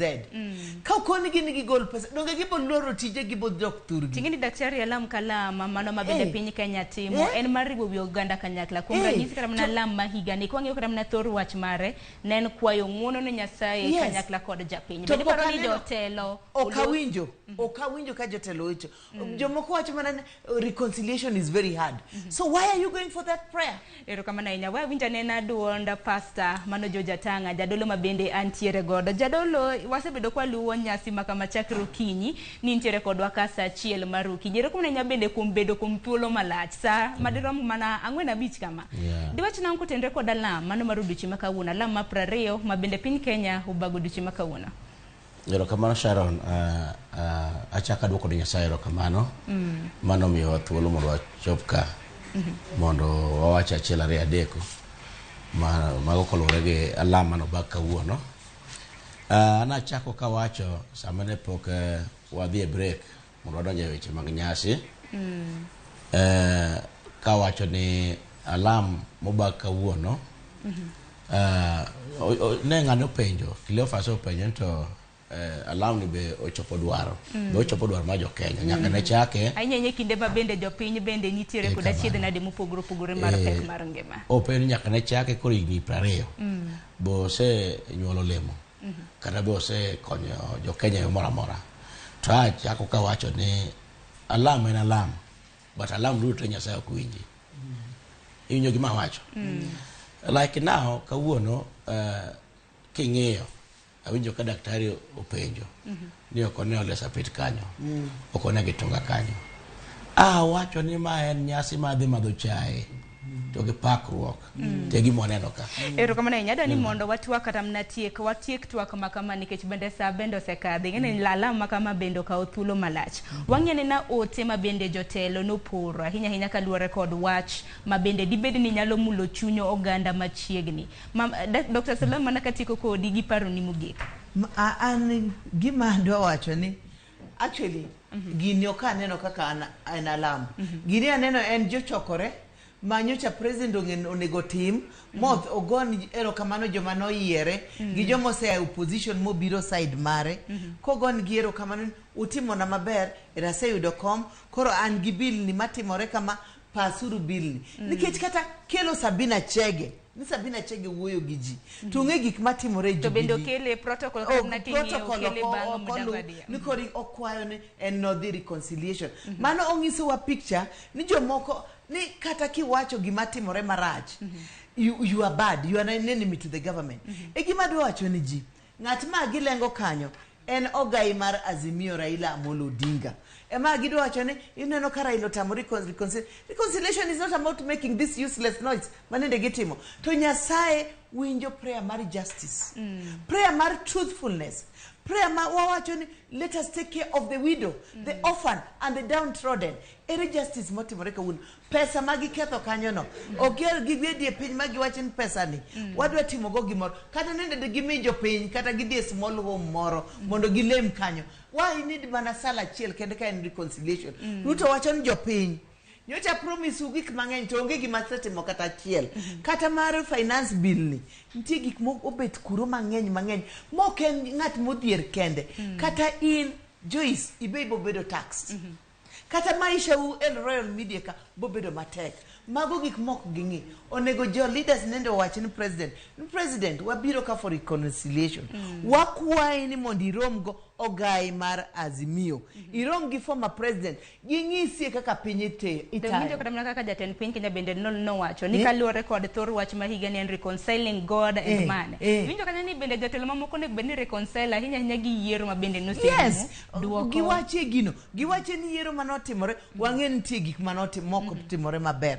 koro wadwan mondo wabed piny kata an jatelo is humility kendo nasewacho studio ka humility mochon adwa bet piny gi joma ne tiyo gi government ne wantie gi the public officer mane nyocha gitemo dwaro ni mondo okony gi tich wakia tijni obwogowa wadwan mondo jogi obedwe piny okonwa kaka weche tayo make piny kaka the government can be run because at the moment where we are and his advisors, I'm very sorry, we are entering a ditch wadonje bur to waumo gi wach Nyasaye oginde girimane ne studio kalemo onego wacha dier ka enkech en je Nyasaye owacho ni piny Kenya kokwang'iyo wadonje bur onge kaka Kenya bobet kaka Singapore mwan manyono to onge kaka nyathina ma je university abocho ni yudhe manyon tich mondo ogede mjengo nyathina napuonjo mondo dhi mjengo ero kama na inya bende kata mna ka jatend piny bende loso kata mna kotenre koda jo kata mna rowere ma bende thothgi winjo kanyo ma mohewo 100,000 ma bende onge koda tije en mana ni kokadho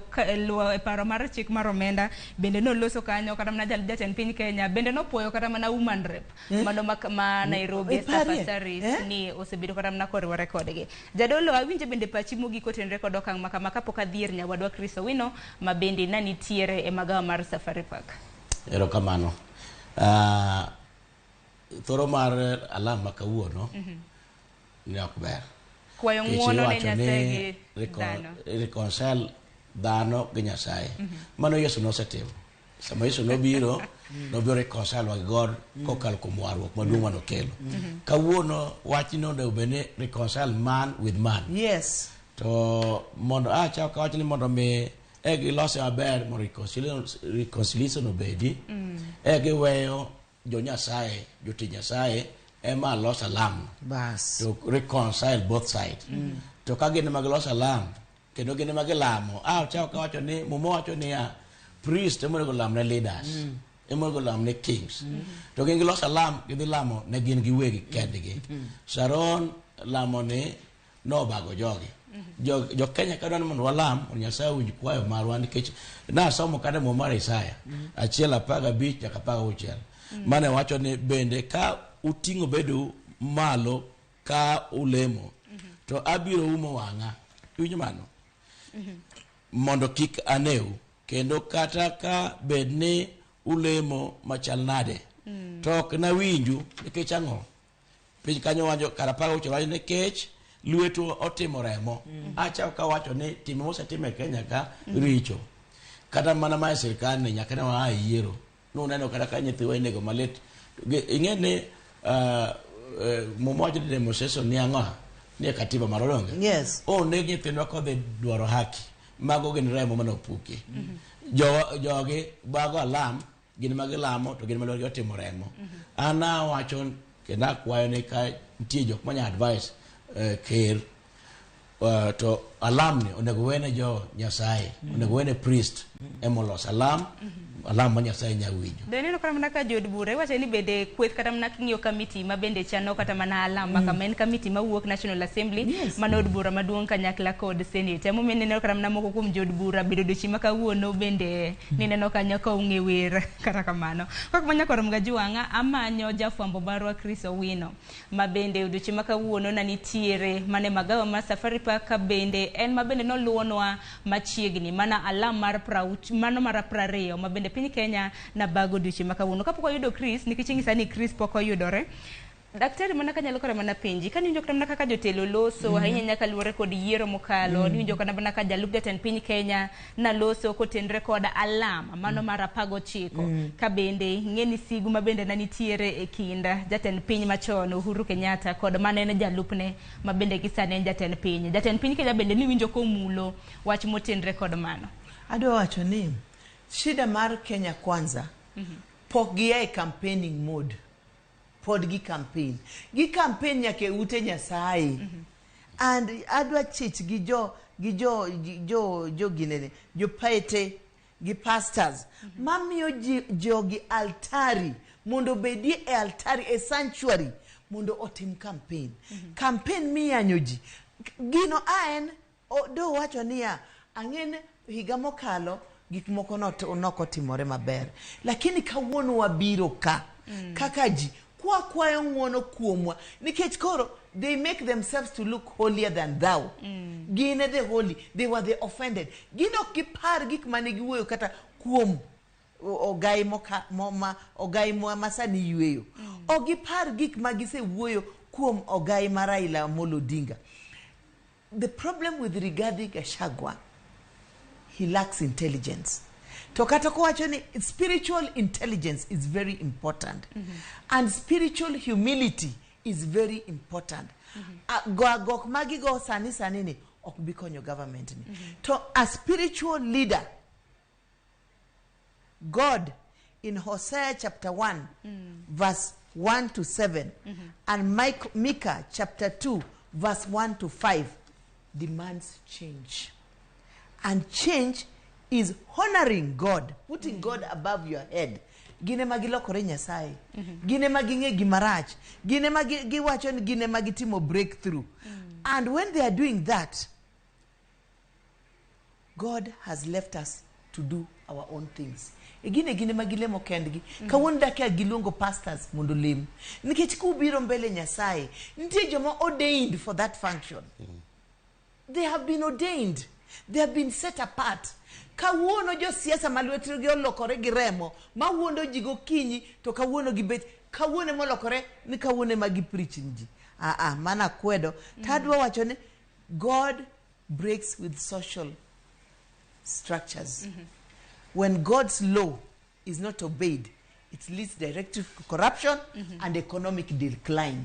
And that is what we are seeing in Kenya. Wach machil manyaka na gimule ne ko luore kod paro mar chik mar omenda bende kaka TV mar Mugi Nyakwar Mgajuanga kawuono chakre sa achiel mamidhiambo nyaka sa 4 mamidhiambo wabiro kwa poro wacha hinya nyaka luore kod paro mar chik mar omenda mar mondo in kaka japiny ibede gi ng'eyo ni paro mar chik mar omenda ne kidienje mage mabende entiere god wadhi bedo ka gi jolony mopogore jodito wadhi bedo godo ka mama moga jo boda boda jo kedne ratiro mago ganda in maneno duchi makawuono nyaka jotelo makamago bende nalose luore kod paro mar chik mar omenda kan winjo kata mana ka jatend piny mano Reverend George Atanga kan winjo kata mana kaka jadolo bende nalosa adani mondo watie kata mana chenro makama nikech ang'eni daktari nocho ni renge chenro machielo kan winjo kata kaka jatelo makama giloso nikech jatend piny koro wacho ni kaluore kaponono ni ng'ato winjo lit mar ng'ato nego bed ni kata mana okang' mano mar kaw kata malo adekni jopiny chulo e yo mayot mano mar konyo kata mana oganda mabende no wacho ni maromo milion 7 modak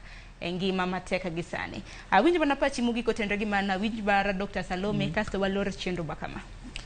Sharon ni toka jati Nyasaye cha daktari mano chiwo samon cha osechiwo samon mamit to jo siasa dhi oloke o politicize gimiya wacho kamano tie wach mago e samon mane daktari cha opuonjo wach mowacho mogik ne kiwinjo lit mari to ingima e dongere okero ne if you feel your pain you are alive. If you feel the pain to mano be wach mabende na chief guest na mano wendo mabende na gilungo kanyo kamano to wach ni if you feel the pain of others you are human.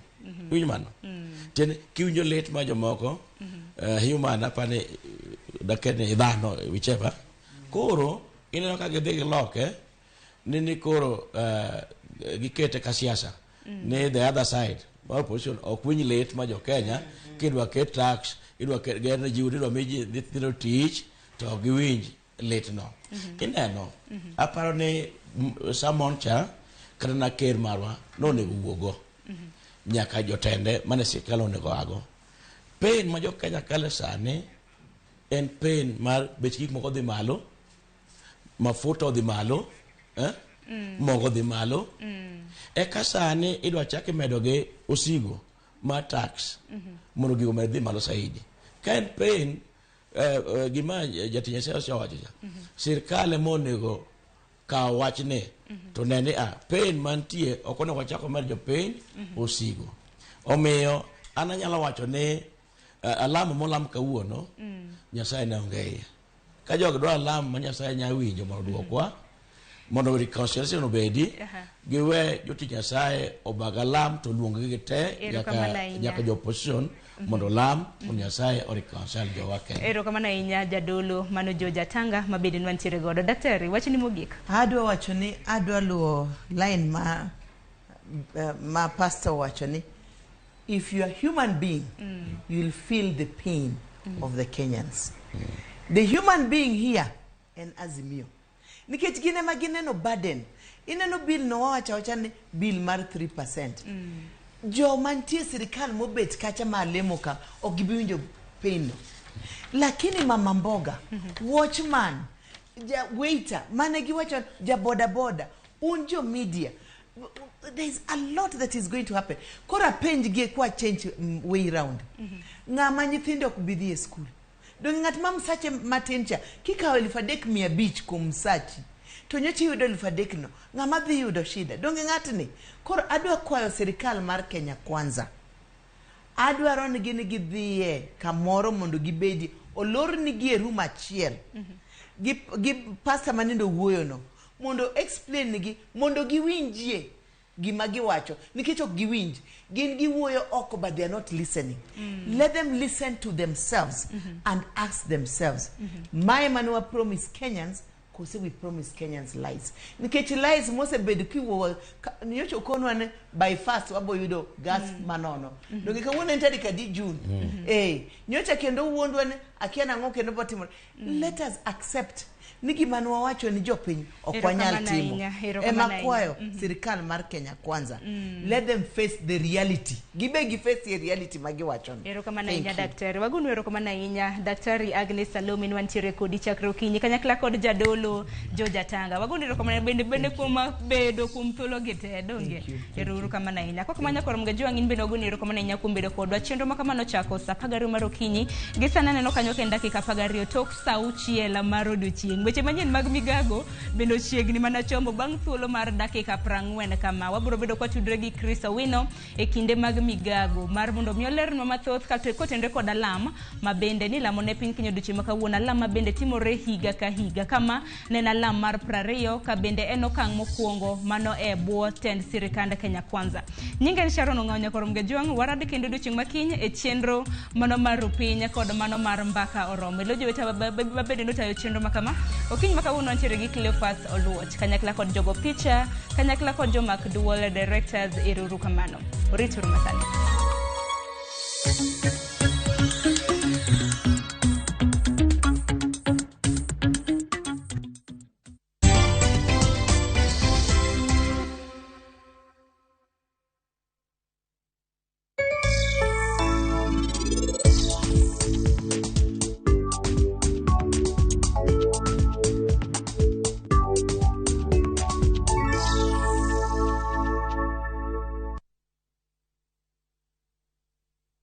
We must have a plan, it must be deliberate, and it must be practical. Lazima tuchukue ushuru. Ne sirkal ma eyo kende manyaka Kenya lu. Hatuwezi kufanya guesswork. Kata kamano, jokanyo kod jopiny medo kwedo yorno. Sasa mnataka tena nirudi kotini? Bwana Omutata. Kata obedo ni ng'ur nitie, ler mar wach en mane? Pressure utapanda. Siwezi chukia kukaa life poa. Pinga kabisa. Nyinyi hamuelewi hii maneno. Tich adek jumani, Royal Media Services keloni kuku